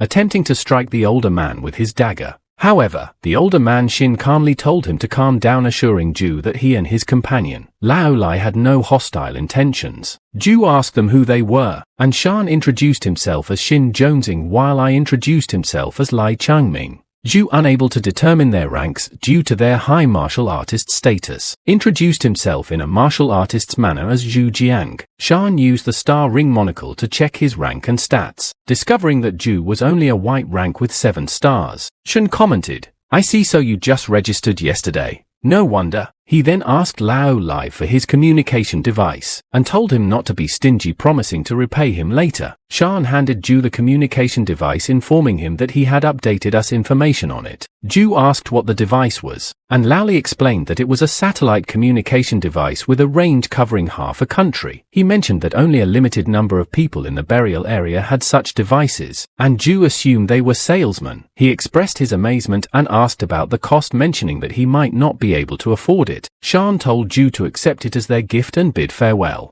He also shared his communication code with Zhou. Lao Li encouraged Zhou to research and learn how to use the device himself. Zhou was a bit confused and commented on the unexpected encounter with these individuals, wondering why he felt a bit apprehensive. After Shan and Lao Wei left, Zhou was busy researching his brand new communication device. He said, "Wow, this thing is really high-tech. I need to dive into some serious research." Just then Shan called Zhou and reminded him of something important. He said, "Hey, I forgot to mention that according to your standards, you shouldn't eliminate mutated beasts. Instead, you should try to tame them as sparring partners. With your combat skills, beating up rank 9 opponents must be getting dull. Martial artists should challenge their limits and life and death situations. So go push yourself further." Shin then hung up. Meanwhile, Lally, who was driving the car, chimed in. "I still think the gift you gave him was too extravagant." Shin replied, "Well, I'm the leader and you're the chief instructor. You need to think ahead." Lao Wei. He's just a solo martial artist who recently joined the Martial Artists Guild.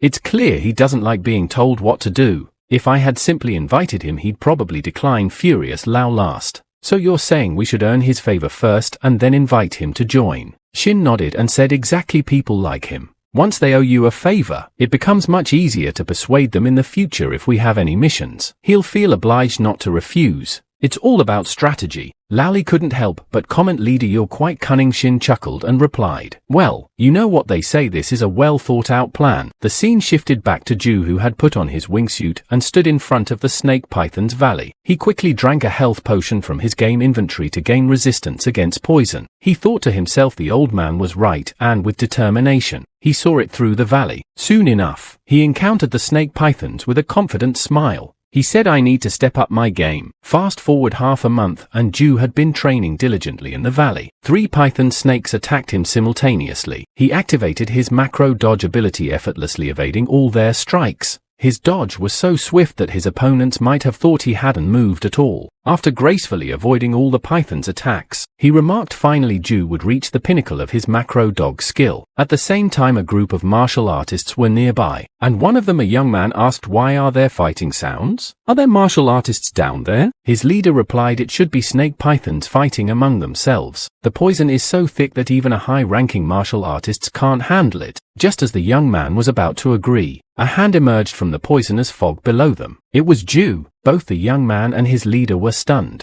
Zhou greeted them with a casual good morning, and the leader returned the greeting. Zhou then mentioned, "I have something else to attend to, goodbye." However, the leader stopped him, sensing something extraordinary about Zhou's aura. He wondered if Zhou might be interested in a mission. The young man couldn't believe it, asking his leader if he was crazy to invite an unknown stranger who was only ranked 7. Other members chimed in, urging their leader to reconsider, reminding him that they were the 37th ranked team in their burial area and couldn't recruit people so casually. Ignoring the protests, the leader told them to hush, explaining that he had his own plans. Zhou, with a slight grin, interrupted, "To be honest, temporary collaborations can be fun once in a while. I know my standards, but a little adventure doesn't hurt." With that, Zhou extended his hand, accepting the leader's invitation. Later, after they emerged from the snake python's valley, the leader asked Zhou to hand him his communication device so they could share the mission details. Zhou retrieved his satellite communication device, leaving the young kid and other team members and all. Having such a device was incredibly rare in the burial area, with only 60 people possessing one. The leader quietly contemplated, thinking, as expected, "My intuition was right.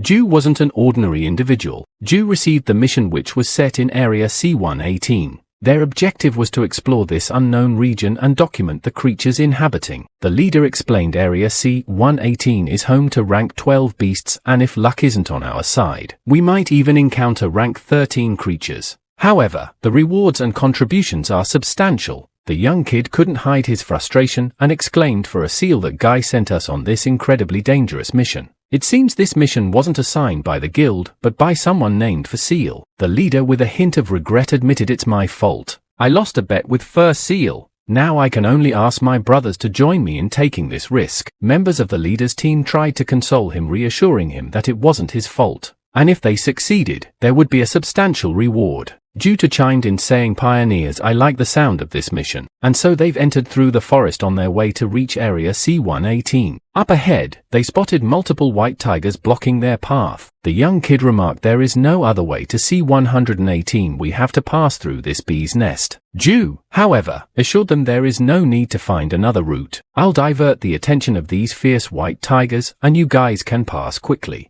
The team was taken aback by this bold plan, and the leader cautioned Zhou not to push himself too hard. Zhou reassured him saying, "Don't worry, I'm not foolish enough to seek death." With that, Zhou dashed towards the white tigers. The young man asked his leader if she would be alright. Wondering if he was just showing off, the leader responded, "Did you forget where we first encountered him?" The young kid recalled the Python Snake Valley. The leader pointed out if he wasn't capable, he wouldn't have made it out of there unscathed. Using his stealth ability, Zhou maneuvered through the tigers. Since there were many of them, Zhou retrieved fireworks from his game inventory to divert their attention. As the team watched in amazement, Zhou successfully lowered all the tigers away from their path. In the end, the team managed to safely reach the other side of the forest, which was area C-118. They were all exhausted, and the young kid asked his leader if she would be alright. Suddenly, they heard a loud noise that the leader identified as stronger than a rank 12 mutated beast. With a regretful and solemn expression, the leader began to speak. But before he could finish, as Zhou appeared before them, the entire team was shocked to see Zhou return. Confused, Zhou asked why they didn't seem happy to see him. The young kid grabbed his hand and said, "I'm convinced you must be an expert." The leader patted Zhou on the shoulder and thanked him, acknowledging that his speed and skill surpassed theirs. He then handed Zhou a detection device, explaining that they only needed to complete 60% of the mission. The detection device showed 1% progress since they had more exploring to do.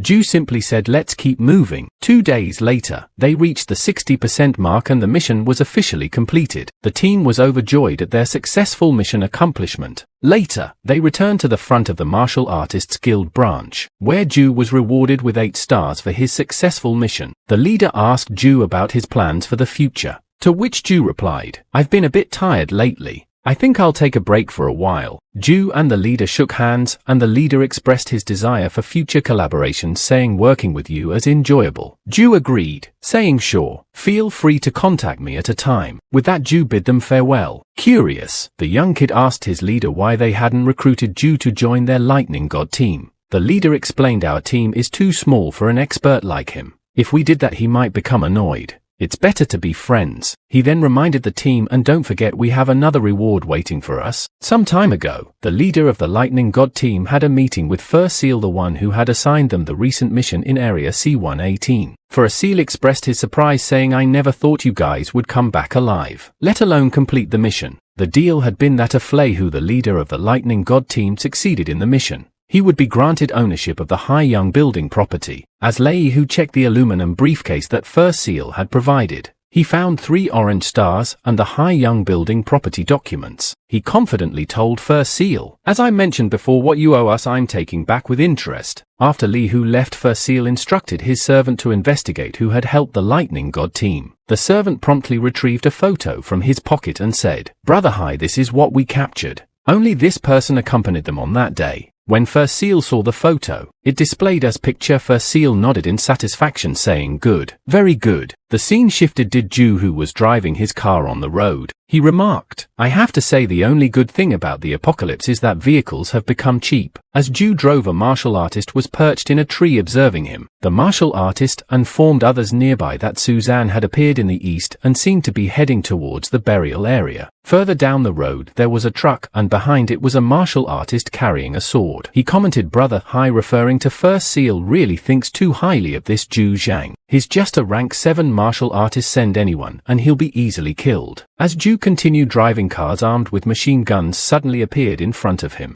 Zhou noticed the martial artists with the sword commanding the cars to open fire on him. The cars began firing and choose vehicle, and the martial artists with the sword remarked, "Such a pity, it's a good car." He raised his hands ordering the others to cease fire. However, a missile struck them from behind, destroying one of their cars, and a barrage of missiles rained down, creating fires and destroying their vehicles. Zhou was the one launching missiles at his attackers. He taunted Zhu, want to play with me? Then I shall play with Zhu guys. As the fire surrounded them, the martial artists began to flee. Zhu emerged from the flames in front of the martial artists carrying the sword. Zhu warned him, before I find out who you guys are, I can't die. The martial artists retorted, then I shall let you die. We are from the Sea Sky Company you help play, who make us lose the High Young Buildings property. Now you know why you should die? It became clear that this group of martial artists had been sent by First Seal to eliminate Zhu. Zhu recalled Les, whose team in the martial artists ordered his friends to attack Zhu, but he skillfully used his macro dodge, taking no damage. The sword-wielding martial artists was shocked, commenting, the macro dodge is something only experts can use. But it was too late to realize that. Zhu unleashed his chasing wind technique with his bloodthirst dagger. With incredible speed, Zhu swiftly defeated 3 of them. With a confident expression, he remarked, rank 9. So weak. The sword martial artists were stunned by Zhu's power. Zhu then taunted him, asking, are Zhu disappointed? Zhu prepared so perfectly, yet you can kill me. Show me your true power, fight like a true martial artist. The sword martial artists lunged at Zhu, but Zhu easily dispatched him with just 2 strikes and minimal effort. With this victory, Zhu reached level 70 and unlocked a new skill, Bow K2 Daggers. This skill calls 2 times the damage, with the first strike having a 300% increase in attack power and the second strike having a 200% increase. It also had additional damage of 1000 with the bleeding effect and a cooldown of 1 minute. After dealing with all the hostiles, Zhu summoned his armored cow and continued on his way along the road. He decided to call the Lightning God team's leader Lei Hu and expressed his concerns about how the situation had been handled. Les Hu, sounding puzzled, asked, what's the matter? Zhu then recounted what had happened. Upon hearing the details, Lei Hu exclaimed, first he'll send people to find you. Where are you? I'll send help right away. Zhu responded with a chuckle, you're being too loud. It's fine. I can handle it. Despite Zhu already handling the situation, Lei Hu added his very despicable, be careful of a person called Lin Houghton. Zhu would acknowledge that he had heard that name before. Before ending the call, Lei Hu invited Zhu, saying, when you're free, come to the High Young Building. As the call concluded, the young kid from the team approached Lei Hu's room to inform him of something troubling. Lei Hu asked, what is it? I thought you were the only one left in your family. Who else passed away? The young kid replied with summer news, revealing that Lin Houghton and others had all been killed in a single attack. Lei Hu was horrified upon hearing this. Realizing that Zhu Jiang was indeed a formidable force, he declared, I'm befriending him no matter what. Meanwhile, Zhu was lounging on the back of his armored cow while the cow grazed on the grass. He moves through himself. Sometimes relaxing and enjoying the sun is not a bad idea. I wonder how Lanza and Sujana are doing. Then he thought of Ding Shahan and his face turned red. He scolded himself. Why am I thinking about her? It's definitely just a work friendship. Suddenly, someone called out to Zhu from behind. When he turned around, he saw that it was Shihan calling him. Zhu couldn't help but wonder. I thought if Shihan, and she appeared. Shihan wasn't alone. She was accompanied by a group of beasts tamers. Zhu extended his hand to help her onto the armored cow, and Shihan greeted the cow, saying, cow, we meet again. Curious, Zhu asked her why she was there. She had explained, I'm learning from the Beast Tamer Association's advisor. The taming techniques here are much better than in Titan City. Advisor Ken, one of the beast tamers, noticed Zhu and asked one of his men to provide information about him from the Martial Artists Guild. When Ken received the information, he saw the Zhu was a rank 7 martial artist with blue rank 8 stars. He sneered, such trash wants to compete with me for this girl. His subordinate chimed in. You're absolutely right, advisor. You're so cool. Ken made a veiled threat towards Zhu, saying, you better know your place or I'll make Zhu disappear forever. Zhu asked Shihan if that uncle was with her, and she confirmed that he was the Beast Tamer Association's vice president and her advisor. She added, his very kind. Zhu muttered to himself, kind, but his eyes are full of hostility, like he wants to kill me 100 times. When the Beast Tamer has called for Shihan, she told them she was coming. Before leaving,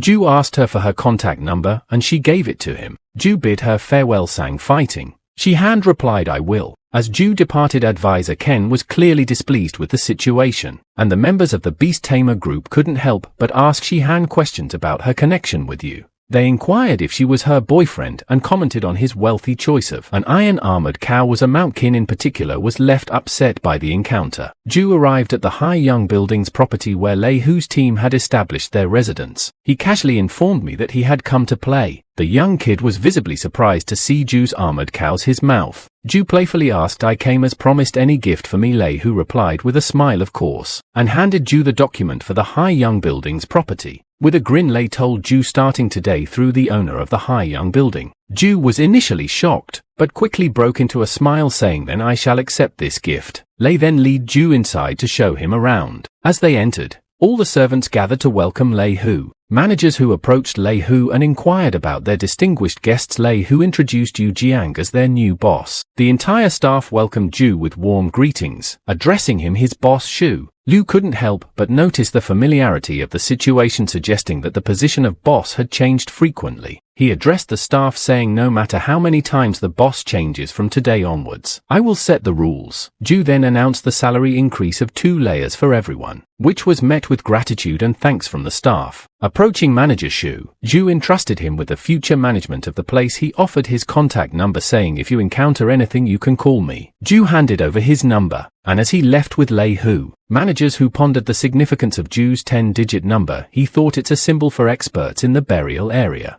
Our new boss, just who was he? Later on, at the top of the Haiyang building, Zhu was leisurely sipping on his juice while wearing sunglasses, just enjoying the relaxation. He commented to himself, "This is the true way to relax." However, his communication device suddenly started ringing. Zhu removed his sunglasses and answered the call with a cheerful hello. "This is Yu Jiang speaking." It was Shihan on the other end of the line, and Zhu greeted her with, "Oh, you came back." Shihan confirmed, "Yeah, I just arrived," and then asked if he was free to pick her up from the Beast Tamer Association. Zhu readily agreed to come and pick her up. Advisor Ken approached Shihan and inquired about her activity. She replied, "I'm chatting with my friend." Ken complimented her progress, saying, "You've improved a lot today. In the near future, you can definitely master other skills." Shihan thanked him for the encouragement. Ken attempted to strike a cool pose and suggested to celebrate your improvement. "I'll treat you to a meal." However, she had declined, explaining that she was meeting a friend. This refusal infuriated Kim. Meanwhile, Kim's team members pointed in another direction where a girl was blushing.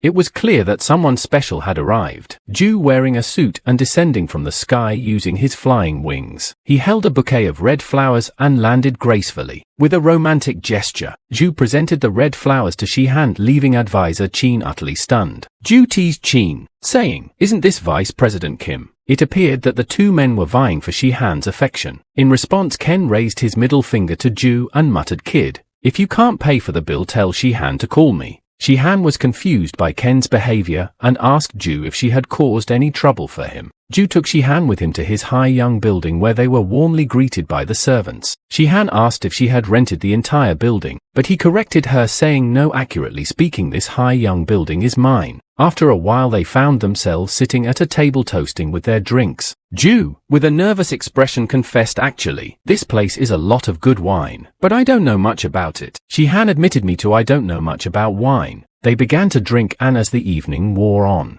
Zhu became progressively more intoxicated. He called out Shihan's name and then with some effort stood up and tried to say something. However, the effects of the alcohol caught up with him, and he collapsed to the ground, blacking out as Zhu was fading into unconsciousness. He managed to finish his sentence, asking Shihan if she could stay behind and become the female owner of the building. With a smile, Shihan called him an idiot and told him, "If I didn't like you, who would come here to drink wine at night?" The next morning, in front of the Beast Tamer Association, everyone greeted Shihan warmly. One of them asked why she seemed so happy and if something good had happened. With a beautiful smile, she replied yes. Meanwhile, Zhu had just woken up, feeling the effects of the previous night's drinking. He commented, "Yesterday I drank too much. I remember I told Shihan something." As he looked around, he found a message left by 11Han that read "OK." It was then that he recalled he had asked her to stay behind and become the female owner of the building. He couldn't help but wonder why he had said that. His communication device began ringing, and it was a call from Xinjiang.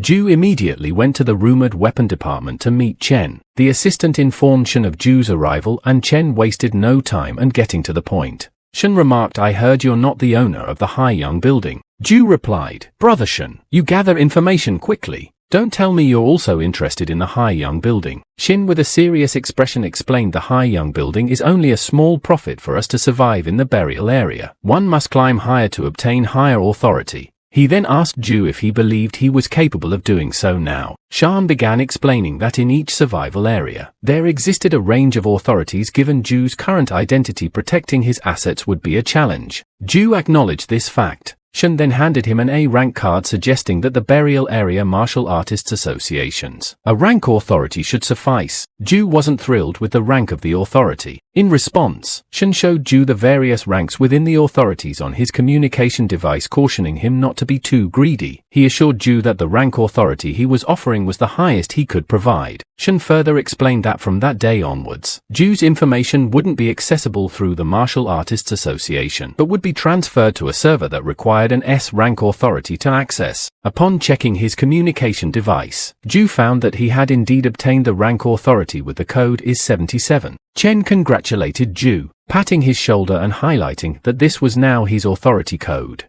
They added that all rank martial artists would receive this information. Shan also noted that she was not only the youngest, but also the lowest-ranked martial artists to possess a rank authority. Zhu expressed his gratitude to Shan for granting him the rank authority. However, Chen intervened, reminding him of the mission they had discussed earlier. He mentioned that their Sevens team had a member who was injured, leads Zhu to wonder if this was part of Shan's plan. In essence, Shannon had devised this entire strategy to give Zhu a rank authority to assist Shan's Sevens team in their mission. As Zhu prepared to leave, a mysterious man called Shannon questioned whether it was worth it. Shan confidently responded, "Big brother, I trust my judgment." As Zhu left the area, Shan commented to himself, "You need to work hard and make a name for yourself, or else you'll become a laughingstock." As Zhu made his way to the Seven Team's location, which was the Mountain River Hotel in Area 11, he checked his communication device and remarked to himself, "I just got the courage to confess, and it seems like I'll be away for some time." Meanwhile, in room 603 of the Mountain and River Hotel, the leader of the Sevens team and his 3 members were gathered preparing for their mission. The leader informed them that they had 20 minutes before departure. The man carrying a rocket launcher questioned who Chang was, and the leader explained that he was a rank 7 martial artist sent by headquarters to replace Loud Gel. The man with glasses speculated that Zhu might be someone who relied on connections to join, and the man with the shield declared that if Zhu's combat ability didn't match their standards, he'd kick him out. The leader attempted to check us information, but with his B rank authority, he couldn't access it since Zhu had a rank authority. He commented that B rank authority couldn't retrieve Zhu's information, suggesting that Zhu might indeed have used connections to get it. Just as they were discussing this, Zhu entered the room and introduced himself as Zhou Zheng, there to report for duty. The man carrying the rocket launcher questioned Zhu's seriousness given his appearance and short-range weapons.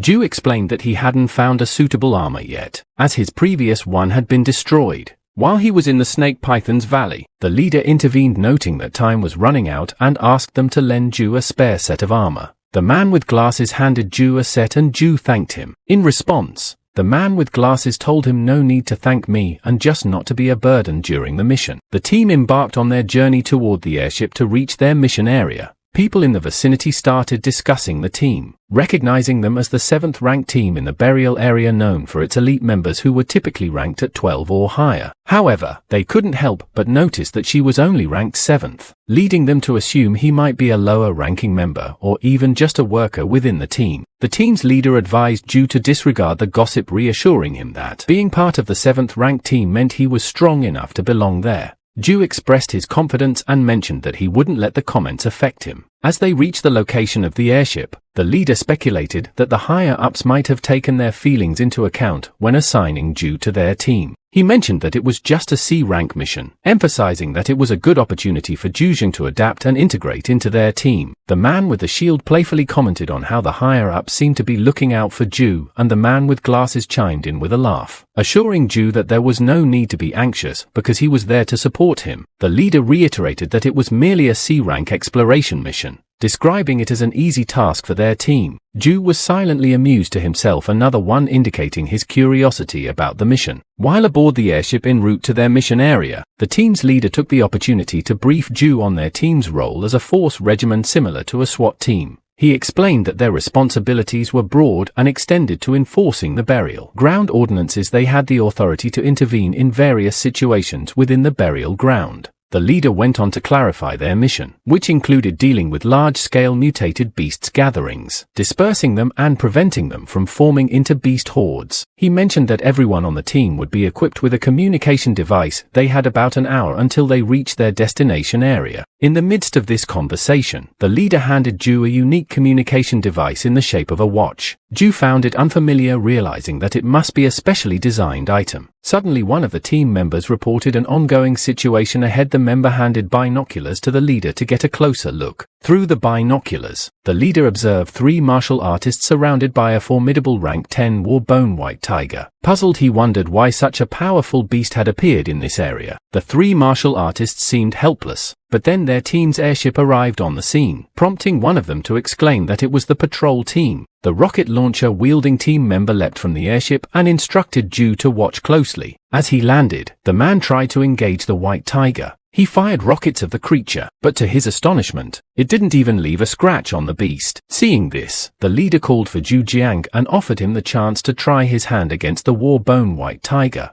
He assured Zhou that it was okay if he couldn't defeat it, but it was an opportunity for personal growth. The man with the shield inquired about the danger of the situation, to which the leader responded that if Zhou couldn't handle this, he wouldn't be fit for their team and the leader would request headquarters to remove him. As the monster lunged at Zhou, he began to think about how to break through its rank 10 defense. He realized that only his blood-thirst dagger could do the job, and he also considered that his peerless dagger might become obsolete. After this mission, with confidence, he decided that he was an expert with the rank authority couldn't tolerate being underestimated. He was determined to show everyone his skills. Zhou swiftly moved towards the tiger, delivering a powerful strike that stung the beast. He then leapt into the air, performing a double slash that killed the tiger. With the threat eliminated, Zhou confidently reported to the leader that the problem was solved. The entire team was shocked by his incredible display of strength. The leader couldn't help but think that Zhou Zheng was exceptionally strong, perhaps even considered extraordinarily powerful. After they rescued the stranded martial artists, they returned to the airship. The leader approached Zhou Zheng, apologized for underestimating him earlier, and acknowledged that he was indeed strong enough to be a valuable member of their team. The man with the shield retracted his previous statement about Zhou using connections and instead acknowledged that the weapon department didn't rely on connections. He expressed his amazement that Zhou, despite being only rank 7, possessed the strength of a rank 10 martial artist. He recognized Zhou's potential and labeled him as a genius. The team's leader Xie decided that Team 7 would wholeheartedly support Zhou Zheng's growth. He sought the team's opinion on the matter, and everyone unanimously agreed with the proposal. Zhou Zheng humbly thanked them for their trust and support. As they continued their journey, the ship's captain informed them that they were entering mission area territory 201. Xie, the leader, instructed everyone to prepare themselves as they were about to begin their mission. As they made their way through the forest, Xie informed the team that they were in area A200, known as the Public Shepherd Forest. After a while, they expected to reach area 201. The man with the rocket launcher mentioned that this forest had a rather vulgar name, to which the man with glasses explained that it was because Team 3's leader, Fatty Jin, hailed from Shepherd Town and he tended to name areas after his hometown. Zhou remarked that leader Jen must be an analogic person, to which the man with glasses humorously commented that he lacked culture. However, Xie noticed something unusual. He pointed out that according to their knowledge, the public shepherd forests should be the territory of forest monkeys, yet they hadn't encountered any of them so far. The glasses man suggested that it might be better this way. However, just as he spoke, a shot was fired at him from behind. Luckily, the man with the shield quickly defended him. They realized it was an ambush by the forest monkeys and grouped up to face the monkeys together. After some time, the man with the rocket launcher began aggressively firing at the monkeys, causing them to scatter. Xie noted that Chen, while the rocket launcher man had used too much ammo, and advised him to be more careful. Zhou couldn't help but appreciate their excellent teamwork. The man with glasses climbed a tree and reported a situation up ahead. He informed them that there were traces of poison zombies in the wasteland near the city town they were approaching. As they moved forward, they encountered a massive poison zombie roaming the area. They took cover beneath nearby buildings, and Zhou asked Xie if they should attack. Xie, however, cautioned that this situation was even more dangerous than facing a rank 13 mutated beast. He decided they should change their path instead. They continued on a different route and eventually stopped to rest. Xie recorded in his communication device that area 201 was marked as a red alert area due to the presence of a 6-meter rank poison zombie. Meanwhile, the man with the shield was scavenging and discovered a fresh purple light fruit known for its ability-enhancing properties. He handed it to Zhou, suggesting that Zhou should consume it since it could increase his rec. Zhou expressed his gratitude and accepted the fruit, realizing that it was quite valuable, worth many purple crystals. He felt touched that they regarded him as a true brother. The man with glasses returned after scouting the area and reported finding a cave up ahead. He suspected it might be a nest of snake-type mutated beasts. Xie considered this challenge and Zhu with confidence proposed to take it on. He asked the leader why not let him handle it. The team arrived in front of the snake's cave, and Xie warned Zhu about the difficulty of dealing with snake-type mutated beasts, emphasizing the danger of entering. However, Zhu reassured him, explaining that he had spent a whole month in Snake Python Valley before and gained valuable experience in handling snake-type beasts. This revelation surprised the other team members. Xie cautioned Zhu not to push himself too hard and handed him a detection device. With confidence, Zhu ventured deeper into the cave using his stealth skill. Suddenly, a dragon snake appeared and its rank was unknown. Zhu wondered if his stealth state could be detected and if the snake's sense of smell was exceptionally sharp. Despite using stealth, the snake managed to detect Zhu and struck the ground. Zhu quickly exited stealth mode and dashed backward. Then he used his skill flash to close the distance and followed it up with a stun skill to immobilize the snake. Outside the cave, Zai informed the team that their fifth member,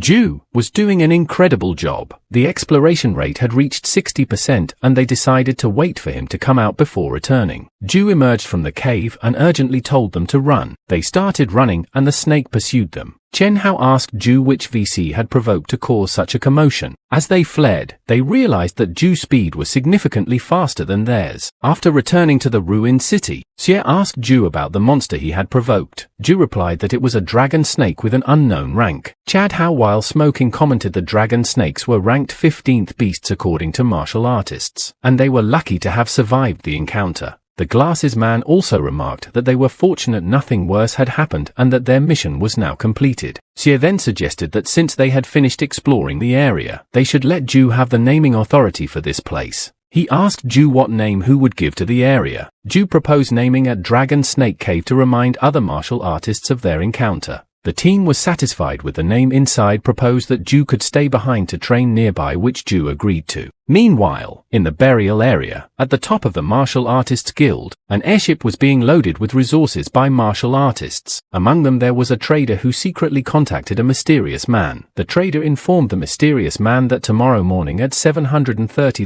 the 6 cargo airship would be departing. The mysterious man then contacted his men and instructed them to obtain the contents of the airship by any means necessary. The following morning at 7:30 a.m., the captain and his crew were busy delivering the resources from the airship. They commented on the good weather and expected a smooth shipment for the day. Unbeknownst to them, the mysterious man was secretly following the shipment. Liu Zilong, equipped with flying wings, assured his friend that they wouldn't escape from him. He launched his flying wings ready to chase down the airship. The airship's captain informed everyone that after completing the mission, he would treat them all to a meal that night. The crew members were excited to hear this news. Suddenly, Zilong appeared next to them. The team didn't realize that he was there to rob them, and greeted him thinking he was just passing by. However, Zilong threw explosive blades at them, causing the airship to catch fire. Meanwhile, Zhu was in the middle of his training whilst his team watched him. The glasses man was impressed by Zhu's strength, as he had destroyed a rank 9 spiked armor with a single strike. Suddenly, an emergency call reached Xie. After answering the call, he immediately informed the team that there was a situation and ordered them to stop the hunt. They quickly made their way to the airship. Xie explained that they had received news that the 6 cargo airship had been attacked and their patrol team was the nearest one available. Headquarters requested them to provide reinforcement. Chen Hao expressed frustration, wondering what those people inside the airship were doing and why they couldn't defend against beasts. Xie clarified that it wasn't beasts but humans who had attacked the airship. As the airship descended, Xie called his other friends, telling them that he would leave the airship to them and go stop Team 7's members. Moments later, as Zhu was riding his motorcycle with Team 7, Zilong suddenly appeared above them and hurled his explosive blades at them. Zhu quickly abandoned the motorcycle and dashed to evade the attack, warning his teammates as well. Unfortunately, due to the limited space, they couldn't completely dodge the explosive blades in time. A massive explosion erupted, but Zhu managed to survive thanks to his quick thinking. He had changed his equipment by directly accessing items from the system's inventory, which saved him from what would have been a fatal blast. However, all of Zhu's equipment had been damaged by Zilong blades. He commented on how terrifying the blade's penetration was, and then asked if everyone else was okay. Fortunately, the shield man had shielded his teammates with his protective barrier, preventing them from sustaining severe injuries. Zilong, with the sinister laugh, taunted them about his gift before flying away. When Zhu and Team 7 finally reached the airship, it was already too late.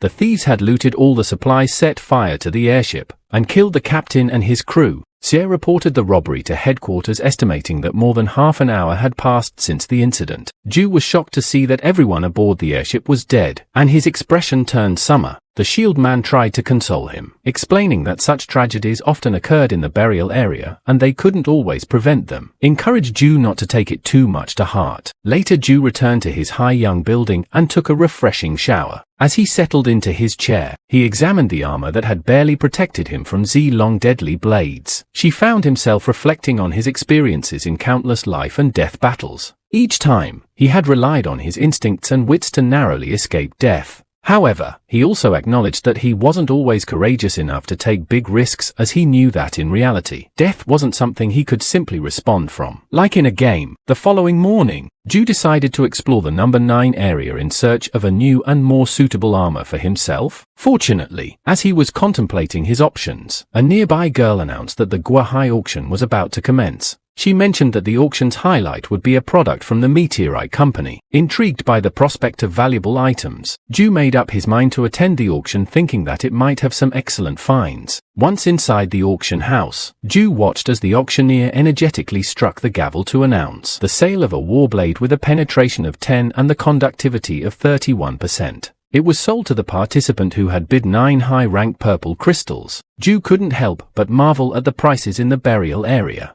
9 high-rank purple crystals here would barely buy a single item, whereas in Titan City, it might secure everything in the entire auction. The auctioneer swiftly moved on to the next item on mutated vine of unknown use. It was discovered near the nest of a rank 12 fire cloud beast, and the auctioneer emphasized that unknown implied the item's value might exceed expectations. The starting bid was set at just 1 medium purple crystal. As Zhu observed this hatching by, he suddenly recalled seeing it before. It was when he had gone to steal a dragon egg for the Beast's King Union, and these vines had surrounded the X. Realization struck, and Zhu thought to himself, hatching, I remember the Beast's King Union also serves for a hatching binder had to dragon egg. He checked his inventory and confirmed he still had a dragon egg. Excitement welled up in him as he considered the possibility of hatching the egg and gaining a flying beast. Without hesitation, Zhu raised his hand and bid to medium-rank purple crystals for the hatching mine. The auctioneer called for other bids, but no one else raised their hand. The auctioneer concluded that something as mysterious as the hatching bind couldn't command a high price, and Zhu emerged as the winning bidder for the valuable item. After acquiring the hatching vine, Zhu proceeded to pay the 2 medium crystals. As he did, he overheard 2 men conversing about an ancient sword that had been brought in and placed in storage number 1. They mentioned that it would be auctioned off tomorrow. The man holding a cigar cautioned his companion to be discreet and not reveal any information. Then he asked HSI companion to keep an eye on things while he went to the restroom. Seizing the opportunity, Zhu followed the man into the restroom. Swiftly and quietly, he confronted the man brandishing his dagger.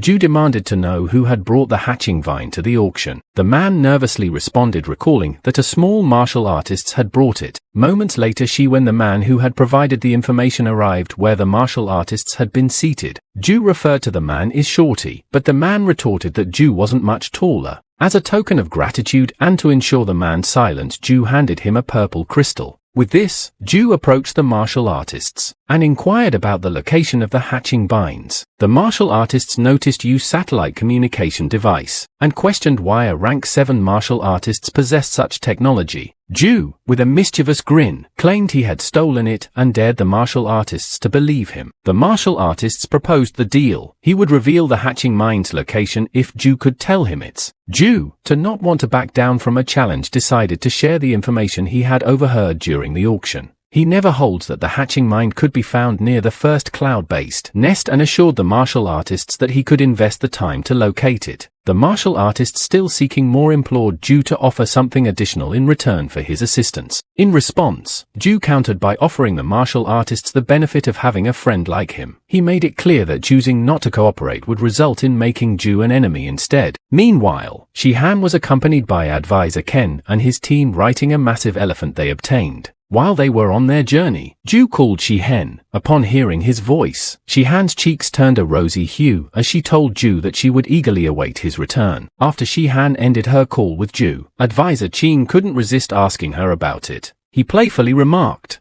"So how did it go? You should give me some face this time, right? How about having a meal together later?" Shihan with the polite tone responded, "I'm sorry, but I already have a boyfriend." Qin persisted, asking if it was the same guy from their previous encounter, to which Shihan explained, "Yes, we were just friends not too long ago." Though Ken was clearly disappointed, he mumbled to himself about missing out on such a wonderful girl and wondered why Shihan chosen someone he considered to be inferior. Returning to Zhou, who was at the guild in front of a computer, he couldn't help but wonder, this girl. Don't tell me she missed me right away after I called her, shaking off those thoughts. He refocused on the computer and selected 20 hatching vines for purchase, thinking, even though I'm planning to find one myself, having an extra won't hurt. Suddenly, two martial artists behind Zhou began discussing the incident involving the number 6 airship and how 11 experts from the Armed Force Department had taken down a rank 15 mutated beast. Zhou, overhearing their conversation, realized, even though I belong to the Armed Force Department,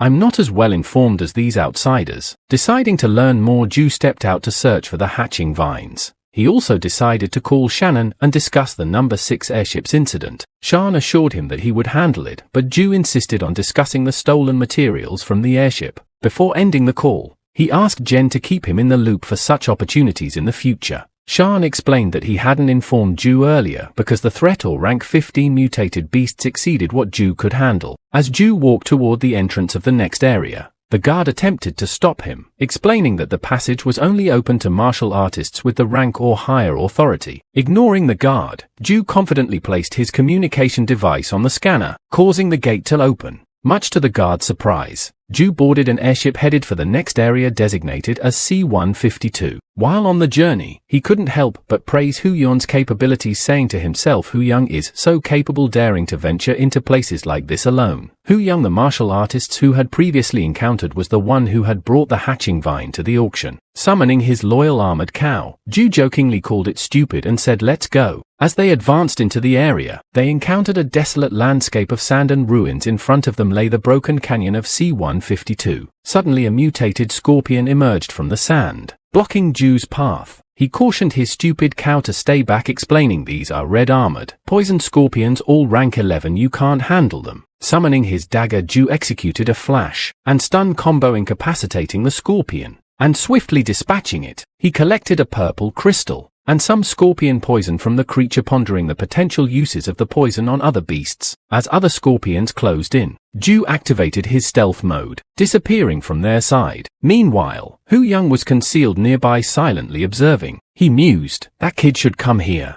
I'm sure my eyes were right." However, he suddenly realized that his meat bag had disappeared. To his surprise, Zhou appeared before him holding the missing knee back. With a grin, Zhou asked, "Are you looking for this?" Zhou and Hu Yun pressed forward until they reached the set of ruined buildings resembling a fortress. These structures were entwined with hatching vines. Hu Yun proposed to trade to Zhou, offering his help and learning the few fire cloud beasts ahead in exchange for information about the purpose of the mutated vines. Zhou inquired if Hu Yun also knew the vines were called hatching mines, to which Hu Yun confirmed. Zhou then questioned why something was such a straightforward name needed complex explanations. Realizing the simplicity of it, Hu Yun pointed out that the vines were used to hatch beast eggs. He soon regretted making the trade as the information didn't benefit him. However, he upheld his promise and readied his gun. With determination, he dashed forward, drawing the fire cloud beast's attention. The beasts went into a frenzy, giving chase to Hu Yang. Meanwhile, Zhou ventured into the beast's nest and began digging up the hatching vines that covered the eggs. After some effort, he managed to obtain 6 fire cloud B6. Using his inventory system, he stored the eggs safely. Returning to the surface, Zhou met up with Hu Yang, who inquired about the hatching vines. Zhou fibbed, telling him he hadn't started digging because you forgot to learn one of the beasts, and so the fire cloud beast had already returned before I could dig in. As they conversed, the fire cloud bees grew increasingly agitated, emitting loud cries. Hu Yang questioned why they were so furious, suspecting Zhou had done something to their nest. Zhou admitted to his curiosity and confessed that he had destroyed their eggs. With no loot to show for their efforts, Zhou suggested they explore a different area, and they ventured deeper into the region, facing another ruined building, this time teeming with more fire cloud beasts. Hu Yang was overcome with fear. He questioned us intentions, asking if he wanted him to die. He believed that the scale of this nest was unlike any normal fire cloud beast. Zhou speculated if it could be the cloud-based king, but Hu Yang explained that the beast's king resided in the sand dunes, not here. Zhou then wondered if Hu Yang lived in this area since he seemed so familiar with it. But Hu Yang quickly dismissed the notion, stating he wasn't crazy enough to do so. Reluctantly, Hu Yang stepped forward to learn the beasts, all the while expressing his regretted befriending Zhou. He considered it his worst choice and vowed not to attempt it again, even if this endeavor failed, aware they using a gun would draw all the beasts to him and result in his demise. Hu Yang taunted the nearby beasts to chase after him. As he led them on a wild chase, Zhou took the opportunity to steal the eggs and collect the hatching violence. After a while, with all the beasts in a furious frenzy, Zhou assured Hu Yang with a smile that this time he had successfully obtained a hatching vine. Hu Yang, still bewildered by the beasts' madness, questioned why they were so agitated. In response, Zhou opened his inventory system and revealed that he had conducted a bit of research on the eggs. Hu Yang was shocked by Zhou's resourcefulness and called him an absurd pretender. Hu Yang turned to Zhou and said, "Since you've got what he wanted, can we leave now?" Zhou replied, "Wouldn't it be dull if we left right away? Don't you want to cultivate here?" Hu Yang urged him, "Quit joking around. This place has ranked 12 flying beasts, and with our rank, we don't stand a chance against them." Zhou came up with an idea and proposed, "Let's make a bet. If I can kill a flying beast, Zhou continue to be my bed.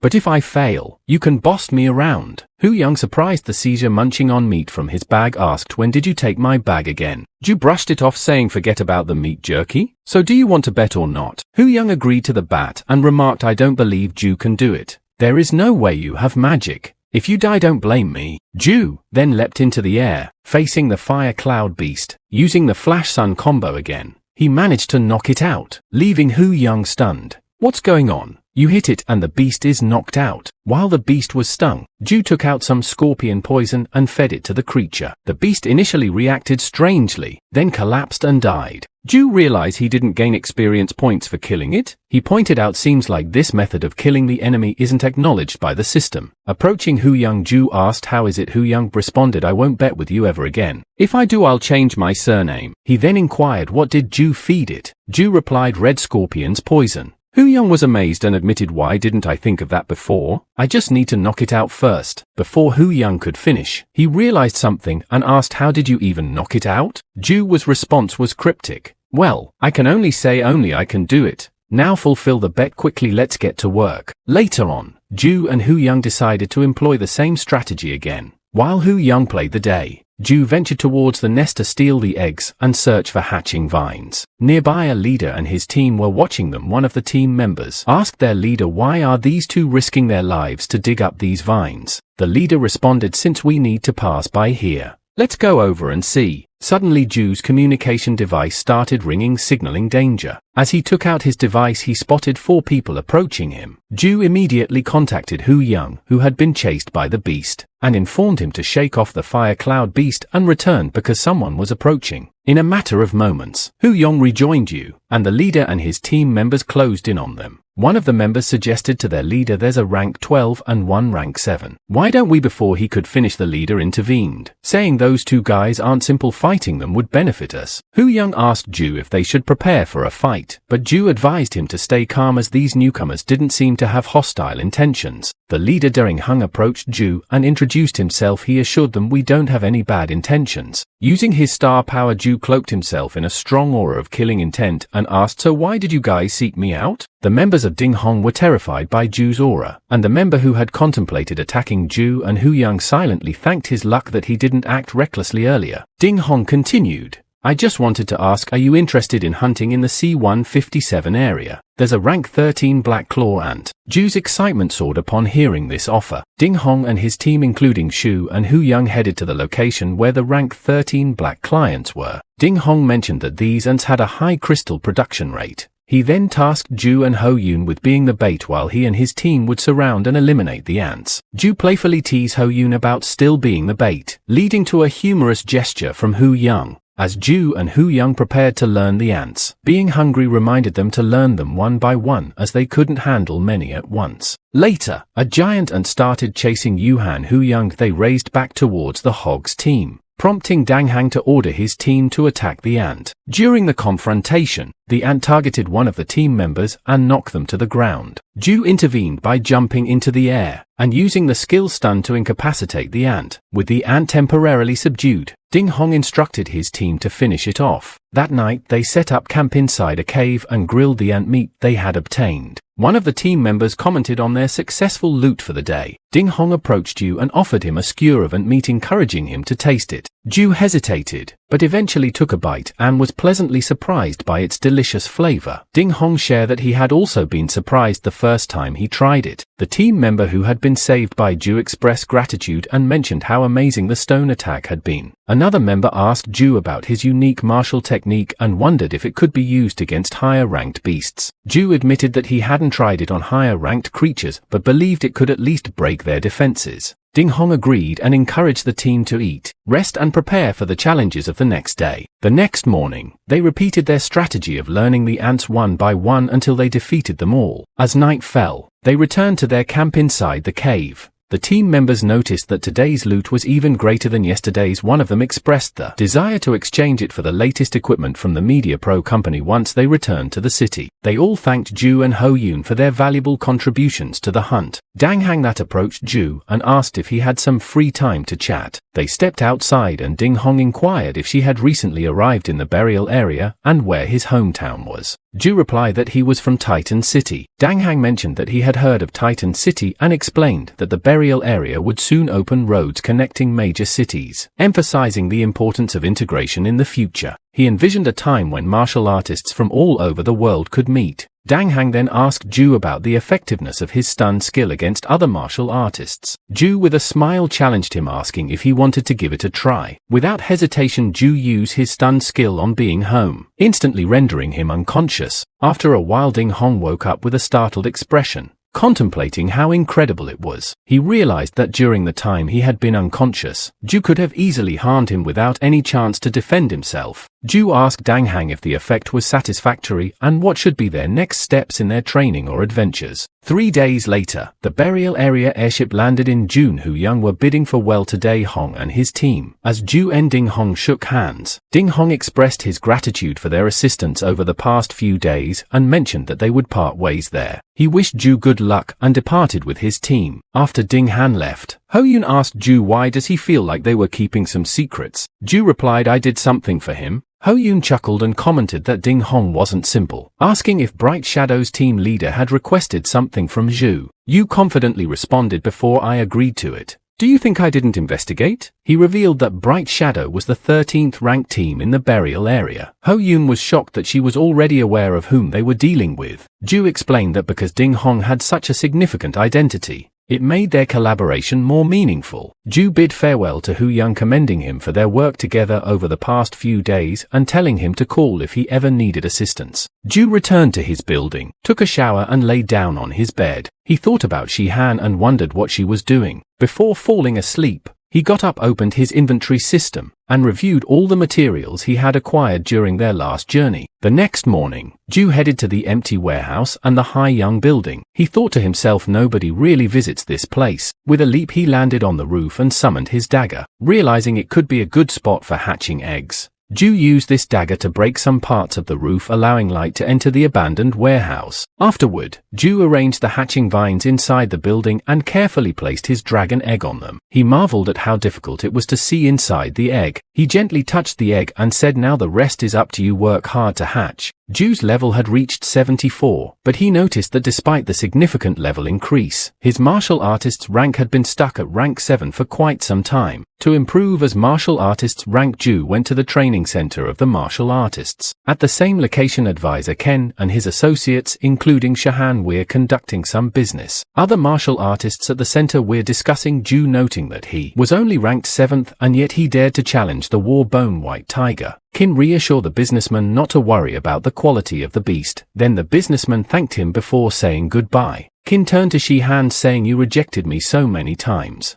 Today, you should give me face no matter what." Before Shihan could respond, Kin became angry and started yelling at her saying, "So what if you have a boyfriend? Don't be arrogant. I want to be flirtatious with you, but it disappoint me." One of Ken's men came from behind and grabbed Shihan. Chin forcefully took her hand. When assistant working there asked Ken to please consider the surroundings, but he angrily replied, "I'd buzz off, even your manager needs to give me face. Who the hell do you think you are?" The assistant was left speechless. As Ken started dragging Shihan, Zhu suddenly emerged from the training room, having reached the rank 8 martial artist. The assistant asked him if he was alright, and he requested some hemostatic medicine. Then seeing Kin forcibly dragging Shihan, didn't hesitate. He jumped at Kin, bringing him to the ground, and delivered a powerful punch to his face. Zhu firmly held Shihan's hands, reassuring her not to be afraid, because he was there to protect her. Kin, feeling provoked, stood up and angrily confronted Zhu, saying, "You're asking for trouble." Zhu, seething with anger, retorted, "Kin Tan, you dare to lay a hand on my woman? Who do you think you are?" Kin couldn't shake off those words from his mind and his anger grew even stronger. His companions quickly joined him, and Sin ordered them to capture Zhu so they could torture him after they left the city. Shihan, filled with fear for Zhu, urged him to escape.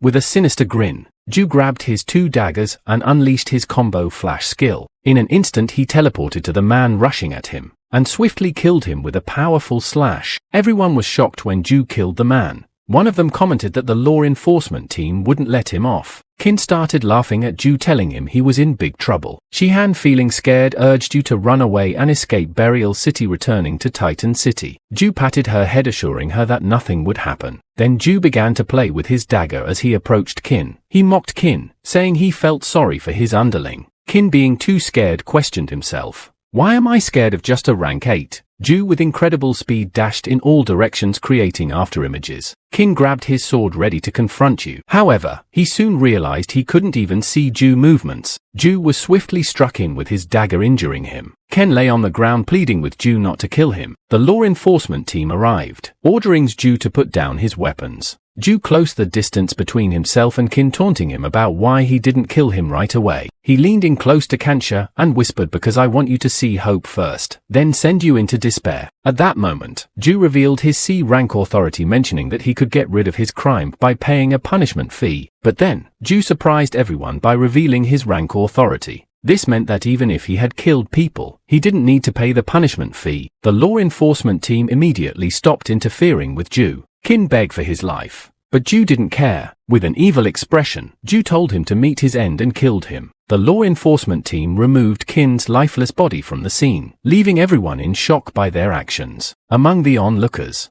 a martial artist with a concealed face followed Zhu. He remarked Zhu finally arrived at the burial area. "Excellent, very excellent." Afterwards, Zhu, when she had went to his building inside, Shihan began to bandage Zhu's wound while she worked. She apologized, saying, "It's all because of me." Zhu reassured her, "I got this one from somewhere else. Content isn't that strong." Furious, Shihan asked Zhu really had no rank authority. Zhu gently held her hand and replied, "Of course, otherwise, why do you think people would give me high young building?" With a sad expression, she mentioned, "But Han Zhongdong clan leader told me to come here and learn from this tamer. I'm afraid it's not possible now." Zhu patted her head comfortingly, saying, "Don't worry with my authority. It's easy to find a better tamer to teach you. Besides treating my wound, is there anything else you want to do?" Shihan blushed and then playfully hit Zhu on his wound, asking, "What are you thinking about?" Zhu winced in pain and asked, "Why did Zhu hit me? My wound might reopen." 3 days later, Zhu got a mission from Being Home, the leader of the Bride Shadow team. Zhu was on a rooftop getting ready. He raised his dagger bloodthirsty and adjusted it to 70% conductivity for the mission.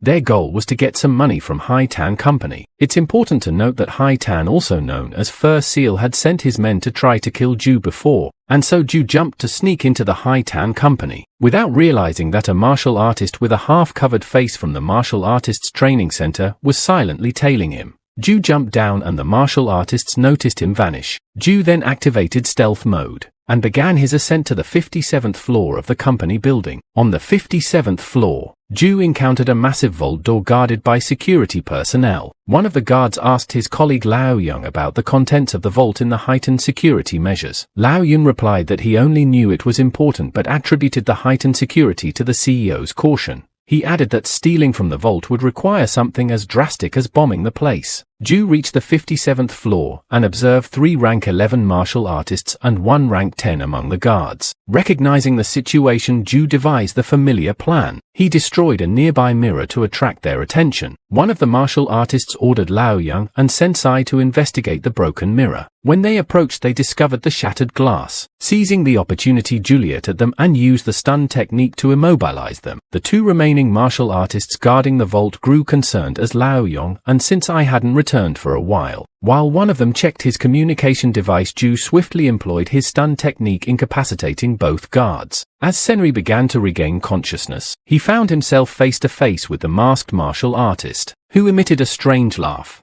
With the swift move, the masked martial artists killed Sendai, causing blood to splatter. He chuckled, remarking how amazing it was, and then rushed towards the vault door. After making a hole in the vault door big enough for him to enter, Zhu was astonished by what he found inside. The vault was filled with various dark crystals, including the coveted orange ones, which were the second highest grade. He marveled at the abundance of wealth, thinking that Haitan Company must be incredibly rich. Excited, Zhu opened his inventory system to collect some crystals. However, just as he was about to do so, the masked martial artists arrived behind him. Channeling his aura, the masked martial artists remarked that he needed to make things more challenging for Zhu. He then smashed the vault door, creating a deafening noise. Zhu realized that the noise would surely attract other guards, so he quickly started to dash away. As he did, a powerful ranged attack slashed in front of him. Zhu narrowly avoided it by dashing backward. To his astonishment, it was Yong Liu, a formidable martial artist from Burial Area with the code 43 is expert. Zhu had checked information about him earlier and knew he was a force to be reckoned with. Yun Li noticed that all the guards were knocked out and the vault was destroyed. He come into the Zhu Air rank 8 had caused all of this chaos and called him "You're not simple." Zhu attempted to use his combo flash and slash, but Yang Li easily saw through his speed. In a surprising turn of events, Yong Liu managed to block Zhu attack, something no one had done before. Yong Li warned Zhu that he was seeking death. Before Zhu could complete his stun skill, Yong Liu unleashed a powerful punch, sending Zhu flying. He then pointed out that Zhu, while fast, had underestimated the abilities of a high-rank martial artist. Coughing and still reeling from the earlier punch, Zhu found himself face to face with Yang Liu, who asked him a serious question. Yang Liu inquired if Zhu knew it and company had the audacity to store items in this vault. With a determined expression, Yang Liu added, "Because I'm here." He channeled his star power into his sword and lunged at Zhu with the intent to kill. The force of Yang Liu's attack was so immense that it shattered the wall behind Zhu. Fortunately, Zhu managed to evade it just in time. He then activated his stealth skill, effectively disappearing from sight. Yang Liu couldn't comprehend how Zhu would manage to escape in such a short span of time. Yang Liu pointed out that despite Zhu being only rank 8, he was not to be underestimated, and Yang Li felt like he had seen him before. Yang Liu then checked us information on his communication device, discovering that Zhu was an expert from Burial Area number 77. Yang Liu also noted that Zhu had jumped from rank 7 to 8 in a remarkably short time, indicating rapid growth. Haitei was furious that Zhu had already taken his Haijung building and dared to provoke him again. While the martial artists were working to resolve the situation, Zhu remained nearby using his stealth mode. However, the wound inflicted by young Lu was becoming unstable and Zhu needed to act quickly. Zhu began moving slowly toward the room he had originally entered from. However, he couldn't hide the fact that he was coughing up blood even in stealth mode. A nearby martial artist noticed the blood on the floor, prompting Hai Tan and Yong Lu to investigate. Yong Lu realized that the nearby room's door was open, deducing that Zhu had gone inside. When they entered the room, they found Zhu, who had created a hole in the wall to escape. Hai Tan was enraged and demanded that Zhu hand over the stolen items in exchange for sparing his life. Young Lu approached Zhu, warning him that he had nowhere to run. Confidently, Zhu challenged them, asking if they really thought they could capture him like this. In response, Hai Tan intervened, telling Zhu that if he dared, he should jump from the room. As Zhu prepared to jump, the young leader threw his sword and tried to grab Zhu but missed. Zhu left from the room, and Hai Tan ordered young Lu to pursue him at any cost, even if it meant bringing back his lifeless body. As Zhu descended through the air, he summoned his flying wings from his system inventory, successfully escaping their grasp. Later, Zhu found a spot on a tree branch and contacted Xiao, the leader of the 70M team. He explained that he had encountered some problems. Xiao was surprised and wondered why fifth brother Zhu's codename possessed a communication device with an expert rank. Furious, Xiao inquired about the nature of the problem. Zhu replied that he couldn't go into detail because of his injuries, but he needs Xiao to gather the other brothers and come to the Hai Yang building to help him fend off the people from Hai Town Company. Xiao assured you that he would handle the situation. He also reached out to Shen for assistance. Later, in front of the Hai Yang building, Hai Town, accompanied by his men and Young Lu, sought to enter the building to locate Zhu. However, Xiao and his team were already there, guarding the entrance. Xiao firmly declared that nobody, regardless of their identity, was allowed to enter, warning the trespassers would be met with deadly force. Yong Lu, angered by this statement, called Sai arrogant. It's important to note that expert rank martial artists, also known as special envoys, held supreme authority despite not having specific duties. Xiao was taken aback to see a special envoy among Hai Town's martial artists. Young Lu offered them one final opportunity to step aside, but Xiao retorted that even as a special envoy, Yong Li was not superior to the armed forces. Yang Lu decided to contact the armed forces, but was taken aback when he learned the clan leader Shan had authorized Team Number 7 to protect the Hai Yang building.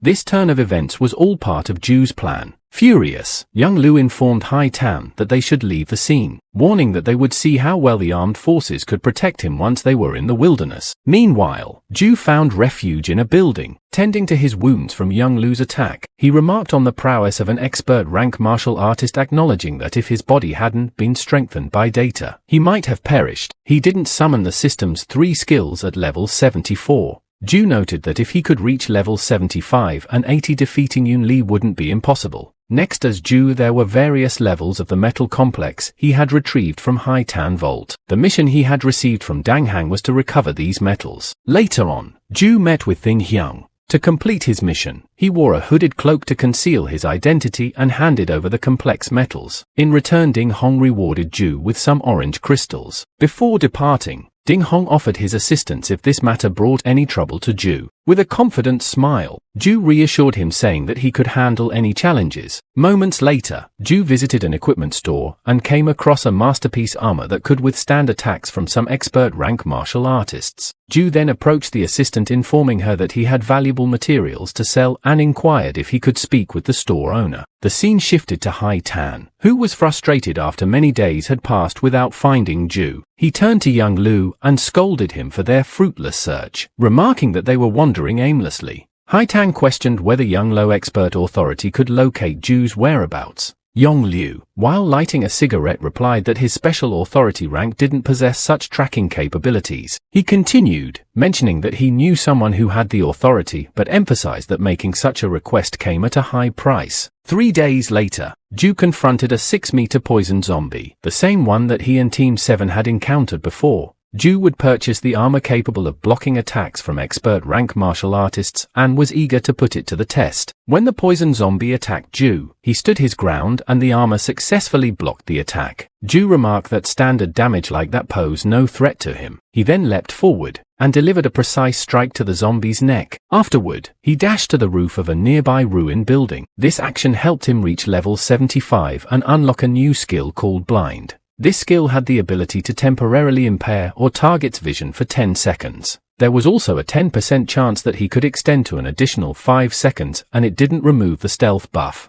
Zhou activated his stealth mode and used the blind skill on the giant poison zombie. A blind mark appeared above the zombie's head. To his astonishment, the blinded zombie began attacking and killing the other nearby zombies. What puzzled Zhou was that he started gaining experience points from the zombies killed by the blinded one. Confused but intrigued, Zhou contemplated whether this was some form of control skill, effectively making the poison zombie his puppet. With a confident smile, Zhou resolved to level up quickly to reach level 80, recognizing that it wouldn't be a difficult task if this newfound ability was at his disposal. For days later, Zhou continued employing his strategy using the blind skill on other zombies to gain experience points. Through this method, he reached level 79. At this point, he decided to call Shihan to check on her and offer an apology for the delay. He expressed concern about her well-being, and she tearfully replied asking where he was. Zhou reassured her that he was currently outside but would return in a few days. Shihan was overjoyed that he was safe and informed him that his friends had been protecting her at the Haiyang building. Zhou praised his dependable brothers and advised her to listen to them. During this time,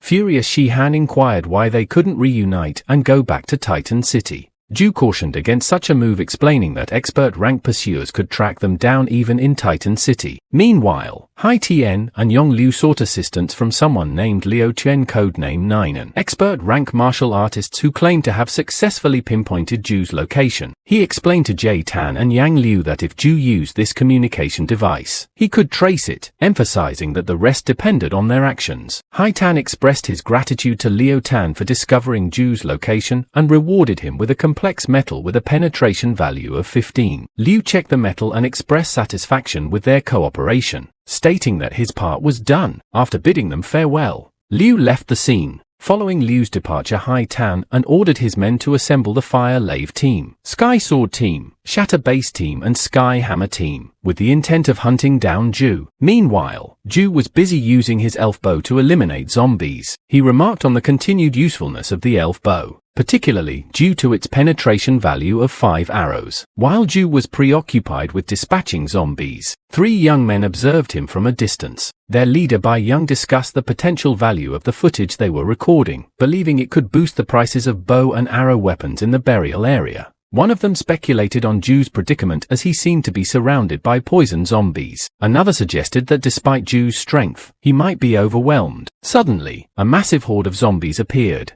Zhu was on the verge of reaching level 80, when he noticed Bai Yang and his companions filming him. Zhu realized that he couldn't use his stealth or access his system inventory in their presence. To escape, Zhu decided to jump to the opposite side. Bai Yang companions were perplexed by his actions, with one wondering if Zhu intended to leap over the zombie horde. Bai Yang considered the possibility and eagerly prepared to film the spectacle. Zhu stood poised, focusing his energy at the right moment. He employed the chasing wind skill to move at incredible speed. Bai Yang and his companions were astonished by Zhu's velocity. Using his speed, Zhu leapt over the zombie horde, employing a combo skill called Flash Slash to teleport to one of the zombies on the other side. From there he used the zombie as a stepping stone to jump to the far side. Bai Yang and his companions were captivated by Zhu's actions, diligently recording the entire sequence. Bai Yang anticipated that sharing this video in the burial area would cause quite a stir. On the other side, Zhu began channeling his star power, emanating a darker aura and an intense killing intent that even Baijan could sense from a distance. Zhu then used chasing wind to distance himself further from the onlookers. One of Bai Yang's companions suggested following Zhu to capture more footage, but Bai Yang decided against it, suggesting they stop where they were. Meanwhile, at the burial areas, airship terrorists, people were abuzz with discussions about Hai Tan Company's airship and the various teams that were mobilizing. The scene changed to the rumored weapon department where Shan was located. His assistant entered his office and informed him that they had just received a notification that Yong Liu and Sea Dog had left. Shan simply commented, "Notification, never minded. You can leave for now." After she left, Shan remained deep in thought. He knew that some people were doubting his decisions. He thought to himself that Zhu's survival this time dependent on his own actions. Zhu was determined to prove that Chen had made the right choices. Soon after, a fancy car arrived at Zhu's location. It was the master martial artists, who used the star power and swift sword skills to eliminate nearby zombies. He then began tracking Zhu. Meanwhile, Zhu reached level at unlocking a new skill. He mused, with this skill I can finally take on Yong Liu. He checked his communication device and noticed that they had called him multiple times. Zhu called Li Hu back. Li Hu, relieved that you finally picked up, informed him that Hai Tan and Yong Liu seemed to know his location. They had brought a group of people and left the city. Li Hu explained that Hai Tan and gathered all 4 teams of Hai Tan and company. So Zhu needed to find a place to hide. Zhu couldn't help but wonder how they had discovered his location. Just then a massive airship appeared in front of him. He told Leho, looks like I don't have time to run or hide. Inside the airship, Hai Tan ordered the captain to activate all the cameras, intending to show everyone the consequences of provoking him. Ho Lei, the leader of the fire lava team, requested permission to attack first. Ho Lei and his men armed themselves with rocket launchers and aimed at Zhu. They launched rockets at him, but Zhu didn't even flinch. The armor he was wearing created a protective barrier around him. Hai Tan remarked, I didn't expect this kid to have such good armor. He ordered his men to make Zhu dance.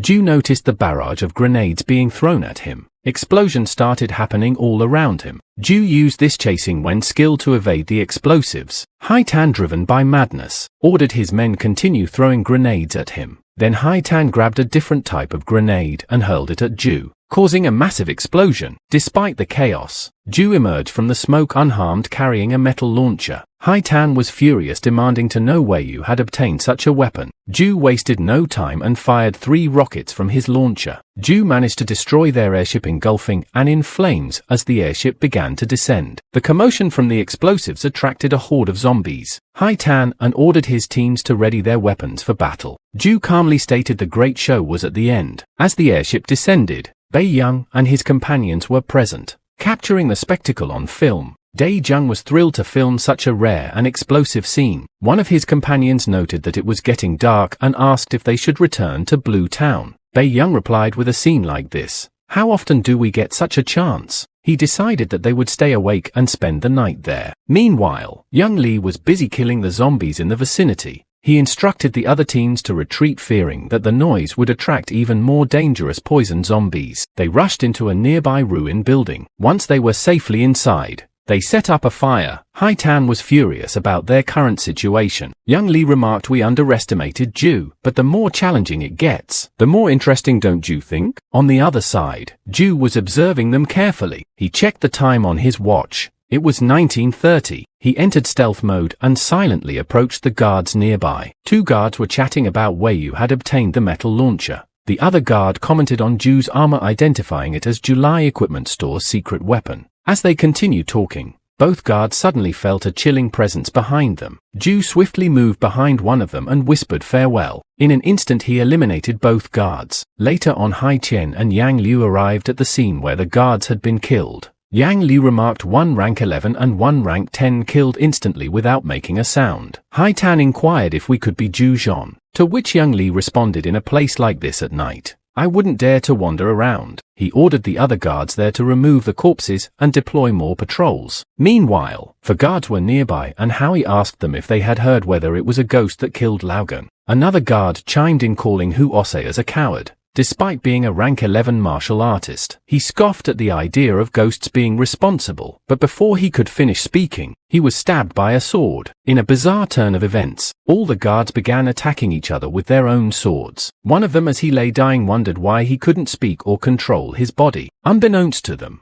Zhu was in stealth mode nearby. He commented, you guys are so unlucky. He revealed that he had used his new skill Disturbance, which immobilized the targets and put them in a non-controlled state for 15 seconds. There was also a 10% chance that the targets would attack each other. The skill could affect up to 5 targets and had a cooldown of 3 minutes. The next morning, Hai Tan was furious, ordering his guards to search the area and find Zhu. He then turned to Yong Liu and asked why he hadn't asked Special Envoy Liotta confirms Zhu Zheng location. Yong Liu pondered for a moment and admitted, it seems like this Zhu Zheng is far more dangerous than I imagined. I underestimated him. He agreed to contact Little Assistance. Little did they know she was above them, listening to their conversation. He now understood how they could locate him thanks to the involvement of Special Envoy Yuo. Later on, Hai Tan's teams and Yong Liu were in hot pursuit of Zhu as Liu Tan had pinpointed his location. Yong Liu closed in on Zhu from behind, but Zhu swiftly used his chasing when skill to put some distance between them. Yang Liu, infuriated by this, channeled his star power to increase his speed and executed a high jump.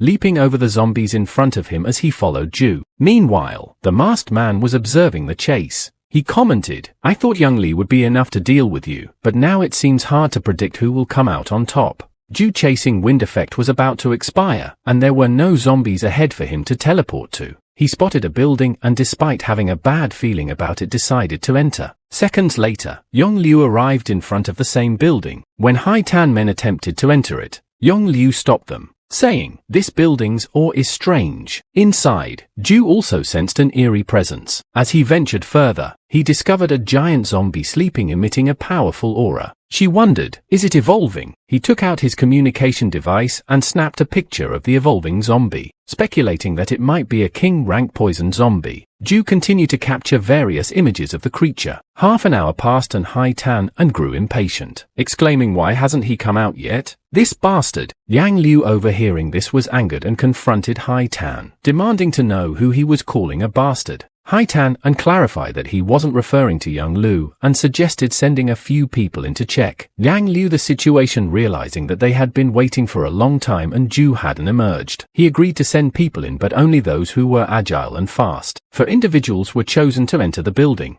As they have entered inside they all began to feel a chilling presence, courtesy of Zhu's disturbance skill. After some time Zhu left one man alive. When the survivor regained consciousness he was horrified and rushed out of the building screaming about a ghost. He approached Yang Liu terrified. Yang Liu instructed him to calm down and provide a coherent explanation. The man then informed him that everyone inside the building had died. He had suddenly felt dizzy, and when he regained his senses, everyone else was already dead just like the previous incident. After dealing with the men, Zhu returned to where the evolving zombie was located. He realized the potential danger if the zombie completed its evolution, possibly causing harm to the burial area. Determined to stop its evolution, Zhu decided to unleash all of his skills flash, duel slash and backstab. However, none of these skills had any effect on the evolving zombie. Jamada so crazy, its HP recovers too fast, my damage can't even touch it. With a sense of urgency, Zhu retrieved numerous bombs from his inventory and placed them near the zombie. He lit the fuses and quickly exited the building. In midair, Yong Liu taunted him saying, finally couldn't bear it and decided to come out. In response Zhu executed a flash combo instantly teleporting behind Yong Liu and leaving him bewildered. Zhu will then use chasing wind to create distance between them. As Yong Liu turned to order his men to proceed Zhu, a massive explosion rocked the building. The explosion was powerful enough to demolish the entire structure. The masked martial artists watched the spectacle in silence, while the young and his companions were excitedly filming the scene. One of Bayon friends commented, such a huge scene. If we share this video, it will shock the entire burial area. Bayon agreed, saying it was worth the risk to get closer. Yong Liu praised Zhu, acknowledging his skills. Zhu emerged from the smoke, thanking Yong Liu for the compliment. Yong Liu channeled his star power and asked if she was done running. Confidently, Zhu responded, "Why should I run?" Just as Hai Tan was about to give orders, the evolved poison zombie emerged. The zombie unleashed a powerful roar and pounced on one of Hai Tan's men, delivering a lethal blow. As Yong Liu tried to move back, Zhu with lightning speed injured Yong Liu's face. Zhu declared, "Yong Liu, today only one of us can leave here alive." Yong Li responded confidently, "Then it's definitely going to be me." The zombie's attention shifted to Yong Liu, who realized that he had nearly fallen for Zhu's trick and couldn't waste any more time. Seizing the opportunity, Zhu closed the distance and used both blind and stun skills on Yong Liu. Liu remarked, 3 seconds should be enough for you. The zombie approached the blinded instant Yong Liu, launching a powerful attack that sent him flying into another building. Coughing, Yong Liu struggled to recover. The zombie attacked once more, but Yong Liu channeled his star power through his body, managing to block the zombie's assault. Zhu observed Yong Liu's strength, recognizing him as a rank 15 martial artist and thinking, so strong.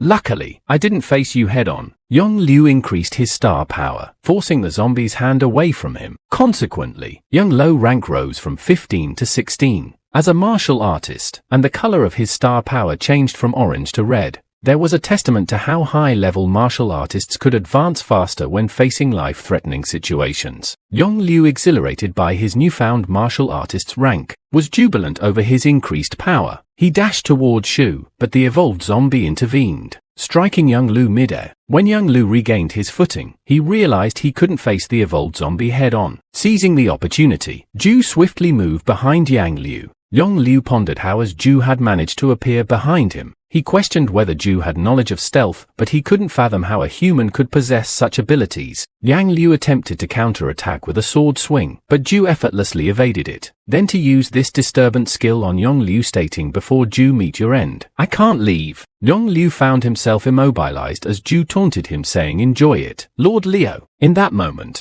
Zhu disappeared and the evolved zombie launched a powerful attack on young Liu. The zombie then seized the young Liu body and ended his life. The scene shifted to the rumored weapon department, where Shannon received a notification that young Liu with the code for 3 had perished. Everyone present was shocked to hear that a special envoy had died. Lei Ho inside, however, were elated that you had succeeded and was still alive. The masked man observed this. Zhou Zheng isn't as simple as he looks. From Y City to Titan City he consistently manages to survive until the end. This can't be just luck. He continued, "I need to plan carefully." Meanwhile, Haitan contacted Special Envoy Luo Qian and implored him for help, saying, "You're the only one who can save me." Luo Qian responded, "Tell me how young Liu died." Riding his cow armor, Zhu returned to the city and couldn't help but sense that something about the city's atmosphere felt peculiar. He soon caught wind of the commotion. People were discussing his encounter with Yang Liu and his subsequent demise. Zhu reflected, "I killed Yang Liu.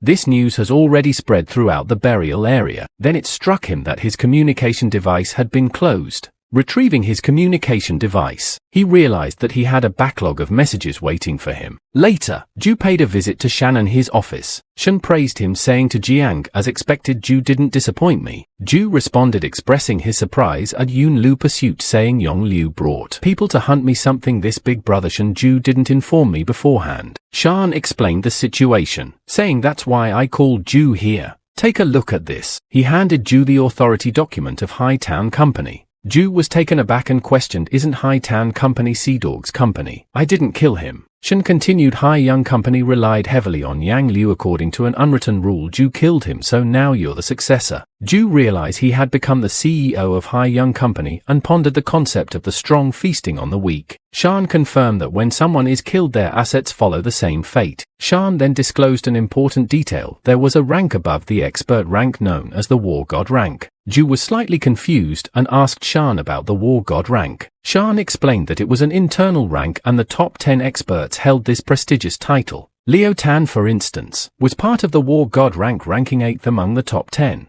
and also served as the 3rd area's mayor. Zhu was unfamiliar with the term mayor and admitted, "This is my first time hearing about such a position." Shan handed Zhu a map and explained that the burial area was divided into 50 areas. Each mayor enjoyed 50% of their area's tax revenue. However, Area 47 didn't have a new mayor for some reason. Shan felt that she was now qualified for the role. Consequently, Zhu not only acquired Hightown Company but also became the mayor of Area 47. After his long journey to return to his Hai Young building, the workers there greeted him warmly, addressing him as the special envoy. One of them informed Zhu that in the future, the Hai Young building would become one of the best hotels in the burial area. Zhu expressed his gratitude and encouraged them to keep up the good work. He then took the elevator to reach his room. When the elevator doors opened, Zhu found she had already inside. She hugged him tightly, tears streaming down her face. Zhu apologized, and she began hitting him while calling him a jerk. His wounds began to ache, and she asked if he was alright. Zhu reminded her that she was also a martial artist and needed to control her strength when hitting someone. She hand-grabbed Zhu and helped him walk. Zhu jokingly told her that he didn't care today and said, "If I don't get 10 kisses, my wounds won't heal." Shi-Han responded with a playful scold. "It's your fault for not contacting me for so long." They both went to their room together, sharing a warm and affectionate moment. The next day, Zhu and Shi-Han went to his Hightown Company office building. There, Zhu addressed all the responsible individuals and made a significant announcement. He stated, "From today onwards, I'll take over this company, and within 1 day, I want to reorganize Hightown Company." The responsible individuals were shocked by this news and questioned the feasibility of changing everything in just 1 day. The previous Hightown Company general manager, Zhou Zheng, remained silent. Zhu proceeded to explain the changes. Firstly, the company's name would be changed to High On Organization. Secondly, the positions within the company would remain the same. Thirdly, he planned to disband and reorganize the security department. Zhu Zheng, terrified by these changes, began contemplating the significance of disbanding the security department. He recognized that it had been the core of high-tech company with tens of thousands of martial artists serving as its backbone. So Zheng reflected on Jun Zhang's courage as he had identified Haitan issues at a glance. Over the years, Haitan's reputation had suffered and a fresh start could potentially rejuvenate the company. Zhu assured everyone that there was no need to panic and that those who passed his test could stay. He also announced a 20% salary increase for the staff who remained. Additionally, he introducing Shihan stating that she would replace him when he was absent and could exercise the authority of the president. Later, Zhu Zheng was assigned to stay in the CEO office where he nervously contemplated the situation. He acknowledged that special envoys he was an expert who didn't have the time to manage the company. He wondered if Zhu's girlfriend Shihan possessed the capability to handle the company. Shihan reassured him, acknowledging his abilities, and revealed the two and she had decided to promote him to vice president and general manager. Su Yong was taken aback by the promotion. Shihan emphasized that the future of Hai Young organization would rely on his hard work and that of others. She handed him a project book and informed him that if he had a new plan, he could bring it to her for approval. As Xu Yang left the office, he wondered if he was dreaming, but he realized that Special Envoys Zhu had created this dream that motivated people. Shihan, now alone in the CEO's office, playfully commented, "So heartless. He gave me such a mission and suddenly ran off." She entered a playful yet annoyed state, calling Zhu a jerk and threatening to beat him up when he returned. Zhu ventured into his newly acquired Area 47 and was taken aback by the poor state he found it in.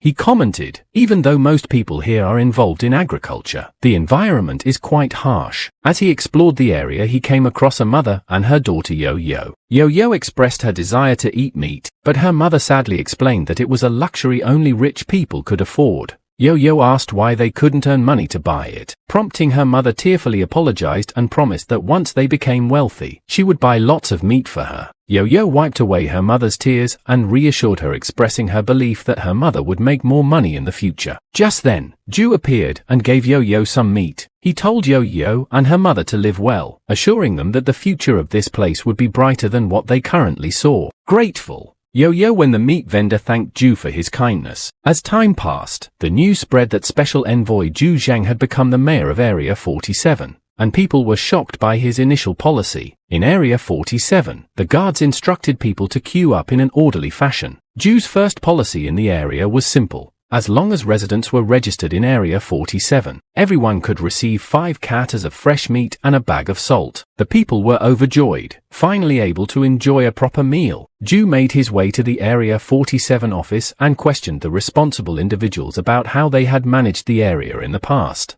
He assured them that he wouldn't hold them accountable for the previous state of affairs, but firmly declared that everything would change. From that day onward, the responsible individuals were afraid and remained speechless. Zhu, visibly upset, exclaimed, "Slum and unmanaged area. That's the new title you guys gave to Area 47. With a determined expression, he stood up and declared that within the next 3 days, he wanted to witness a transformation in Area 47, emphasizing that he wanted to see a clean and improved Area 47. No one dared to utter a word. Zhu then called Shihan and inquired about the situation in the company. Zhu informed him that they had established a new security team and that the number of members, including those who had stayed before and passed an exam, had reached 5,000 people. Shihan expressed her curiosity about the situation in Area 47, to which Zhu responded that perhaps his heart hadn't become as cold-blooded as some martial artists. He explained that as members of the same race, they had all experienced the apocalypse, and he couldn't bear to see them suffer while he enjoyed.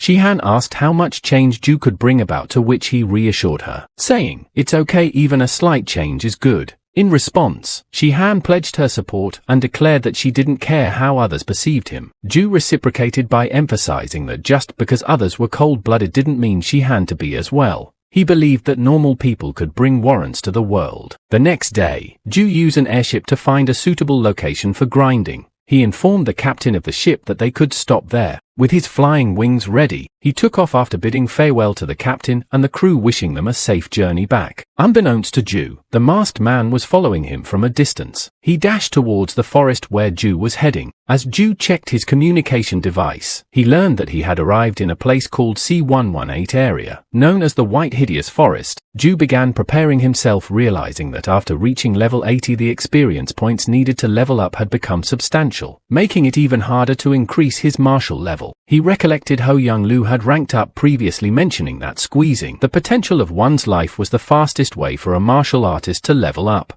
However, he acknowledged that most martial artists wouldn't take such a risky path. With an evil smile, Zhou opened his system inventory saying, "But I'm different. I've got enough HP potions." Using his stealth ability, Zhou ventured deeper into the White Hideous Forest, where he encountered several rank 13 White Hideous tigers. Zhou successfully passed by them using his self. In front of him, there was a massive tangle of vines that caught his attention. He noticed that the tigers were afraid of this place, but it seemed strangely familiar to him. Curious, Zhou stepped onto one of the vines, and to his surprise, the vines immediately attacked him. Zhou skillfully used this chasing wind ability to dodge their attacks. He continued running until he spotted a cave entrance. With its small entrance, the vines couldn't reach Zhou, so he jumped inside and summoned his elbow to start shooting at the vines. Zhou realized that he could do more damage to the vines using the elf bow, possibly due to its penetration value of 5 complex metal. After 3 hours of continuous fighting, Zhou was exhausted but satisfied. He remarked, "Awesome. 3 vines gave me 60% of the experience needed to level up." He raised his bow again and resolved to work even harder, knowing that leveling up wouldn't be a challenge. Meanwhile, the masked martial artist was nearby, having lost track of Zhou's location. He wondered where Zhou had disappeared to. Suddenly, a white hideous tiger attacked the master martial artists from behind, but he swiftly killed it.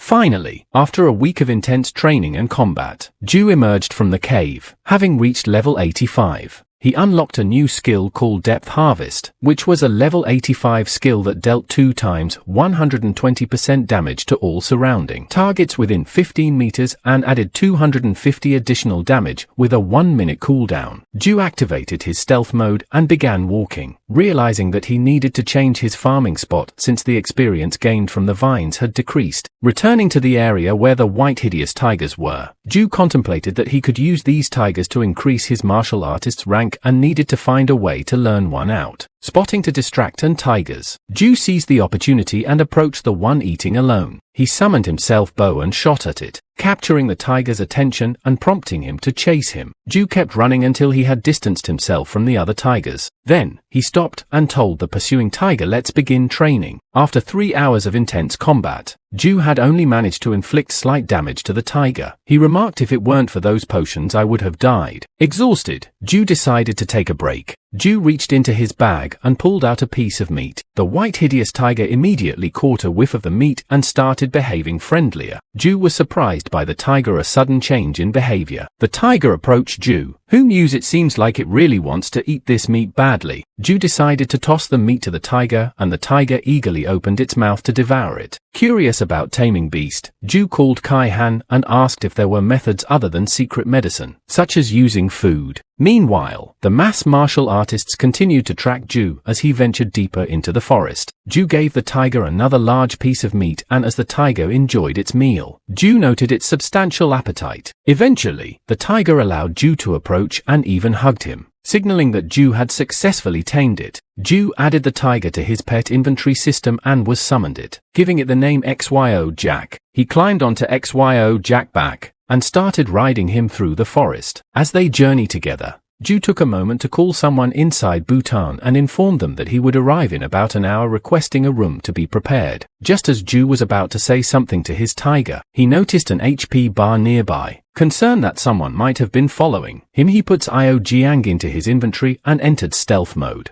Wondering how this person had pinpointed his exact location, he contemplated the possibilities, eliminating the idea of it being Liu Tan, since he believed that Liu Tan wouldn't personally come to hunt him down. Quietly, Zhou approached the source of the HP bar from behind, only to discover that it was the masked martial artist. The masked martial artist Jiang noticed that Zhou had disappeared from his satellite communication device. Zhou realized that Jane was also an expert rank, allowing him to track and follows Zhou. He saw Jiang Ming's sword badge, which bore the Dark Shadows mark. Zhou remembered that all the Dark Shadow members had been sent to kill him in the past, but had failed. His thoughts turned to his father, as they were responsible for his death. Fueled by rage, Zhou would declare that they had a debt to settle. Zhou deactivated his stealth mode, and Jiang sensed the presence nearby. He swiftly turned and unleashed a powerful ranged attack with his sword. Zhu managed to dodge the attack and hid in a bush, hoping that Jiang wouldn't detect his stealth skill. Jiang, however, remarked that within 20 meters, Zhu was the first one he hadn't discovered yet. Noting his rapid improvement to rank 8 peak, he was determined that today would be the day Zhu met his end. Zhu questioned Jiang's sanity for thinking he could kill him, but Jane wants the sword attack at Zhu. Zhu evaded the attack, and used the blind skill to blind Jiang. He then immobilized Jiang with the disturbance skill. Zhu applied poison to his dagger using the embedded poison skill and struck Chang with a dual slash attack. Although the attack destroyed Jane's mask, it had no other effect on him. Zhu tried another attack, but Jane's HP Barton budge, realizing that he couldn't penetrate Jag's defense. Zhu had only 10 seconds left for the disturbance skill and needed to find a way to defeat him. Zhu attempted to use the weak point scan skill, but it didn't reveal any weak points on Jane's body. Zhu couldn't believe that even Jane's eyes were so resilient. He tried to target Jenkins' eyes, but it had no effect either. Zhu concluded that, as expected of an expert rank, even his eyes were tough to penetrate. With no other option, Zhu decided to retreat. He used the chasing wind skill to create distance between himself and Jiang, and summon his Tiger's IOJ and fled. Jiang, now back in control, was furious and channeled his massive star power, vowing to kill Zhu. 1 week later, Jane's leader contacted him to assess the outcome of his mission. Jiang asked for another chance, and the leader reluctantly agreed, stating that it would be his last opportunity. If he failed again, they would consider someone else for the task. During this time, Zhu visited Shannon, had been training diligently for the entire week, successfully reaching rank 9 as a martial artist. Shortly after Zhu's arrival, Shan assigned him another mission. Shan then contacted Zhou Zheng, the leader of the hunt team, and instructed him to let Zhu Zhang join the team for an upcoming mission. Giant Liang agreed and told Zhu to report to Building 1 of Aviation Plaza the following day. After securing Zhu's place in the hunt team, Shan reminded Zhu that his success and the team depended on his own efforts.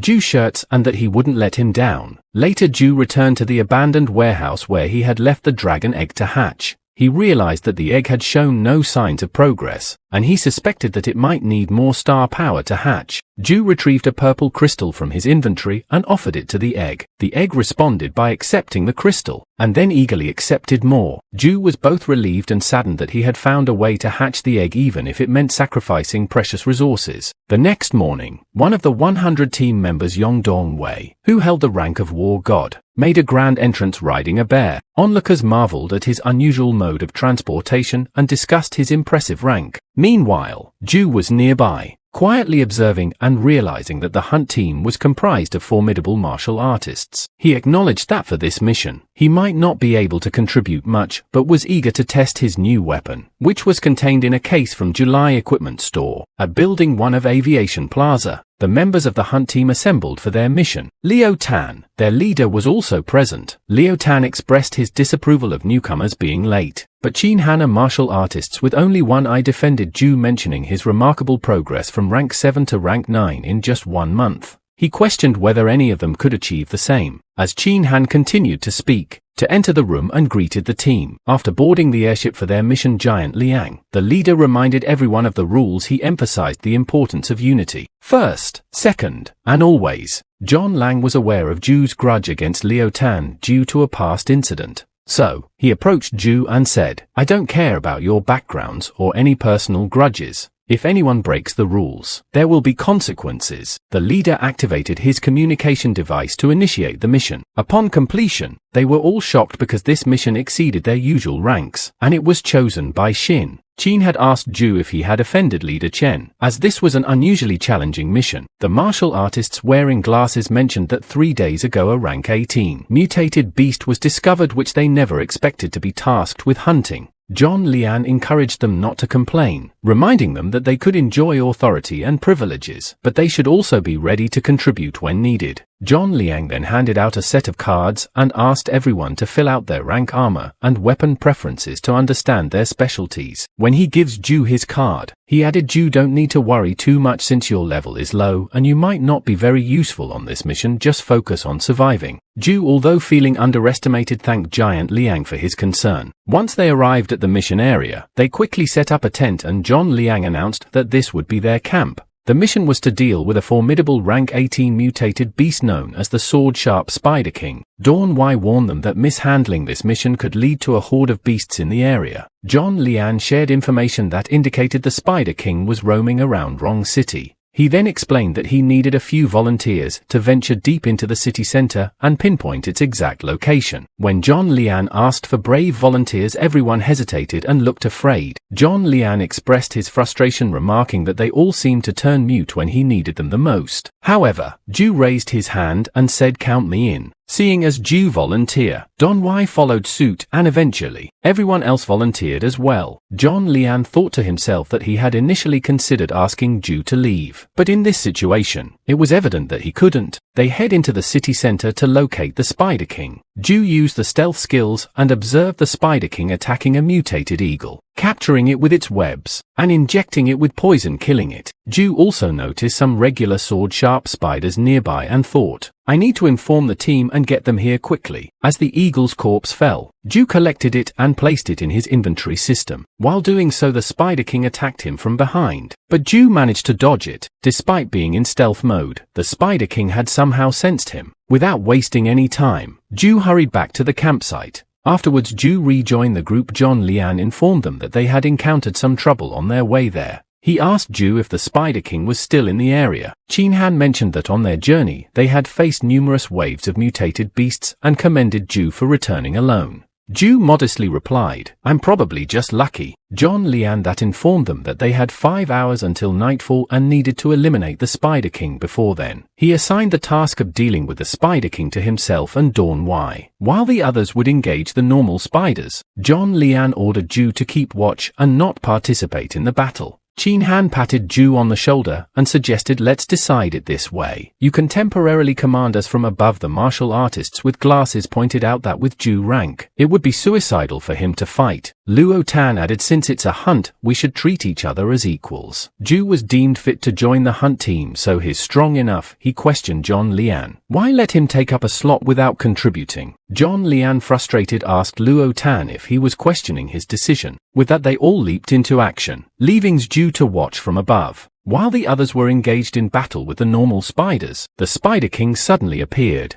John Lian instructed Dawn Wai to work with him. They managed to dodge the Spider King's initial attack, but when they tried to get closer, it forcefully pushed them away. Giant Liang, infuriated by the spider's attack, channeled his star power and dashed towards the Spider King. However, the spider shot a web of silk at him. John Lian blocked the attack with his sword, but he couldn't move afterward. Dong Weil also raced towards the Spider King, and together they fought against it. Meanwhile, Chu, who was watching from above, commented on their lack of cooperation and teamwork. He thought that in a game dungeon raid they would have been wiped out. Qin Han found himself fighting to normal sword-sharp spiders simultaneously. As he blocked one spider's attack, he exposed his back to the other, and it injured him. Qin Han noticed that his arm had been poisoned by their venom. The spider lunge hit him again, and the poison was rapidly spreading through his body. Just as the spider was about to strike once more, Zhu intervened using the chasing wind skill, followed by the disturbance skill. Zhu carried Qin Han and jumped through a nearby building's window, administering an antidote to counteract the poison. Qin Han was saved, and he expressed his gratitude to Zhu for saving his life and instantly curing the poison. Qin Han then decided to rejoin the battle but instructed Zhu to hide. However, Zhu felt it was not the right time to hide. He noticed that other team members were also poisoned and on the verge of death. Zhu rushed to them, providing antidotes and saving the injured on the ground. Realizing the dire situation, Zhu reached for his communication device and declared that he had no choice but to take command. Treating it as if you were returning to a game, he asked to be made the leader again. Wenshan sent Zhu's statement through the communication device. He ordered all the 100 team members to set their satellite communication devices to speak remote and handed the hunt team leader's position Zhou Zheng. Everyone was surprised by this sudden change. Zhu informed them that from now on he would be commanding the fight. Through the communication device, Zhu informed them about the dire situation and the looming threat of death if they didn't change their approach. He asked everyone to believe in him and follow his commands. Zhu began laying out the plan. He started by assigning roles. Zhu told Jiang Han, "Your speed is faster." Replaced John Lian and Don Wai installed a sharp knife Spider King. Jiang Han hesitated at the deadly mission but agreed, acknowledging the effectiveness of Zhu's antidote. He dies to her. Zhong Lian and Dong Wei were. Zhu then ordered Zhong Lian and Dong Wei to retreat first and focus on eliminating the normal spiders, noting that they only needed 5 minutes to kill one. Zhong Lian had initial doubts but eventually decided to follow Zhou Zheng's command, and they retreated as instructed. Zhu then directed Qin Han and Luo Tan to employ specific strategies to learn the remaining spiders into groups, while the rest of the team would team up to eliminate the lone spiders. Qin Han, Zhong Lian and Dong Wei carried out their assigned tasks. Dong Wei reflected on how following Zhu's commands had stabilized the team's tempo. Zhu updated them, stating that most of the spiders had already been killed and that they needed to finish off the rest. He instructed Kong then failed to assist Jiang Han and take a break. While observing from above, Zhu lamented the missed opportunity to gain experience points from the numerous spiders. Zhu retrieved his newly crafted bow and expressed his gratitude to July Company for creating Crimson Moon. He jumped down into the battlefield with Crimson Moon and started shooting arrows at the spiders. Even though the damage dealt was relatively low, Zhu explained that the lower damage allowed him to gain experience points. As a spider attacked him, Zhu dodged by jumping into the air while airborne. He executed the combo flash slash, teleporting to the spider and striking it with his dagger. The team was shocked by Zhu's speed and power. Qin Han admitted that he had been worried about Zhu for no reason, acknowledging his strength. Dong Wei wondered if he would be able to dodge attacks like Zhu. Meanwhile, Zhu was sure them to hang in there, emphasizing that victory was within reach. After they successfully eliminated all the normal spiders, only the Spider King remained. The King Spider lensed at Zhu, but Zhong Lian intervened, blocking the attack. The rest of the team rushed to attack the spider, but it countered by shooting its silk web, ensnaring one of them. Then it launched its venom towards the trapped team member. However, Zhu quickly intervened and saved his comrade. Zhu remarked that it was indeed a rank 18 king and brute force wouldn't work, they need a dam for weak spots. Zhu turned to Zhong Lian and asked if he could hold the Spider King still. Can you target its weak spot? Zhong Lian replied that if you could immobilize it, hitting its head wouldn't be a problem. Zhu corrected him, saying the weak spot wasn't the head but the neck. Using his skill weak points Zhu assured Zhong Lian of his certainty. Despite the one chance they had, Zhong Lian trusted him. Zhu dashed towards the King Spider and used the flash slash combo to close the distance. Then he used the stun skill to immobilize it. Zhu instructed Zhong Lian and Dong Wei to attack while the Spider King was incapacitated. Just as the spider opened its mouth to release venom, Zhu used the disturbance skill to completely immobilize it. Zhong Lian and Dong Wei stabbed the spider and its neck. The team was stunned by Zhu's ability to stop the King Spider. Zhu to check the time remaining for the disturbance skill and found there were 13 seconds left until it would wake up. He urges everyone to retreat. As they did, Zhu used the blind skill to blind the spider briefly, making it his puppet for a few seconds. The team successfully retreated to the top of a building. Zhong Lian checked on everyone to ensure they were alive and was relieved to find all 19 members alive. Zhong Lian began to realize he had underestimated Zhu and acknowledged that the mission success and the team's survival owed much to him. Meanwhile, Zhu kept an eye on the King Spider, noting its dwindling HP and its bleeding condition. After a few minutes, the King Spider collapsed to the ground dead. This victory boosted Zhu to level 90, and the team celebrated their successful mission. While the others celebrated, Zhu focused on opening his system reward for reaching level 90, which granted him an item called the Ring of Rebirth. This special ring offered a 20% chance of reviving on the spot with 5 seconds of invincibility upon death. Zhu equipped the ring immediately. When Qin Han called out to him, Zhu explained that he was inspecting something. They proceeded to loot the King Spider and the corpses of the normal spiders to see what valuable items they could obtain. After the successful battle with the knife-sharp Spider King, they collected various valuable items from the creature, including its foot shell poisoned gland and the black crystal. That night they returned to their campsite where they lit a fire. They began distributing their loot and the leader asked if anyone had objections. No one raised any objections. Zhong Lian acknowledged Zhou Zheng's significant contribution to the battle and suggested that Zhu should take the extra loot. Everyone agreed, but Zhu humbly proposed that they split the extra rewards evenly. As the night grew darker, so Zhou examined his skill tree and discovered an old skill he had acquired upon reaching level 10 called critical. This skill allowed him to do critical damage, causing 500% skill damage and 5,000 damage with a 10% chance of triggering another critical hit. While Zhou was absorbed in this, Liu Tan approached him. Liu Tan, aware that he might be a target of Zhou for what he had done, gathered his courage and, while trembling and afraid, told Zhou that when they returned, he would make Hai Tan and go to the Hai Young building to apologize to him. Zhou agreed to this arrangement. The following morning, the hunt team returned to the burial area with their airship, where they were greeted warmly by the people for their successful mission. In his office, Shen called his second brother Young and praised his abilities. Young agreed, acknowledging Zhu's strength and noting that half of the martial artists in the hunt team had been saved by him. Shan expressed his concern that it might be luck, but Young insisted Zhou Zheng was indeed very strong and mentioned his desire to spar with him. Shan cautioned his brother not to do so, as his position as the burial area's parliament speaker might intimidate many people if word got out. Young suggested they go visit Zhou, mentioning his imminent departure. As they walked, Young remarked that the beast where they faced this time was particularly fierce and they needed to cut off the source to prevent further trouble. Shannon advised him to be careful during this mission, as it seemed like a horde of beasts was approaching the city. The same transitioned to the hunt team's airship as it landed.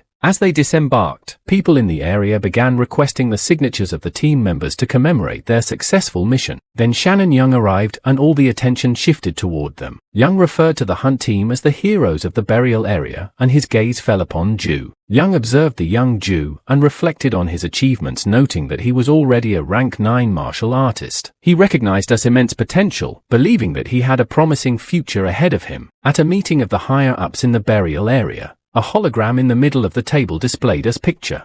Zhang asked if anyone opposed his suggestion to elevate Yu Jiang to the rank of a work-on. Kai Yong objected, arguing that Zhou was only a rank 9 martial artist and questioned why he deserved to be a war god. Young men began reading information about Kai Yong, highlighting his questionable behavior and actions, such as indulging in wine, food and pursuing romantic interests. He even mentioned Kai Yong's use of his war god rank identity to mistreat others. Tai Yi Yong was left speechless. Yunlin called for a vote, asking those in favor to raise their hands. John Lian and Qin Han, who were also present at the meeting, voiced their support for Zhu Jiang becoming a war god. John Lian stated that compared to some fat pig that is as big as yours, he believed Zhu Zheng was more qualified for the rank. Qin Han concurred and both of them raised their hands in approval. Tai Ji Yong, still upset, dismissed their agreement, but didn't challenge those specific aspects of the discussion. Yong intervened, saying that it wasn't just the two of them who agreed. He himself was in favor of making Zhu Zheng a war god, not to mention that the parliament speaker had the final say in such matters. However, he noted that the rules would remain the same and offered Tai Ji Yong a chance to compete fairly with Suzanne, to which Tai Ji Yong agreed with an evil smile. Later on,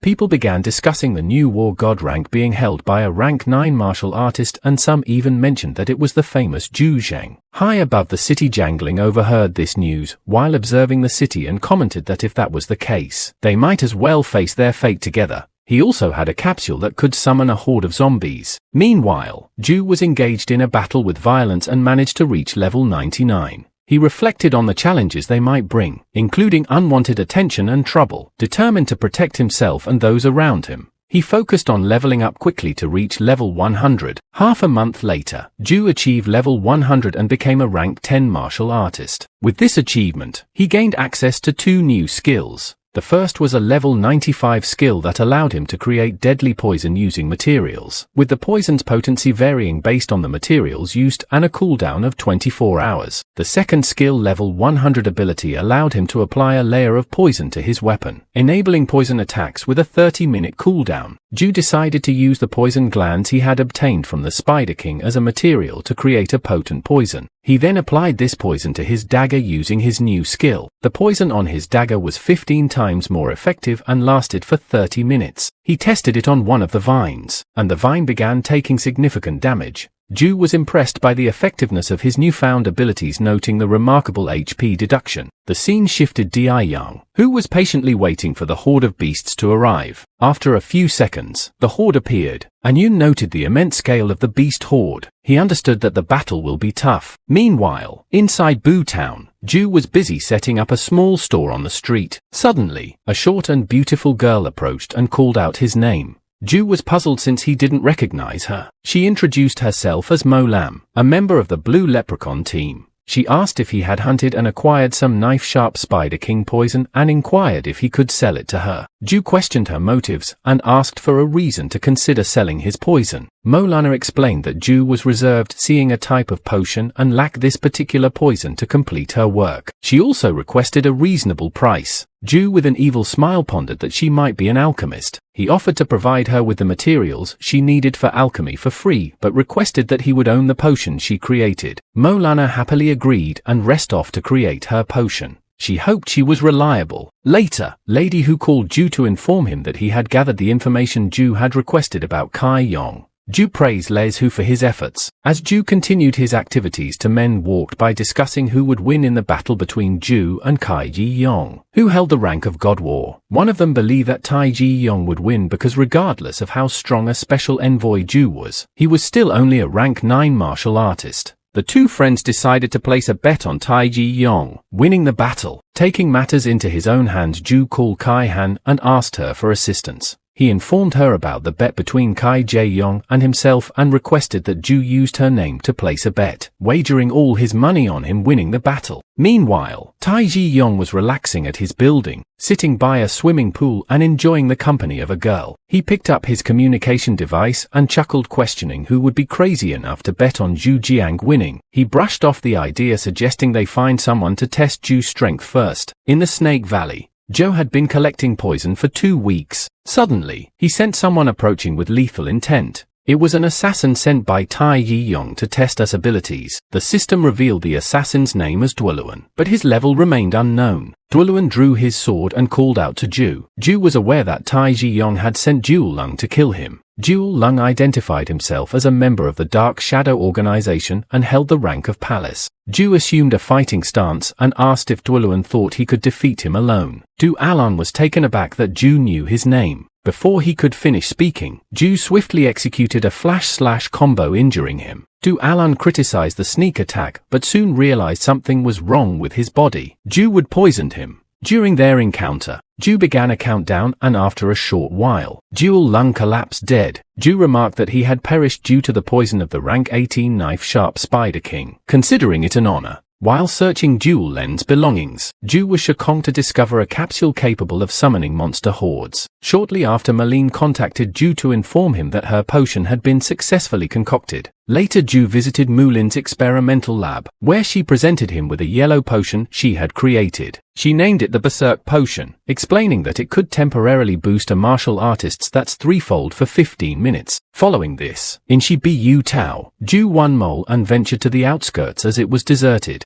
Zhu had a wild idea to test the Berserk Potion. Molana asked if he dared to try it, to which Zhu replied, "I trust you. I'll take the risk." He urged her to stay away in case he couldn't control himself. Zhu drank the potion, and instantly a surge of power coursed through him. He sprinted with incredible speed, leaving Molana awestruck. She wondered if her Berserk Potion was really this potent. Suddenly, Zhu reappeared before her almost unnoticed, impressed Mole and said, "You're fast." Zhu promised to keep providing her with materials and bid her farewell. Later, Zhu visited July Company, where a servant welcomed him and led him inside. They rode the elevator and the servant explained that CEO Liu wanted to meet Zhu personally but had health issues that made her sensitive to wine. Zhu expressed understanding and mentioned the importance of the Red Crimson Moonbot project. They arrived on the 18th floor, where the servant showed Zhu the company's impressive creations representing their top creativity. Then Zhu shown a unique set of armor and weapons, a black-purple armor and 2 dark-purple daggers made from materials of a rank 17 beast. The armor was simpler but had better defense than his current 3 Twilight armor, and the daggers had a penetration value of 16. The servant revealed that this gift was from CO Liu to congratulate Zhu on his nomination as War God rank. Zhu felt it was too much, but CEO Liu appeared and encouraged him not to be humble. She asked why he seemed surprised to see her. Zhou confessed his surprise complimenting Lu's appearance. We've appreciated the praise and confirmed that inviting him to July Company was indeed to gift him the armor. She added that they needed his help with the protection umbrella in the burial area. Lu then got to the point, stating that if she officially achieved God War rank during his battle with Tai Ji Yong, July Company would be under his name. Meanwhile, in Dongbu town, Jiang was driving when he received news that Duoluan had set out to assassinate you. What he didn't know was that Zhou had already taken care of Duoluan. While driving, jangling tastic capsule onto the road, which would attract a horde of zombies. 3 days later, everyone was heading to the arena where Yu and Kai Di Yong were set to battle. They also placed bets on the outcome. Zhou at the Haiyang building inquired about the beds to Shihan, who assured him that everything was settled. He then said, "I shall leave now," and Shihan, worried about him, reached out and touched his shoulder. Zhou patted her head, assuring her that he would be fine. At the entrance to the Dongbu Martial Arena,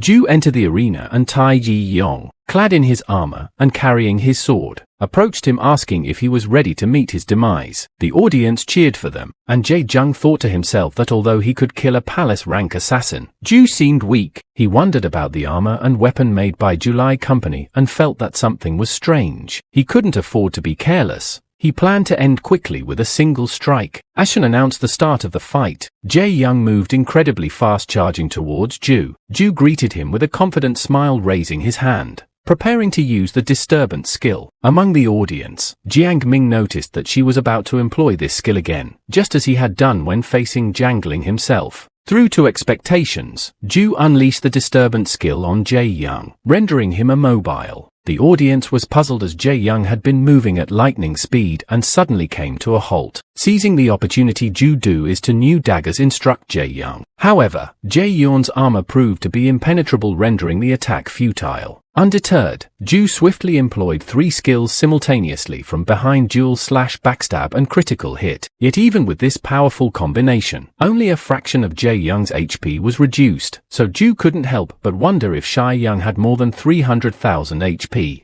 As the countdown for the disturbance skill descended, Zhou Zheng regained control of his body. He taunted Zhou, inquiring if that was his trump card and expressing his disappointment that it couldn't break his defense. With astonishing speed, Zhou Zheng launched a sword attack at Zhou, who didn't budge an inch to dodge it, or he'd freeze Zhou. Shihan stood up in the audience. However, Zhou executed a macro dodge, effortlessly avoiding the attack. Zhou Zheng persisted with a barrage of rapid slashes, but Zhou continued to evade using his macro dodge. Meanwhile, Zhou contemplated his predicament. "I can't seem to break through his defense. I wonder if a poison skill will work just like in the game. Once applied, it becomes effective." As Zhou quickly dashed backward, he skillfully applied poison to his daggers. Zhou Zheng lunged at him, and Zhou blocked the attack with his poison daggers. Zhou Zheng scuffed, facing the head-on, recording death. Then, channeling his power through his punch, an explosion erupted. The audience couldn't see clearly through the fixed smoke and thought it might be the end. However, Zhou surprised everyone by leaping into the air and appearing behind Zhou Zheng. With his poison daggers, he struck Zhou Zheng. In response, Zhou Zheng attempted to counter-attack, but Zhou skillfully evaded the strike. Despite the poison, it seemed ineffective against Zhou Zheng's formidable defense. Zhou realized that breaking through Zhou Zheng's defense or poisoning him would be no easy task. Thinking quickly, Zhou unleashed a flash-slash combo, teleporting to Zhou Zheng. However, Zhou Zheng blocked the attack with his sword encountered.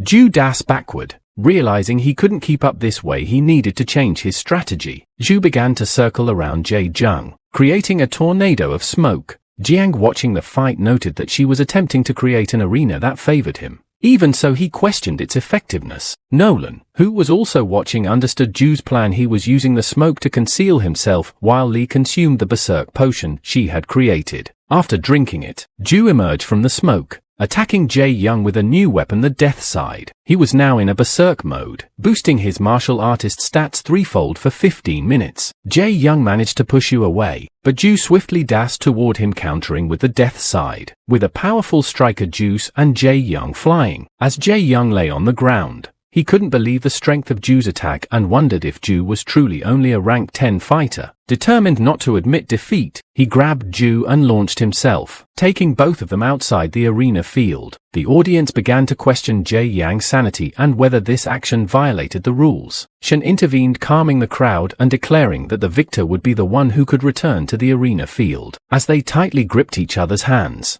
Zhu wore an evil grin and remarked, "Now no one can see us, it's time to end this." Jie Yang responded by launching a ranged slash attack at Zhu. Additionally, he managed to poison Zhu with a poison called Zombie. The system displayed Zhu's HP bar with a zombie mark next to it, indicating that he would turn into a zombie. It also revealed that this zombie poison was different from regular poison and was considered a virus strictly prohibited by society's rules. Zhu confronted Jie Yang, asking if he dared to break the rules and use zombie poison. Jie Yang laughed and retorted, "Rules at my rank controls restrain me." He continued with an evil laugh, stating that even if he used such methods, nobody would investigate the details of Zhu's death. People only cared about the outcome. In a surprising move, Zhu retrieved an HP potion from his inventory system and consumed it. Jie Yang wondered where Yu had obtained the potion and asked if he believed that drinking some strange concoction could remove the zombie poison. Zhu destroyed the potion capsule and replied, "Whether it's useless or not, you'll find out very soon."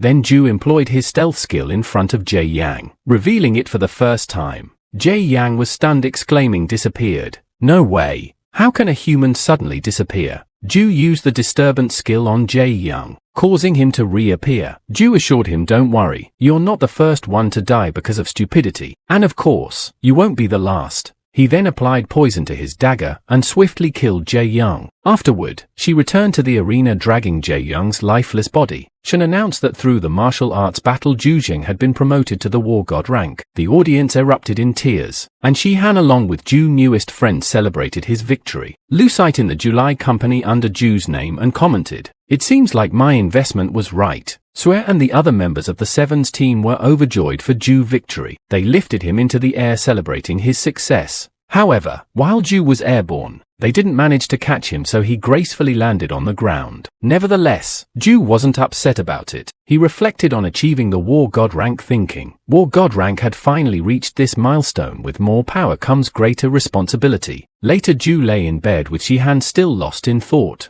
She asked him why he seemed preoccupied after today's battle. Zhu got up from the bed and inquired if she missed home. Shihan hugged him and admitted that she did. Zhu reassured her, saying, "After I'm done with the burial area matter, we'll go back to Titan City." Shihan agreed with a beautiful smile. Afterward, Zhu returned to the dragon egg, remarking that it hadn't shown any changes despite consuming so many purple crystals. He questioned if it was being unreasonable. Then, Zhu took out 3 red crystals, the top-ranked crystals in terms of color. The egg accepted the crystals, and Zhu told him that if it could have soon, he would be there on time. Zhu later visited Chen's office where he found Shan and his brother Yong. Shen congratulated Zhu on achieving the War God rank but quickly shifted to a more serious town. He told Zhu that they didn't have much time to celebrate because there was an urgent matter at hand. Furious, Zhu asked what had happened. The unexplained that he suspected someone had tampered with this year's beast horde, causing it to arrive much earlier. The horde might reach the burial area in a few days. This turn of events was all because of Jiang, as he was the one responsible for triggering the zombie horde by throwing the attracting capsule. The scene shifted to the old man harvesters who were busy with their harvesting duties. One of them wondered how long this beast horde would last, and his friend reassured him, saying that with many martial artists gathered they could certainly block it. He continued, "We just need to collect crops and peace." The other one expressed his hope that the scale of the horde wouldn't be too massive. Meanwhile, the guards of the burial area were engaged in a fierce battle with the horde of beasts. They hurled explosives at the creatures, but the beasts seemed unaffected by the explosions. Then 2 fighter planes arrived and successfully detonated the horde. However, a dragon suddenly emerged and unleashed its fiery breath, taking down one of the fighter planes. Among the people present, Jiang Ming thought to himself, "Xu Zhong, did you see this? All of this is happening because of you. I don't mind letting everyone die to kill you." Simultaneously, Zhu was actively fighting against the monsters. 2 fellow martial artists praised Zhu for his hard work, but he warned them not to relax as the first round of the beast horde wasn't over yet. Soon, a group of giant poison zombies appeared. One of the martial artists noted that even in a beast horde, zombies wouldn't easily leave their territory, especially not with such formidable creatures. Zhou noticed that a similar situation was unfolding as what had happened in Y City. He instructed his companions to retreat, and he dashed off to test the capsule he found previously. Eventually, when he pressed on the capsule's button, the zombies turned towards him. Zhou realized as expected, it's them in memory, as of what had happened to his father flooded his mind. With determination, Zhou continued on his path invoking Dark Shadow. Zhou wasted no time and immediately informed Chen that the beast horde had been caused by Dark Shadow. He also revealed that Chang, who was also a poor god rank, was working with them. Shan assured him, I'll send people to retrieve the capsule you have in your hand. Shan stated that if this was indeed related to Dark Shadow, then darkness would no longer prevail in the burial area. Meanwhile, Zhang attacked a martial artist who was fleeing, demanding to know the whereabouts of Chujiak. Nearby, Zhou commented all the zombies in this area had been cleared. I wonder how the town is doing. As he turned around, he noticed an HP bar nearby. Zhou wondered if a zombie had been missed, but the killing intent he sensed told him otherwise. Just then, Jiang emerged in front of Zhou. Jiangling lunged at Zhou, but Zhou skillfully dodged his attack. Swiftly, Zhou counterattacked using his dagger. Jiangling couldn't resist taunting Zhou, saying, I've been waiting for you. At that moment, Zhou's anger flared, and the two engaged in a fierce clash.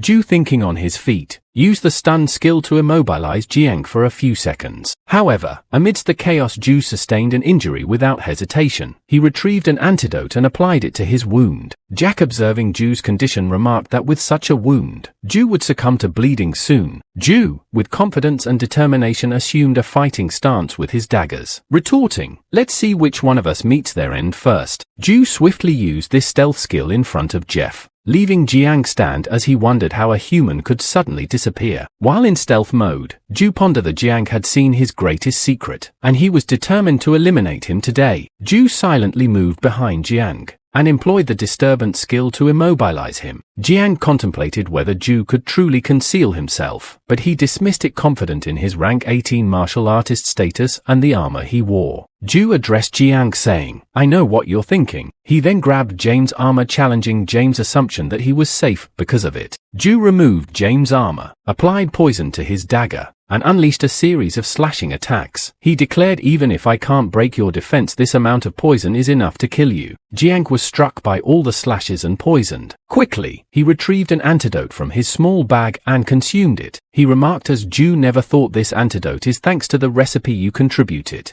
Its effect is astonishing. Jiang successfully cured himself. Jiang dashed towards Zhou with determination. In response, Zhou quickly consumed a Stark potion and swiftly moved backward to evade Gang's attack. Zhou then used his blind skill to temporarily blind Jiang. Blinded, Jane began slashing wildly at anything in his path. When a giant zombie approached him, he reacted instantly and killed it. He continued to eliminate the approaching zombies. However, when his vision finally cleared, an incomplete evolved zombie stood before him. As Jiang attempted to flee, Zhou suddenly appeared behind him, asking where he intended to run. Zhou used the disturbance skill once more to immobilize Jack. In that critical moment, the incomplete evolved zombie seized Jiang and devoured him. With Jiang out of the picture, the incomplete evolved zombie shifted its attention toward Dongbu Town. Zhou remarked that by now Dongbu Town's guards should have retreated to the burial area. With that in mind, Zhou descended, determined to return quickly to the burial area and provide assistance. Shan was busy marking the areas where the hordes were located. When Zhou arrived, Zhou asked if he had investigated the capsule he had provided. Shan confirmed that he had and acknowledged Zhu's hard work during this time. Shan held the capsule in his hand and stated that it could indeed emit a signal that attracted zombies. After further investigation, it was revealed that Dark Shadow had learned poison zombies, and around 3 to 4 million monsters would be drawn to the burial area. Zhou expressed concern about the large number, but noted that logically, the burial area should be manageable. However, he stressed the importance of sending people to destroy the metal rods. Shan explained that if it were just poisoned zombies, they wouldn't pose a significant threat, but if the beast's horde grew to a large scale, it would become problematic. Zhou appeared somewhat saddened by the situation, but Shan reassured him by patting his shoulder and mentioning that his contribution with the potion recipe had been crucial. Shan added that the beast horde outbreak would last for 1 week and advised Zhou to get some rest. Without saying a word, Zhou turned to depart. Before he left, Shannon informed him that the Dark Shadow organization had been eliminated by them. Zhu, wearing a serious expression, thanks Jen and then departed as well. Zhu returned to the place where the dragon egg was kept. He stated, "Father, the Dark Shadow has completely vanished from this world." Fragments of his father's memories flashed before him, and he added, "You can rest in peace now." His thoughts then turned to Zhou Zheng, Lanza and his friend Jack. Zhu took out the Dark Shadow beds from his hand, commenting, "I have the rope system. I can sever relationships and friendships and live alone." He squeezed the badge in his hand, remarking, "But I was wrong." With resolve he turned the badge into ashes and stated, "In this world what does it matter if I'm strong? Even someone strong will be overwhelmed when facing a formidable force." Suddenly, Zhu noticed that the dragon egg was behaving strangely. He asked the egg if it wanted to come out and offered it 3 red crystals. Zhu happily remarked, "This dense king aura, I won't be wrong this time." As he watched, the egg hatched, revealing a large and adorable baby dragon. Zhu was surprised and wondered why it was so large. After emerging from the eggshell, he pondered whether he would have to feed it a lot in the future. The baby dragon began interacting with Zhu, and then lunged at him as if seeking comfort from its newfound guardian. The Burial Maria had just 1 week to prepare for the daunting task of battling 3 to 4 million monsters, and Zhu felt compelled to help. That night, he ventured to the outer city to spend time with his new baby dragon, whom Zhu named Xiao Shu. Xiao Shu frolic around as Zhu called him back. The baby dragon responded eagerly, racing towards Zhu. In a playful gesture, Zhu tossed the steak meat into the air, and Xiao Shu skillfully caught and devoured it. Zhu remarked that they were fortunate to be in the outer city, as such a display would have caused quite a commotion. He emphasized the importance of staying low-key. He patted Xiao Shu affectionately and told him that since the moment he had broken out of his shell, staying low-key was no longer an option. However, Zhu's peaceful moment was interrupted when Chen contacted him. Shen informed Zhu that they had just received news of a new way of forming in the beast horde. The following morning, the new wave of monsters began attacking nearby towns, striking terror into the hearts of the people. In the meeting room of the burial area, Shen addressed the citizens, making it clear that a new larger beast horde had gathered at Cebu town, which had now fallen. Shan continued by stating that the burial area was about to face its greatest challenge ever, as the number of beasts, this time, was 5 times greater than any previous encounter. As the monsters approached the defensive walls of the city, martial artists, including Zhu, gathered alongside the firefighters to defend the burial area. They engaged the oncoming horde of beasts, fighting valiantly for 3 grueling days. Finally, despite their exhaustion, the martial artists managed to defeat the horde. At this point, Zhu used his stealth skill and disappeared, leaving the scene momentarily. That night, Zhu ventured to the outer city once again in summon Xiao Chu. He apologized to the baby dragon, explaining that it was a critical time and he could only allow Xiao Shu to come out at this particular moment. To his surprise, Xiao Shu had learned how to fly. As he descended, he greeted Zhu with a cheerful Xiao. Zhu understood that Xiao Shu was expecting a reward, so he took out a steak meat for him. To Zhu's amazement, Xiao Shu refused to eat it, prompting Zhu to remark that the dragon had become quite picky. However, when Zhu presented a red crystal, Zhou Shu eagerly devoured it. Xiao jokingly told him that he would become poor because of him. Despite eating a red crystal, Xiao Shu seemed unsatisfied and wanted more. Xiao then produced 3 blue crystals, but again, Xiao Shu declined. Zhu decided to check his inventory system and realized that Xiao Shu didn't eat low-rank crystals. He mused that the mutated plants he had gathered in the past must not have been star power. In his inventory, Zhu discovered some fruits he had pilfered while grinding. He took out 2 of them, noting that they had a dense star power, and asked Xiao Shu if he wanted to eat them. Xiao Shu eagerly consumed the fruits from Zhu's hand. As he ate, his eyes began to glow and he started to grow larger as if he was evolving. Zhu was astonished and asked Xiao Shu what had happened. Suddenly, Xiao Hu began causing explosions on the ground. When he finally stopped, he had returned to his baby form but was terribly damaged. In a hurry, Zhu jumped in, summoned Xiao Shu back into his pet inventory. Zhu realized that the pet list and the system had a restraining ability which could prevent any further issues as long as Xiao Shu remained inside. Sitting down, Zhu blamed himself for giving Xiao Shu fruit that he hadn't fully researched. When he looked up at the sky, he noticed another beast horde approaching. 3 days had passed and the martial artists of the burial area continued their relentless battle against the approaching beast horde in front of the defensive wall. The horde showed no signs of retreating, and Zhu fought alongside the other martial artists. His presence was a source of inspiration for the fighters who were thrilled to have him fighting with them. As Shan and Yang observed, Hu Yang noted that Zhu Lian was truly exceptional, displaying power that surpassed that of an average martial artist. Shan agreed, but mentioned that even though Zhu was strong, his strength had limits. He expressed concerns about whether the burial area could endure this challenge. Suddenly, more than 2 Tyrian nodded and beasts appeared on the scene. Shannon urgently ordered everyone to retreat and defend the city. Zhu returned to the defensive wall. Watching is the deer in audit and beasts relentlessly attacked and destroyed. He couldn't help but ponder if they were allowing the same tragedy to happen again. With the defensive wall breached, the beasts poured into the city. The martial artists attempted to counterattack, but the tear nodded and beasts pushed them back with their immense strength. As more beasts, including flying ones, joined the fray, a sense of hopelessness began to engulf the martial artists, and they faced the grim reality of their survival being in jeopardy. Inside a building within the city, a husband embraced his wife and daughter, trying to reassure them that this beast horde would be driven away by martial artists. Just like in the past, his daughter expressed her ambition to become a martial artist when she grew older. Her father encouraged her, believing that their daughter Sidel Ling would indeed become one in the future. Suddenly, a tear nodded and attacked, smashing a hole in their home. As the Tierra nodded and prepared to strike, the family watched in awe as a dragon appeared to protect them. The dragon fiercely attacked the tyranny Aditon, easily defeating it. It then soared towards the other beasts, eliminating them with ease. Meanwhile, Shan and Chang, along with the disheartened martial artists, watched in both fear and amazement as the dragon's presence seemed to change everything, casting doubt on the bleak situation they had faced moments earlier. The onlookers were shocked and elated to witness the dragon aiding them in the battle against the beast toward. The dragon displayed dominance, grabbing a tear in Auditin and dispatching it with a blast of fire. Shin, taken aback, couldn't comprehend what was happening. The martial artists, who had previously been filled with despair, pointed out that someone was riding on the dragon's back, and it turned out to be Zhu, accompanied by his evolved Xyo Shu.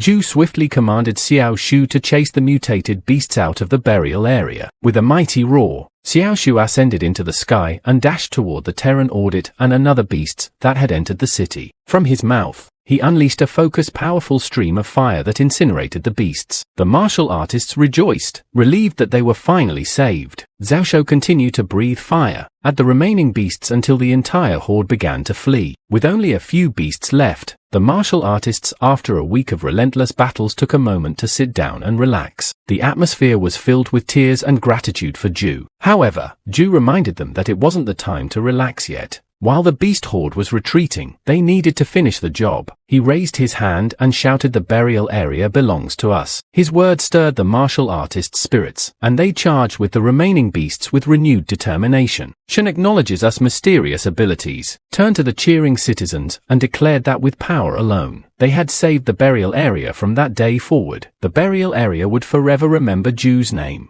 Shan raised his sword and rallied the martial artists, shouting, "Brothers, let's kill them all." 1 week later, the burial area was in the process of rebuilding its defensive wall and the city's damaged buildings. Meanwhile, Zhu, accompanied by Shahan, wrote on the back of Zhao Shou. Together, they soared into the sky, heading towards Titan City. In Titan City, right in front of the Jujia grocery store, So Yang was there with a child. When she turned and saw Zhu returning, tears of joy welled up in her eyes. Lanza, who had achieved the rank of martial artists 10, also arrived in rest to embrace Zhu, overwhelmed with emotion. Back in the burial area, in a meeting room for the higher-ups, there was a discussion about Zhu's remarkable abilities. Shan analyzed eugenics capabilities and proposed that for the upcoming selection in the central capital, Zhejiang should be granted one of the quota slots. Shane agreed, pointing out that with Zhu Jiang on their side, the results of the agent team could be anticipated and improved. A couple of weeks later, Zhu returned to the burial area city with Shahan, Lanza, and Su Yong. Lanshi was quite impressed, saying that the burial area was indeed very different from Titan City. Shihan complimented Sujana on her business skills, telling her that she was better at it than she was, and expressed her gratitude for Suyon's help. Sujana modestly replied, "I'm not that amazing. It's all thanks to young master." Then Shihan smiled and gave Su Yang some advice. She said, "In a world where no one can guarantee that we'll live to see tomorrow, you should have the courage to confess your feelings to the person you like." So Young blushed and was about to respond when she had added, "Even though I don't want to share my lover with anyone else, I've heard a lot of good things about Zhu from him. She then grabbed Sujana and said, if it's you, I don't mind. Zhu, looking horrified, turned towards them and asked, why do I suddenly have a bad feeling? Later, Zhu found himself in the burial area meeting room, where Shannon apologized, saying they hadn't intended to disrupt his holiday plans. However, the discussion about turning Titan City into the burial area's vassal had gone smoothly, and Zhu Jiang played a significant role in it. Shan explained that this time, the central capital would select the war god team and each region would send their 9 strongest martial artists to participate. Shan with a serious expression emphasized to Zhu that this time, they must succeed. After the meeting, Zhu stood in front of an airship ready to depart for the central capital. His lover and friends were there with him. Before leaving, he turned to Lanza and said, I'll be away for more than a year. You guys need to take care of yourselves. Lanchi reassured him, saying, don't worry, I swear to protect everyone. With a smile on his face, Zhu bid them farewell, saying, wait for me to come back. After they departed, Chen mentioned that this time selection would allow them to see martial artists from other regions. Zhu commented, a gathering of geniuses. He started thinking, such a pity I'm not a genius. But even during the training period, I won't slack. Soon they arrived at the central capital. When the airship landed, they were greeted by Tang Zhu, who was responsible for selecting their team and sending them to the training base. Tang Zhu instructed them to get into the car. However, he couldn't help but notice that Zhu was only a rank 10 martial artist yet dared to participate. He then informed them that the training would take place on the north side of the central city, about 30 kilometers away. All participants would train, practice, and accumulate points over the course of a year. He added, each month will have point rankings to determine your standings. Zhu asked, will it be a closed-off isolated training mode? He was concerned that if he was stuck in one place for a year, his skills might deteriorate. Tanzu replied, no, at the gathering center. You'll have your freedom, you just need to report in once a week. As the team arrived at the training base, the Highland City team was nearby. One of them informed their leader about the arrival of the burial area's vehicle and said, according to what you said, Xiao Gangling, the leader of the hunt team from the burial area, should be able to fight with you. The leader responded, but I heard that the brothers Shan and Yang are even stronger. It doesn't matter, the top 10 rankings will belong to our Highland City. The burial area team exited the car, and Hangzhou pointed out that they had reached the training center. He then showed them a ranking system and explained that it would refresh daily based on their combat abilities. Zhu thought to himself, since I came here, I must at least make it onto this ranking. Suddenly, a message came over the training center's speaker announcing that all martial artists from each region should gather at the registration area to get registered. The martial artists begin the registration process. Shan placed his hand on the martial artist's rank scanner, which displayed his full name, Shen Zhengxing, and his rank is 19. 2 martial artists were impressed by Shin's rank, and one of them admitted he never thought the burial area was anything more than a mid-rated region. He hadn't realized there were experts there too. Then Shen's brother Yang placed his hand on the scanner, and he also ranked as a martial artist at 19. When Zhu placed his hand on the scanner, his rank came out as 10. The martial artists around him were stunned and exclaimed, are you joking? Rank 10 also dares to come. After completing the registration process, each martial artist received a strategic watch which served as their identity and had various functions. The martial artists started discussing the refreshed rankings. The first place was held by Chu Fei with an impressive 12,671 points. John Lian commented, the gap between first and second place doesn't seem that big. But isn't Chu Fei just incredibly amazing? Zhu added, Yang is only ranked 17th and Shen is even worse at 30th place. Don Wai was frustrated and asked, how are these ranking points decided? Why am I ranked 56? Zhu with an awkward expression, they advised him to be content and pointed at himself. Zhu had the lowest rank with only 31 points, even the second lowest had 2,971 points. Others began mocking Zhu, questioning why he even came there. With an evil expression, Zhu thought, it's just the starting point, when the time comes we won't know who's last. On a tree branch nearby, 2 high-level martial artists were observing the scene. One of the master's friend, King Xie, what do you thought about it, Kings? I responded, it was unexpected. At least it isn't weaker than America. But that lowest ranking martial artist Jugan is only a rank 10, yet he's participating in this gathering. His friend with a cold tone asked him why he was looking down on Zhu. King Zedai clarified, no, I think he's interesting. His friend cautioned him, reminding him that none of the martial artists who could enter the training center were simple.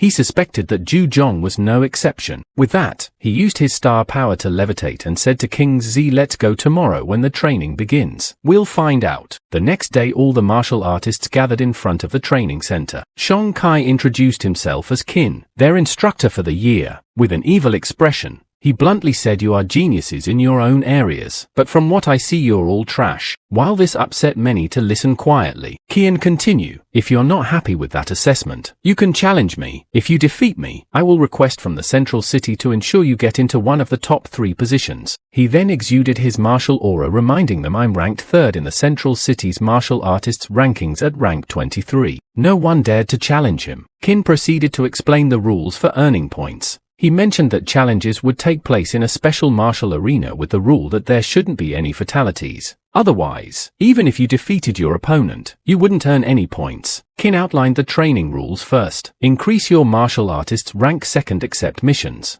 3rd, record the quantity and rank of mutated beasts you kill, and lastly, challenge high-ranking martial artists' victory in a challenge with only 1/10 of your opponent's points, while failure would result in losing 1/10 of your own points. Qin emphasized that points would be counted daily, and after a year, your points would officially determine your ranking. Detailed information could be viewed on their strategic watches. He added, "I'm someone who values freedom. I won't restrict you. Everything depends on self-discipline." With an evil grin he concluded, "I hope you all strive to earn higher points." Later, Zhu was inside his room examining the information on his strategic watch. He commented, "I never thought there would be so many ways to earn points." Then he noticed that the training location was an island, specifically Kyushu Island for martial artists rank 20 and above. Zhu, impressed, wondered how dangerous this island could be. To his astonishment, he saw that not only to Fe, but many martial artists were heading to Kyushu Island, including Shannon Chang. Seeing this, Zhu decided it was time to work even harder. He went outside to meet Shen and expressed his concern, telling him to take care of during the missions. Shen replied, "Don't worry, I'm still anticipating that you will give me a big surprise during this training." With that, Shan headed to Kyushu Island. Tang Zhu approached Zhu and asked if he wanted to request the vehicle to go to the central city. Zhu confirmed his request. Curious, Tanzu asked if he wanted to reconsider, explaining that there was a suitable training location just 100 kilometers away. Zhu declined, saying, "To me the central city is more interesting." So Tang Zhu arranged the vehicle for Zhu. As Zhu drove away, he pondered his strategy. He realized that if he wanted to catch up to those ranked higher, he couldn't kill beasts in the same areas as them unless they were large-size beasts. Otherwise, he needed to prioritize becoming stronger himself. Zhu arrived at the central city and headed to the martial artists guild to gather more information. As he checked the computer, he remarked, as expected of the central city, it has all types of materials and potions. Even Mulin's berserk potion can be found here, but it's so expensive, 1 bottle for 1 low-rank red crystal. Despite the high cost, Zhu decided to purchase all the berserk potions and some antidotes. 10 minutes later, he left the guild saying, "I'm back to being poor, but I can finally begin trading." The scene shifted to the director of the training center with Tang Zhu beside him.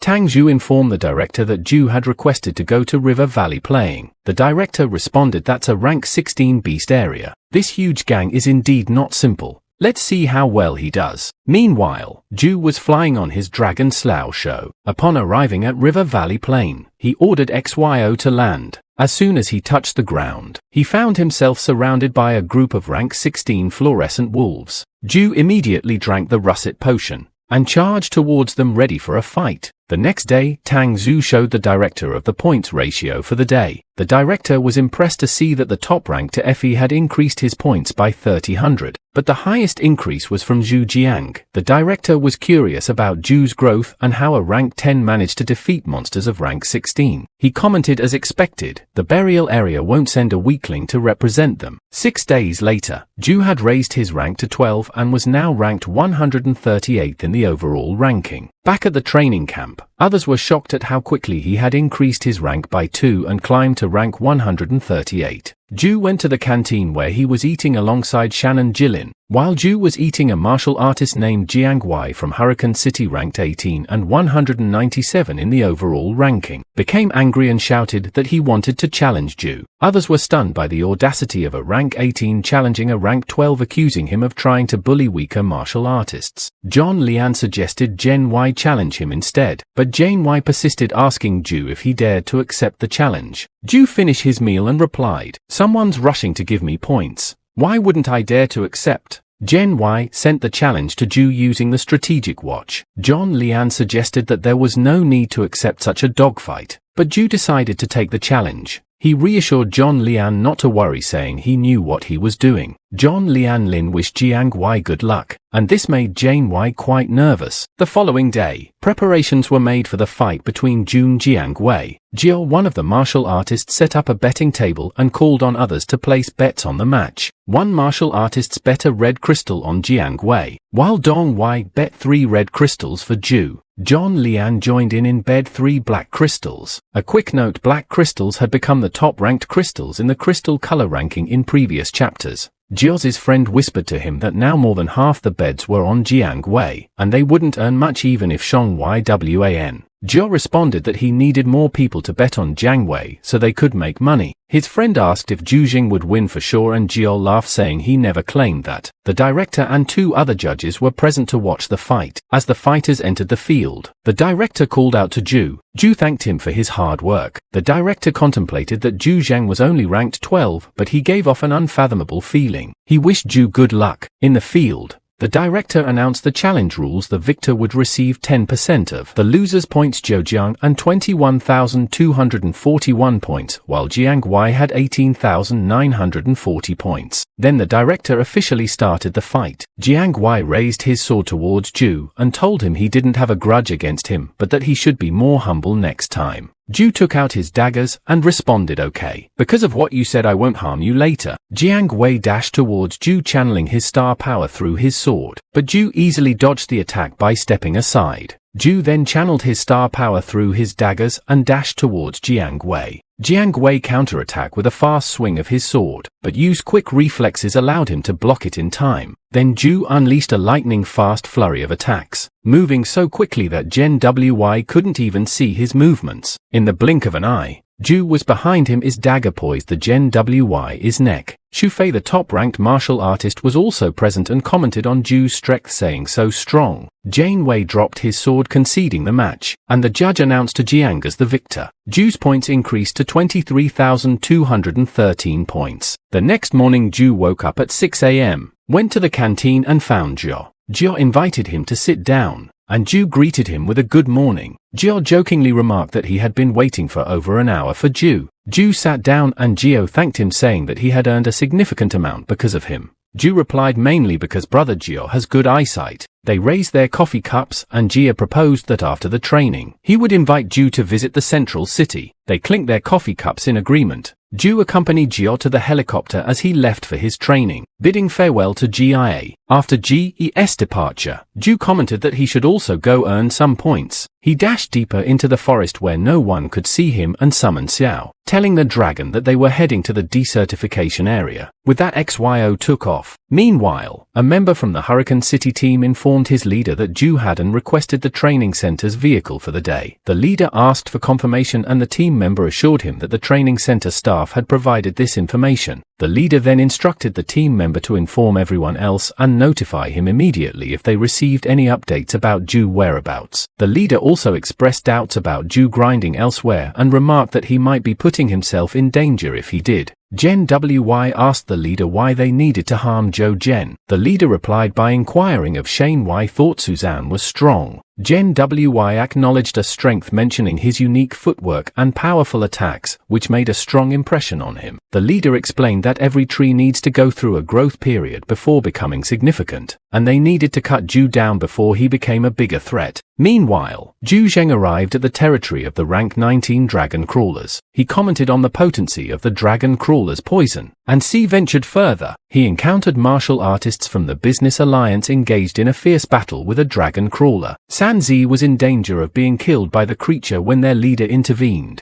pushing him out of harm's way, and throwing a net at the dragon crawler to buy some time. Both of them were poisoned in the process, and the leader advised since it uses star power to counteract the poison. However, San Zi replied that he couldn't. As Zhou observed the situation, he thought about the business alliance and its reputation as one of the major forces in the central capital. He saw an opportunity to establish a friendly relationship with them, so he took out a healing potion from his pocket and indicated that he could save both of them, suggesting that it would be a better solution. Zhou approached the group, and the leader asked about his identity. Zhou showed them a healing potion, saying, "I've got a way to cure your poison." He then gave the potion to San Zi and the leader, and the poison disappeared instantly. The leader expressed gratitude to Zhou for saving them. Later that night, they set up a campsite, and while sitting around the fire, San Zi thanked Zhou for saving his life and offered his assistance in the future. Zhou humbly responded that he had come to hunt and couldn't simply walk away from people in need. The leader questioned if the area was dangerous for Zhou, considering his wreck. Zhou then revealed his strategic watch, which left them astonished and indicated he was participating in the training center. The leader apologized, acknowledging that Zhou was qualified to hunt there. The next morning, Zhou bid them farewell, and the leader asked if he wanted to join them in hunting dragon crawlers due to the value of their poison. Zhou declined, explaining that his combat method was different, and he preferred to hunt alone with that. Zhou departed.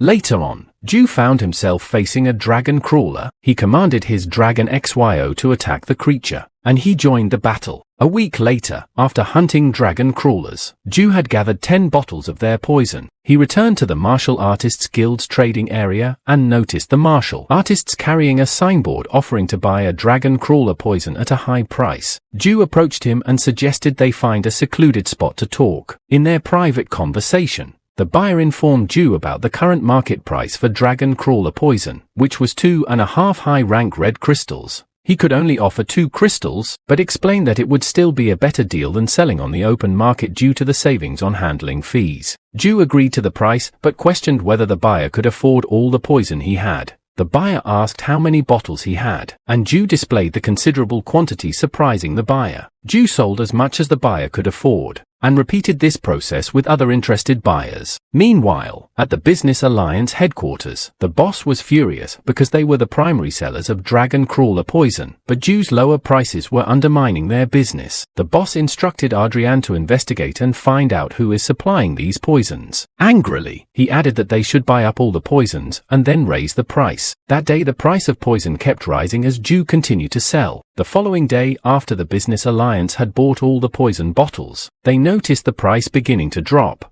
and interest in buying poison decreased. Simultaneously in the Martial Artists Guild, Zhou completed selling his last poison bottle. He expressed regret, saying he didn't want to make them suffer but accused them of being too greedy. He warned that those who got involved would face trouble. With a smile, he stated he had stirred up the market at the right time and left peacefully. As he exited the guild, Zhou commented on the Business Alliance's impressive speed and taking action and mentioned that he had made enough money for them to stay in the area. Afterward, Zhou decided to purchase the entire Beachville area. Once the deal was done, he invited his family and friends to the villa and met them at the central city's airport. Zhu's friend Jan couldn't believe how quickly Zhou had made this happen and playfully asked, "You've only been here for a short while, and you're already this impatient?" Zhou responded by giving him a friendly punch in the chest. Another friend, Jan, who wondered why Zhou had asked them to come to the central city. Later, Zhou brought them to the beach villa area he had bought, and Jan, who was astonished that Zhou had given them the entire mansion to stay in.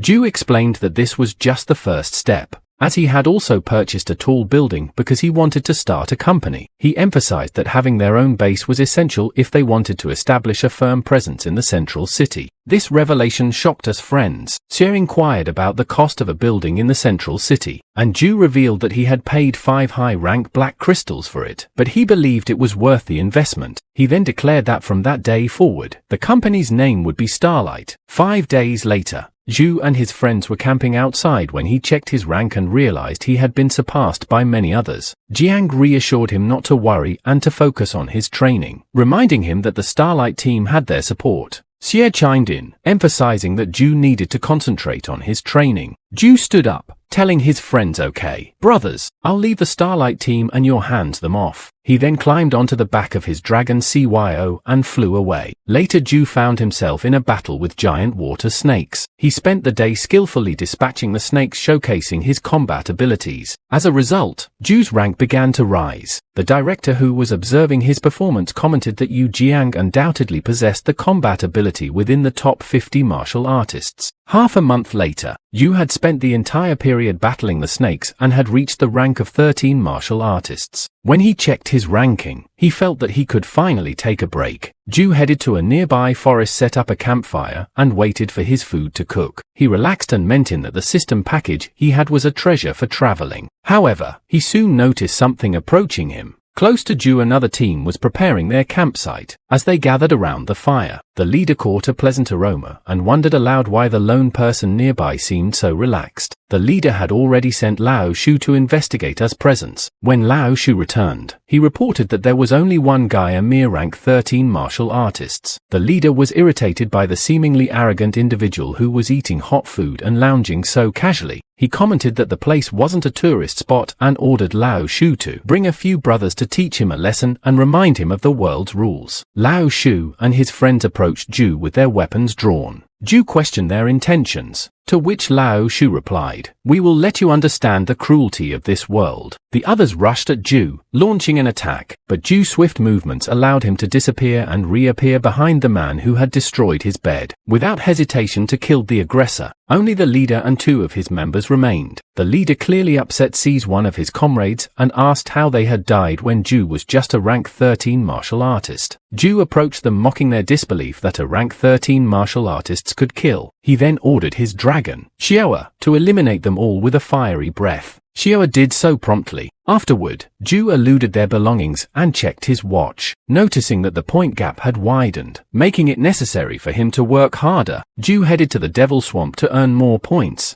However, he wasn't alone, as the Hurricane City's team was also present. Jiang Wei suggested to the leader January or Chang that with their help even a rank 20 long-nose boar would be easy to handle. They heard fighting sounds nearby, and Jiang Guo immediately rushed toward the commotion. Meanwhile, Zhu was engaged in a battle with the rank 20 long-nose boar. In the midst of the fight, he noticed someone approaching. Jiang Wei identified the newcomer as Yu Jin. The team's intention was to eliminate Zhu, but Jiang Ru advised Jiang Wei not to rush into wait. As Zhu fought the war, he employed a relentless attack strategy and demonstrated his skillful macro dodge to evade the board's strikes. Jiang Ru observed Yu's fighting techniques and pondered the skillful execution of the macro dodge. However, he also questioned the significance of Zhu's rank and his potential to reach rank 20. Before Zhong Rio could complete his thoughts, Zhu successfully broke the board's armor using a flash-slash combo. This accomplishment shocked Jiang Ruffo, who declared it impossible. Zhu then jumped into the air and delivered a backstab skill to the boar, ultimately defeating it. January will realize that Zhu had remarkable potential and decided that they needed to eliminate him before he grew even stronger. He became resolute, stating that they must kill Zhu, as only by doing so could he maintain his position within the top 5 rankings. Zhu noticed that January was HP bar had turned red, indicating he was now hostile. Without hesitation, Zhu jumped in, began to run away. However, Jiang Ru quickly closed the distance between them and launched an attack using his fist. Zhu realized he couldn't dodge in time, and opened his system's window to check his available skills. January was powerful punch hit Zhu, sending and flying. January was convinced that he had landed a decisive blow, but he couldn't see any blood or significant damage. What he didn't know is that Zhu would use the skill called Damage Transfer, a level 125 skill that allowed him to transfer all damage received within 3 seconds to a metal bracelet he was wearing.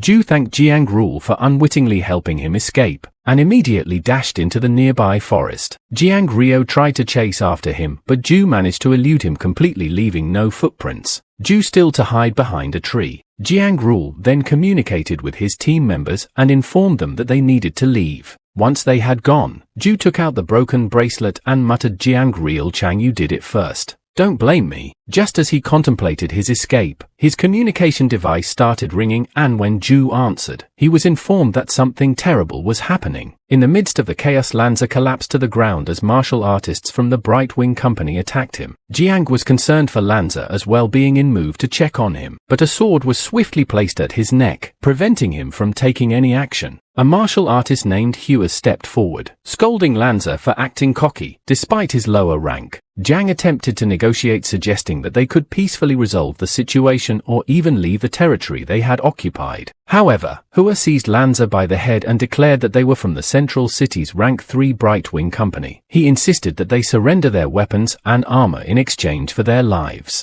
Jiang responded by refuting Hua's offer, stating that they were no longer children and that even with the backing of the Right Wing Company, they would eventually regret their actions. Hua grew furious and threatened Jiang, but before he could carry out his threat, Zhu, the captain of their group, arrived on the scene. Zhu's friends were relieved to see their captain come to their rescue. Hua will, however, mock the idea of Zhu being their captain, laughing at the notion. He approached Zhu, ridiculing him as a rank 13 martial artist and questioning if he had come to give them more money. One of Hua's companions leapt at Zhu from above, expressing his disdain for cocky individuals. And a swift and surprising move, Zhu teleported behind the attacker, instant him to more of Zhu as men rushed towards Zhu, but he coolly labeled them as dumbass and promptly stand all of them, turning the tables and making them as hostages. The scene shifted to the Right Wing Company, where the company's president Chen Yangnan was inquiring about why his men had been taken hostage. One of the employees informed him that Hua had provoked the other group, though they were unsure of the exact reason.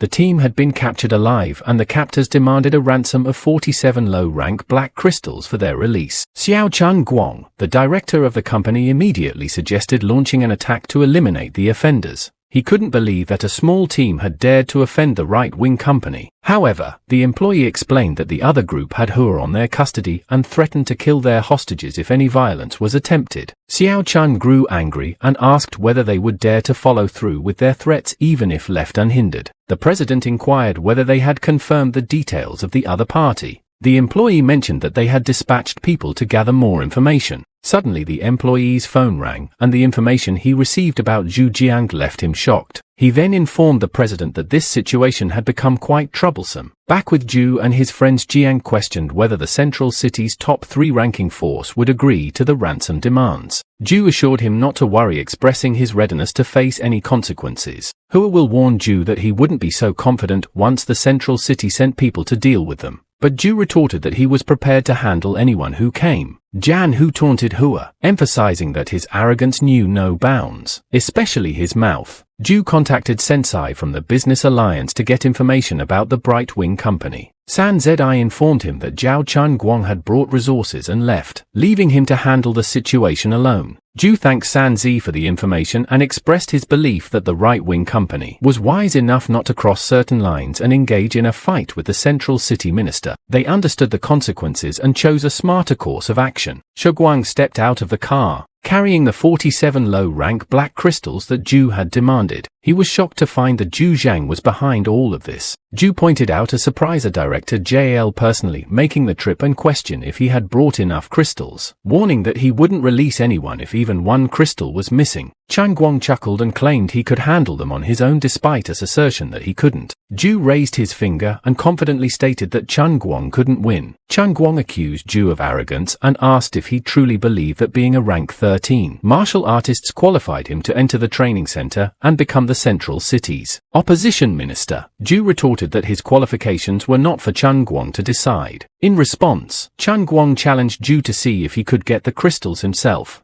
Zhu accepted the challenge, and Chun Guang warned him not to blame him for his actions. Then, Chun Guang declared that he didn't need armor or weapons to deal with Zhu and suggested that Zhu should attack first. Zhu drew his dagger and replied, "Then don't blame me for not reminding you if I strike first." With that, Zhu used this flash-slash combo, teleporting Xiaoguang and using the stun skill to incapacitate him. After some time, Zhu Wang regained consciousness, realizing that Zhu could easily kill him in his weakened state. The director grabbed the bag of crystals, and handed it over to Zhou, admitting his defeat. With that, the director took Zhou on his man into his custody. Later on, Zhou went to a guild where he overheard people discussing his Starlight team's victory over the Brightwing Company. Zhou couldn't help but smile an evil smile as he entered a room with a computer. He contacted Liu and explained to her that the rank 22 materials she needed were quite challenging to obtain. Only a select few extremely strong martial artists in the training camp could hunt such materials. We understood the difficulty but expressed her belief in Zhou's abilities. She offered him a deal if he could help them acquire the rank 22 materials. His future equipment would be even better than what he had at the moment. Zhou informed her that in the central city's auction, rank 22 materials cost the Rainbow Crystal, a unique and dangerous crystal to obtain from high-ranked monsters. He acknowledged the value of the crystal and pledged to do his best to assist with Zhou. Call ended to contemplated the challenge of finding rank 22 materials. He realized that Kyushu Island was the only place where such materials were available. But there were already plenty of martial artists there. An idea struck him with Xiao Shu. He could explore uncharted areas on Kyushu Island that no one had yet ventured into. Later that day, Zhou, when his dragon sail took to the skies above Kyushu Island, Zhou directed XYO to fly as far as possible to a place with fewer people. After a while they landed in a snowy area, and Zhou donned appropriate clothing and gloves for the cold weather. CYO began digging, ultimately uncovering a small frozen green beast. Zhou realized why XYO had brought him there, understanding that his dragon often came to hunt in this place. When he wasn't around, he summoned his dagger and swiftly dispatched the frozen green beast, then searched its brain, discovering a valuable rainbow crystal. While XYO feasted on the beast's remains, Zhou urged him to guide him to the place where he usually hunted. CYO complied and they journeyed together. Suddenly, a freezing tornado appeared in front of them. XYO skillfully navigated through it without causing harm to himself or Zhou. This brought them to a new area filled with green-scaled beasts. Zhou couldn't determine the ranks of these creatures, but he recognized their strength exceeded his own. XYO impulsively lunged at one of the green-scale beasts and bit into it. Zhou scolded him, explaining that he had asked to be brought to the location for a different purpose. As the two creatures exchanged attacks, XYO prepared to launch a fiery assault, while the green-scaled beast ready to its own attack. In the face of this perilous situation, Zhou's rank rose to 14, marking his advancement as a martial artist. Realizing the danger they were in, Zhou ordered Sail to seize the battle, fearing that they would lose everything if they continued fighting. Xiao obeyed, retreating by taking flight. While resting, Zhou reflected on the fact that he had finally witnessed the world of top-notch beasts. Xiao then regurgitated a massive scale from the green-scaled beast he had battled earlier. The scale was substantial enough to serve as the required material for Lu's task. After resting, Yuhan XYO returned to the area where the green-scale beasts recited. XYO initiated an attack on one of the beasts, and Zhou followed suit with his flash-slash combo, swiftly followed by a stent to immobilize the creature. He then left the rest as IO, allowing his dragon to finish off the beast. They repeated this method for a week, and Zhou gathered enough rank 22 materials from the beasts. With his mission accomplished, Zhou set out on his way back. While flying on SEO, Zhou noticed another type of monster running below. Nearby, the dodging team was present, led by Norwich, a rank 24 martial artists. Norwich informed his friends that he would go and investigate the beasts in the area, instructing them to return since this wasn't a suitable location for them. As Norwich ventured forward, one of his friends commented that if Norwich could break through to rank 25, he could become the best martial artist in their country. Shortly thereafter, Norwich heard a loud sound. When he went to investigate, he discovered Zeal the dragon feeding on prey. He pondered where this huge beast had come from, as he had never seen it in the area before. Suddenly, XYO noticed Norwich and promptly flew away. Norwich decided to salvage the leftover parts of the prey, remarking on the abundance of uneaten portions. Unexpectedly, Zhou approached him from behind and informed him that the prey belonged to him. Norwich, perplexed by US presence, questioned if he was an agent and noted that he was only a rank 14 martial artist. He dashed towards Zhou, launching an attack. In response, Zhou ordered XYO to join the fray, shifting north his attention toward the dragon. As Norwich focused on XYO, Geo executed a surprise move, dashing and leaping into the air. Norwich wondered if Zhou was seeking his own demise, believing that this type of attack was futile against him. He questioned Zhou's intentions. However, Zhou utilized his disturbance skill to immobilize Norwich. Recognizing that he couldn't penetrate Norwich's defenses, Zhou created some distance between himself in Norwich and instructed Xyo Shu to finish the encounter. With Xiao's swift attack, Norwich was quickly defeated and Zhou looted Norga's crystals and weapon. Reflecting on the encounter, Zhou lamented the loss of a powerful martial artist, acknowledging that he still couldn't match Norwich's combat ability with his current skills. The scene shifted to an intelligence room, where a screen displayed that war god Norwich had been eliminated. In the meeting room, Andrew, the Intelligence Center director, presented the information to Volga, the head of the Eurasian Union Federation. He explained that Norwich's life detection chip had been extinguished instantly in the area, suggesting that Norwich was killed suddenly. Volga inquired about the investigation's results, to which Andrew replied that the wounds on Norwich's body appeared to be inflicted by a strange beast. However, Norwich's weapon and crystals were missing, indicating that they might have been taken by passing martial artists. Volga instructed Andrew to investigate the market and see if Norwich's heavy sword was available for sale, emphasizing the need to uncover the truth behind the matter. Meanwhile, Zhou was en route to the burial area to meet with Lu. While flying on XYO, he checked his system equipment, realizing he had 45 levels left. When he reached level 180, he would be able to wear all the golf equipment. He also checked his watch and remarked that regarding the points, he was content to let others enjoy their period of being in first place. Zhou returned to the burial area and made his way to the July company. The researcher there was astonished, as it was the first time they had seen materials of such a high rank. The researcher then confirmed that the materials Zhou had brought was indeed rank 24. Zhou asked Lu if he had lived up to her expectations. Lu expressed her deep gratitude for the high-quality materials and assures Zhou that they would pay him accordingly.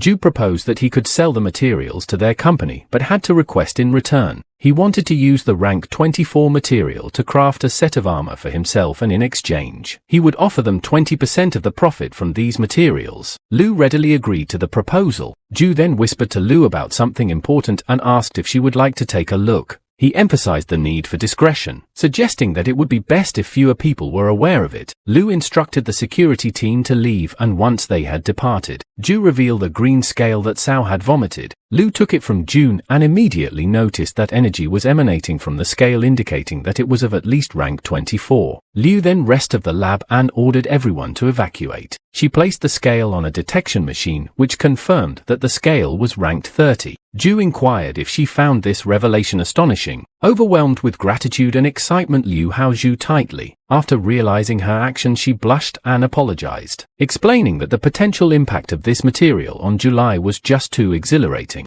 Zhou reassured her, saying it was fine, but he wanted her to use the material to craft 2 daggers for him. Liu agreed without hesitation and promised to personally oversee the task. 1 week later, the set of armor and daggers were successfully crafted for Zhou. Zhou inspected as new daggers, appreciating their impressive penetration value of over 30. Liu mentioned that they hadn't given the daggers a name yet. Zhou tested their capabilities by swinging them skillfully and decided to name them Qinglin. At the Central City Training Center, the director informed Hangzhou about a major change. He explained that the training center's mission platform had received official approval and would be officially launched. Hangzhou, initially thinking it was a positive development, asked about the mission's purpose. The director, however, expressed concerns about the potential consequences. He questioned whether martial artists would negotiate amicably and work together when encountering missions, or if they would compete aggressively. The training center's original goal was to identify the best martial artists, and surviving in the face of significant challenges was key. Meanwhile, Zhou was having a meal in the canteen when his strategic watch notified him that the mission platform had been officially launched. After finishing his meal, his team members joined him. Shan raised the topic of the new mission system, and Giant Ling expressed concerns about it.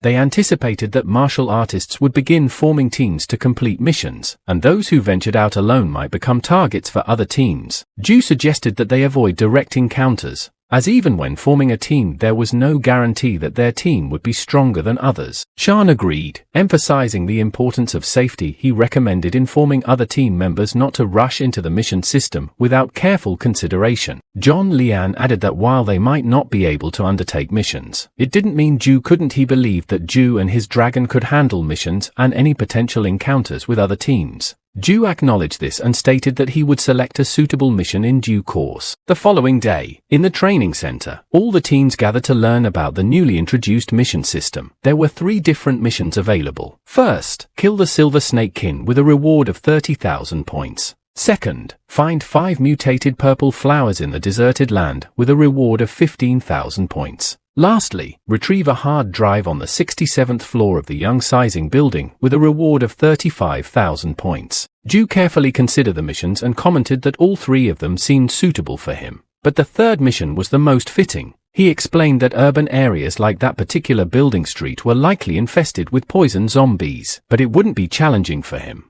Zhou then checked his watch to see how many martial artists had selected each mission. He found that 30 martial artists had chosen the first mission, 127 had opted for the second, and approximately 50 had picked the third mission. Despite the competition, Zhou decided to select the third mission and remarked on the limited availability of the hard drives as there was only one despite the number of participants. Following his choice of the third mission, Zhou along with SEO headed to the Young Sizing building. Upon arriving, Zhou checked how many other martial artists had selected the same mission. He discovered that an additional 63 martial artists had chosen the same task, making a total of 113 participants. Zhou lead from sails back and parachuted to land near the building. Meanwhile, Jiang Ruo, the leader of the Hurricane City team, who sought to eliminate Zhou and his team, also opted for the third mission. They were at the airport and Zhen Wei informed his leader that they had rented for fighter jets to transport them to the sky above a city. Jiang Ruo then decided it was time to go after learning that Liu Ping and the others had already departed. As Zhou descended near the zombies, he quickly ran towards his objective, leaving the zombies behind. He made his way through the building, ascending to the 67th floor. As Zhou opened the door, he triggered an alarm. Around the same time, Jiang Ruo and his team arrived above the Young Sizing building and descended using parachutes. They were alarmed by the sound of the alarm, surprised that someone had beaten them to the mission. Inside the room with the hard drives, Zhou was unsure of which one he needed, so he took them all. He then hurried to the roof, or he saw Jiang Ruo descending. Jiang Ruo challenged Zhou not to run away, and Zhou responded with a cunning move. He grabbed a metal bar and playfully suggested that the falling speed was too slow for Jiang Ruo. Zhou threw the metal bar towards Jiang Ruo's parachute, causing it to malfunction and sending Jiang Ruo plummeting to the ground. Zhou watched Jiang Ruo survive the fall and commented on his tenacity. He then activated his flying wings and made a swift escape, leaving Jiang Ruo's team to check on him. January was team inquired about his well-being, and Janeway reported that Zhou hadn't taken the hard drive yet. January ordered his team to clear the area of poison zombies before sending the building to continue their mission. After dealing with the zombies, Jiang Ruo and his team ascended to the 67th floor of the building, only to discover that the room was completely empty. Meanwhile, Zhou was in the air contemplating the need to modify his flying wings since they were too slow. As he looked down, he observed a large group of people engaged in battles with zombies. With a sinister grin to commented, "I hope you guys have a good day today." Later, Zhou arrived at the training center's mission reception office. The girl working there greeted him and informed him that he could request the mission using the tactical watch. However, Zhou surprised her by stating that he was there to submit a mission. She was puzzled as it hadn't even been a day since he'd received the mission. Zhou handed over all the hard drives he had found. Back at the Young Sizing building, martial artists were still battling zombies. One of the leaders in the area urged his team to speed up, believing that with the alarm ringing, other participants were likely surrounded by a horde of poison zombies. He saw a notification on his watch stating that Zhou Zheng had already completed the third mission. Enraged, he wondered what he had been doing the entire day. The training center's director, upon hearing of Zhou's swift completion of the challenging S-rank mission in less than a day, pondered how Zhou had accomplished it. He mentioned the information he had obtained and speculated that Zhou might have a formidable beast as his trump card. He mused about the other surprises Zhou might have in store. The scene shifted. Did Zhou, who was flying with XYO, one of his friends, contacted Zhou and praised him for his quick completion of the mission. Zhou modestly responded, "I was just lucky I did it faster than them." His friend that asked about his plans, and Zhou replied, Kyushu Island. Zhou was en route to the Silver Snake Valley on Kyushu Island, contemplating that top-rank martial artist Xu Fei had also chosen the Silver Snake King's mission. He thought about the lack of an antidote for the mission and how it might pose a challenge for others to complete. Meanwhile, Xu Fei was sitting when one of his team members came to inform him that He Hong and his team had arrived in the east. while Su Qinglin and the others were in the north. The team member asked if they should call Oxuan and the rest. Xu Fei, confident in his abilities, replied, "No need and more than enough." His team member agreed, stating that no one could venture deep into the Silver Snake Valley Center, and they only needed to wait at the outskirts for the Silver Snakekin to appear. They also noted that even if the Silver Snakekin appeared on their side, only Xu Fei or defeat it. Just then Xu Fei sensed the presence nearby, and turned to find a silver snake. At the same time, Zhu was making his way to the Silver Snake Valley riding on his tiger sailjack. Upon arrival, he noticed Xu Fei engaged in a battle with the silver snake. Xu Fei's team member informed him that Zhou Zheng had arrived. Xu Fei instructed him to focus on killing the snake. Zhu realized the two Fei's group intended to wait for the Silver Snakekin to emerge, but he was unwilling to wait. Zhu began to make his way deeper into the valley towards the Snakekin center. After Xu Fei and his member killed the silver snake, Xu Fei ordered him to collect materials while he decided to venture inside. As Zhu moved deeper into the valley, he noticed that he had been poisoned even though he hadn't reached the center yet. He used the game potion to cure the poison and grant himself poison resistance, continuing his journey. The scene then shifted to Hong and his team. One of them informed me that Xu Fei had entered the valley. He inquired if they were sure and the team member confirmed that Xu Fe had indeed gone in. He decided to investigate as well and asked his team to remain outside. Back to Zhu, who was close to the valley center. He observed many bars indicating the presence of numerous snakes, suggesting their vast numbers. Xu Fe approached Zhu and accused him of seeking death. Zhu retorted, saying that he wasn't planning to die from the poison, which wouldn't be easy. Zhu then proposed the idea of working together to complete the mission. Xu Fe questioned how they could collaborate, to which Zhu pointed out that they, along with two others who had arrived, likely Huang and Su Qinglin, could join forces to accomplish the mission as a group of 4. Xu Fei was taken aback and turned to ask for a suit. Qinglin and Yihang were. Shortly after, the two of them emerged. Xu Fe expressed this surprise, wondering how Zhu knew which two individuals had arrived. The 4 formidable martial artists had now gathered in one place. Breaking the silence, Zhu reassured them, reminding them that they were classmates and emphasizing the potential danger and waiting outside where they could be ambushed. Xu Fei inquired if she had a solid plan. Zhu went on to explain the strategy. The 4 of them would form a temporary team. Xu Fei, Su Qinglin, and Yihang would wait at the entrance to the valley, while Zhu would learn the Silver Snakekin out. Once the kin was lured out, they would equally split the materials obtained from it. Yihang asked why they should trust that Zhu could lower the Snake King. Zhu responded by stating that his very presence proved his commitment to the plan.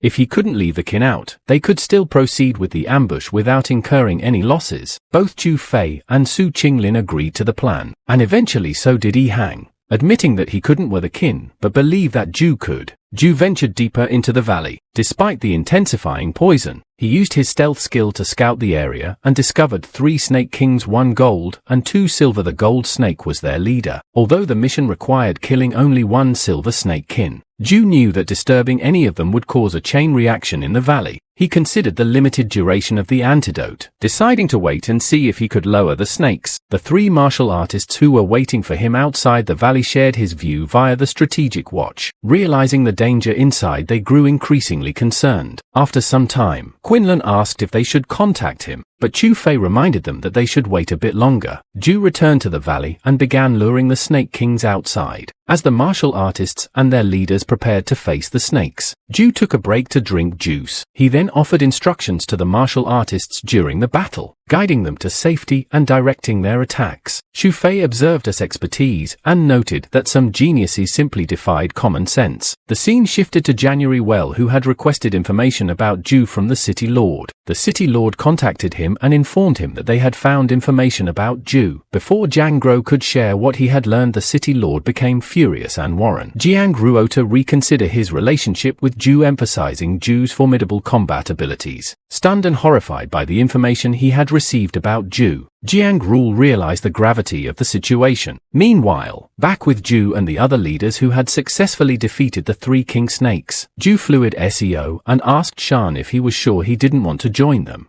Shan explained that they needed to focus on increasing their combat experience to keep up with Zhu's progress. Zhu then landed with SEO, and Su Quinlan marveled at the Dragon Zeo, expressing relief that they had never provoked Zhu, as they wouldn't have known how to deal with him. Xu Fei added that Zhu was no ordinary opponent, and they lamented the lack of intelligence in Hurricane City. Zhou gathered the leaders because he had a plan to help everyone earn money and accumulate points. When they asked about the plan, Zhou introduced the idea of monster grinding and proceeded to learn 27 silver snakes back to the valley center to implement the strategy. After 7 days, the rankings were updated. Chu Fei secured the top position, followed by EA and Secretary in place and Su Qinglin in third. Meanwhile, Jiang Rule's rank had dropped to 9 months to his frustration. Jiang Wei, one of his team members, tried to console them, assuring him that he could quickly regain his 4th place ranking. Zhou was currently ranked 78th. During a meal with the temporary team leaders, Su Qinglin expressed concern about the significant point difference between them and Chu Fei. Chu Fei downplayed it, emphasizing how easily they could overtake him. He then pointed out Zhou, acknowledging that Zhou's impressive speed could potentially lead him to surpass them.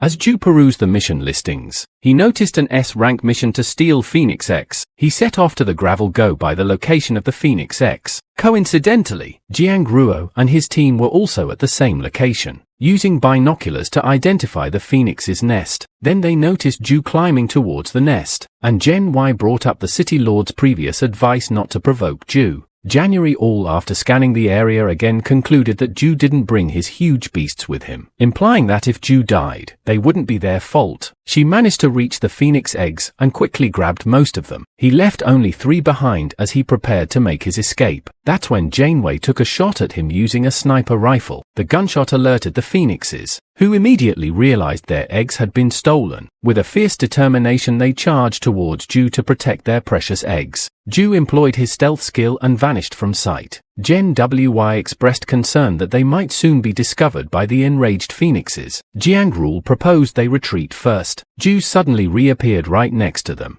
Jiang asked him if he could take them all on by himself. He continued, "Since you took the initiative to approach, it seems like you're looking for trouble." Janwei wanted to dissuade his leader from confronting Zhou, but Jiang Real silenced him, emphasizing, "We have a deep grudge with Zhu Jiang. Even if we apologize, do you think he'll forgive us even without that huge beast? Do you think he can defeat all of us alone?" Then, Zhu summoned his dragon Xiao and declared, "Take a good look. You must be blind. Who said my XYO Shu isn't here?" SEO let out a deafening roar, ready for a fight. Jiang Rule reassured his team, saying his weapon can't break our defense. "Ignore that beast. Let's work together to take down Jun Zhong first." In response, Zhu drew his new daggers, Qinglin, and asked, "Are you really that certain?" Zhu swiftly attacked Jiang Gayu and shattered his armor, causing significant damage to him. He confidently stated that whether or not Zhou Shou was present, the outcome for Jiang Rule and his team would be the same. Zhu then leaped to finish them off. After a while, Xu Fei received news that Jiang Real Cheng's entire group had been killed. The Hong reminded everyone about the risks of recklessness, emphasizing that submissions might come at the cost of one's life. They soon realized that Zhu was responsible for their demise, as he had chosen the same mission that Jiang Real Cheng's group had selected. Zhu returned to the training center's mission reception office to submit the mission involving the Phoenix eggs. This accomplishment boosted his ranking to 41st. Exiting the mission reception office, Zhu decided to continue grinding for experience. A month passed and Zhu Jiang reached the top 10 in the rankings. He had spent the past month hunting silver snakes for experience, but as the required experience to rank up grew larger, he decided it was time to change his hunting grounds.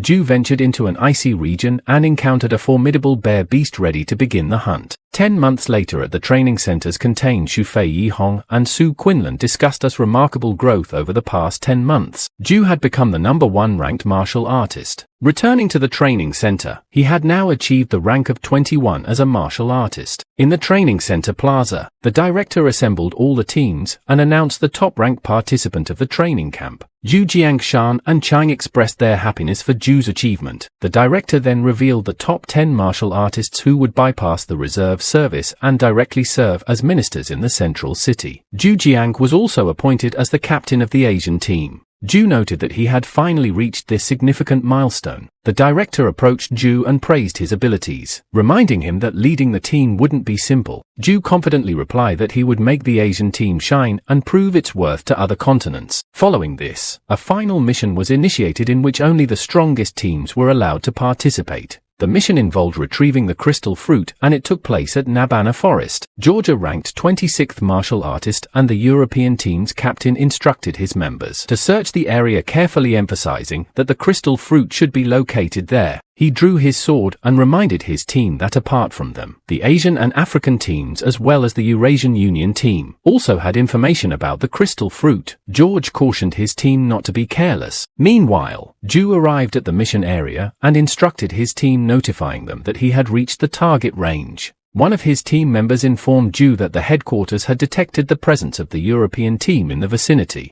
Zhou casually mentioned that he didn't mind letting XYO Shu pay them a visit. He then ordered XYO to distract the European team. As XYO appeared above the European team, George immediately realized that they were nomads for this powerful beast. He had seen this dragon and their information before and now understood that it belonged to Zhou Zheng. Zhou silently observed the situation, pondering that now only the African and Eurasian Union teams have yet to arrive. While Xiao Shu could easily snatch the crystal fruit, it would deny his team members the chance to gain valuable experience. Shortly after, a notification arrived on Zhou's watch indicating the arrival of the African and Eurasian Union teams. Mambo, a rank 26th martial artist and the captain of the African team, along with Lever rank 26 martial artists and the captain of the Eurasian Union team, joined the scene. Zhou returned to his team and they reported that the crystal fruit was likely ahead, but a wall of vines presented a significant obstacle. Notably, Chu Fe, Yihan and Su Quinlan had all joined this agent team.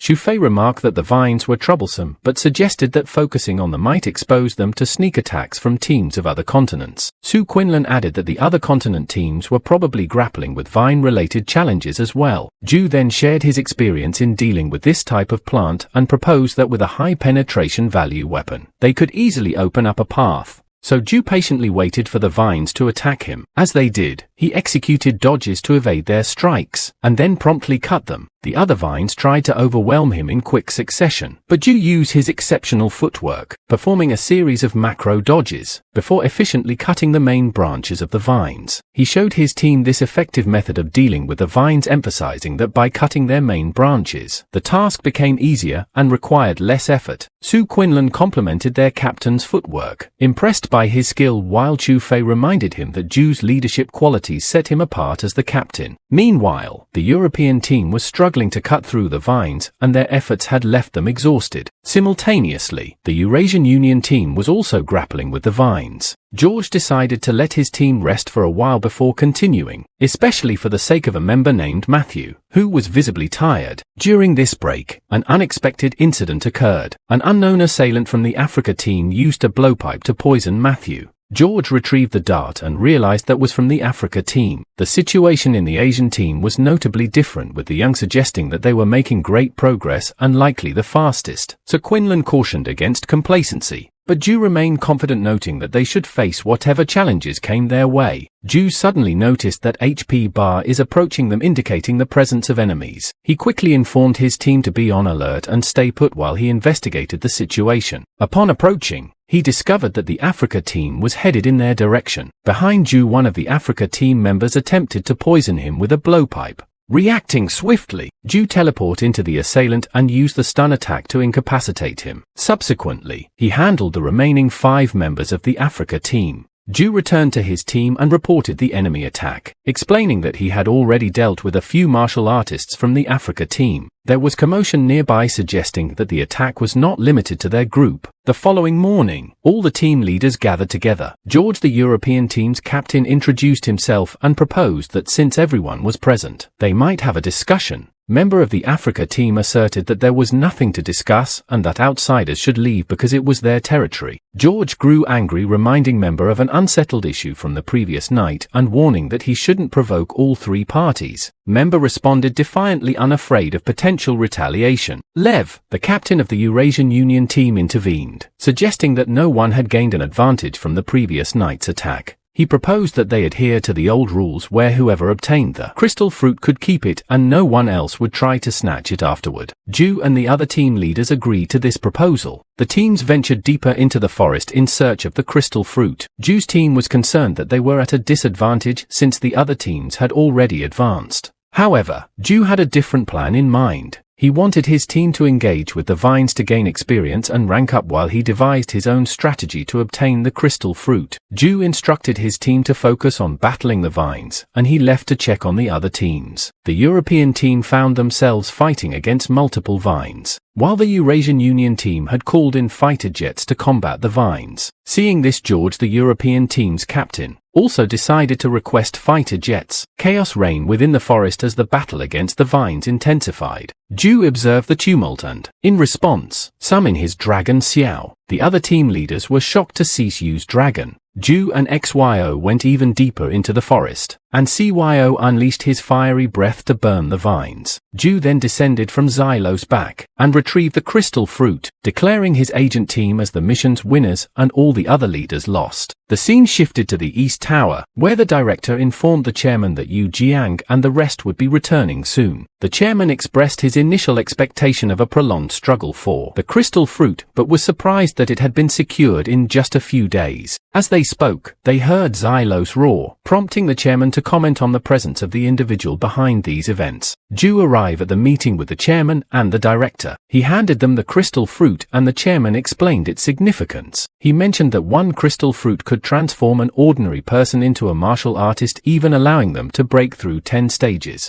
Zhou contemplated this revelation, realizing the resemblance between the crystal fruit and the experience fruit from the game. The chairman then informed Zhou about the rules of the Asian team, specifying that as the captain, he was entitled to 10% of the loot and presented 3 choices. First, to take 10% of the crystal fruit. Second, to select 10 kilograms of compound alloy metal from the central manufacturing companies are subtle. Third, to convert the star crystal payment to his personal account. Zhou inquired about the effectiveness of the crystal fruit after being cut, and the chairman assured him that it had been proven. Zhou considered his option. While choosing 10% of the crystal fruit could boost his rank, he decided that the best choice at that moment was the second option, which entailed obtaining 10 kilograms of compound alloy metal from the central manufacturing company. He reasoned that better equipment would enhance his chances of finding more crystal fruit. The year later, Zhou was riding on Sail's back, flying toward Nam and Forest in search of crystal fruit. His level had reached 185, and he opened his equipment window system, contemplating that if he found just one more crystal fruit, the robe's epic equipment that would make its debut. Zhou reached the forest and about 100 kilometers ahead. He sets the energy of the crystal fruit.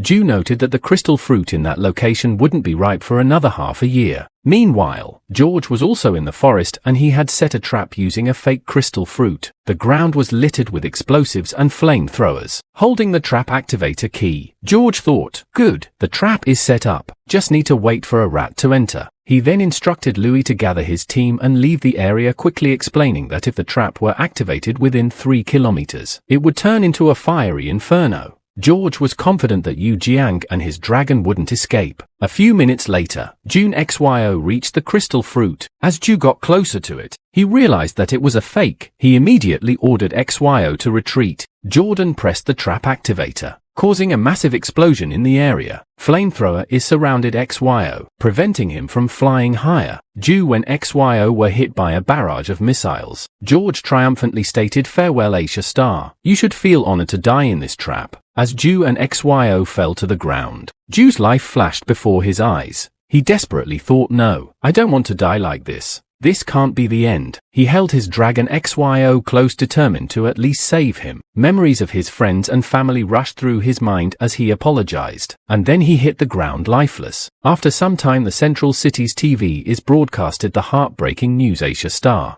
Zhou Zheng had been confirmed dead in an attack. His friends gathered for Zhou's funeral, placing his clothes and armor in the coffin. Su Yang was in tears, mourning the loss of the young master. Lanza vowed to find the person responsible for Zhu's death and seek vengeance. George, the one who had killed Zhu, also attended the funeral. He commented, "Such a pity, Jen. Zhu fell at such a young age, but it's because Zhu were too young, immature, arrogant, and didn't know your limits. That's why Zhu died." Lanza, furious upon hearing this, was ready to start a fight, but Jiang held him back, advising that they were nomads for one of the strongest people in Europe. George then addressed Lanza. "It seems like you're just like him." He warned that they would meet again next time, and he would teach Lanza a lesson then. Before departing, the scene shifted as a bright light took on the shape of a human, and Zhu Jiang returned to life. Zhu was puzzled by the fact that he hadn't died. He considered whether it was due to the reborn ring he had, which had a 20% chance of reviving the wearer with full health upon death. However, he soon realized that he hadn't been reborn at the exact spot where he died, indicating it wasn't the ring's effect. Zhou thought to himself, I obviously revived at Y City when I came to this world. It should be according to the rules of the game. This is the bound revival location. This led him to the conclusion that his revival was unrelated to the ring. With an evil smile, Zhou remarked that just like in the game, even if he died, he'd be revived, only dropping one level. With a newfound determination and a thirst for vengeance, Zhou stood up ready to exact retribution on those who had wronged him, pledging to repay them tenfold, no 100-fold. 2 months later, Zhou was decked out in his thief got equipment, and his class had evolved from rogue to thief. His level had now reached 200. Zhou whistled, and his dragon, Xiao, appeared, even bigger and stronger than before. Zhou remarked, now I've finally reached the maximum level in this world. Even though many years have passed since Zi came here, all those things that happened still feel like they were just yesterday, but the current me is no longer the same. With determination, Zhou told XYO that it was time for them to return home. Upon returning to the central city, Zhou entered a bar and sat down with a masked man. Zhou ordered a beer and offered to treat the masked man. In gratitude, the masked man handed Zhou a piece of bread and praised its taste. Zhou cut the bread in half and discovered a small device containing information about George and his team. Zhou thought to himself, with these pieces of information, the performance is going to be much more exciting. The scene then shifted to Europe, where George and his team are hosting an event with many of their acquaintances. George addressed the attendees, expressing gratitude for their presence. He revealed the main content of the event, the death of Shuchang Asia Star and the captain of the Asia team, that his hands 2 months ago. The people in the room were stunned by this shocking news. Unbeknownst to George, she was at the event using his stealth skill. He walked around confidently, seemingly enjoying the spotlight, and pondered how to make George's death memorable. While George and his friend Austin were in front of the bathroom, George suggested they enjoy the company of the top-notch ladies later. After George entered the bathroom, Austin waited outside. Unbeknownst to George, Zhou had set up a camera that was broadcasting the scene live in Europe, the Central City and the Eurasian Union. While George was urinating, Zhou exited stealth mode and confronted him, asking if he remembered him. George was in shock, insisting that Zhou should have been burned to ashes. Zhou responded that sometimes ashes can rekindle. His actions shocked his team, family members, and leaders in the audience. George attempted to attack Zhou, but Zhou used his disturbance skill to immobilize him. He then teleported to George and killed him by stabbing him in the heart with a dagger. Zhou announced that this was the exciting show he had prepared and hoped that everyone would enjoy it. He proceeded to eliminate every member of George's team. Meanwhile, a counselor observed the situation and discussed the matter with a friend. They decided against sending support because even George had been easily killed by Zhou. They speculated that Zhou might change the world pattern with his actions. Zhou returned to where his friends were and they rushed to embrace him. Zhou expressed his commitment to making a difference in the world, even though it wouldn't happen overnight. He vowed to do his best to protect his family, friends and loved ones. Later they visited Y City to see his father. Zhou went to his grave, saying, "Father, I've come back to see you. This place, Y City, the one you built, is where dreams begin, and it's also where the dream continues."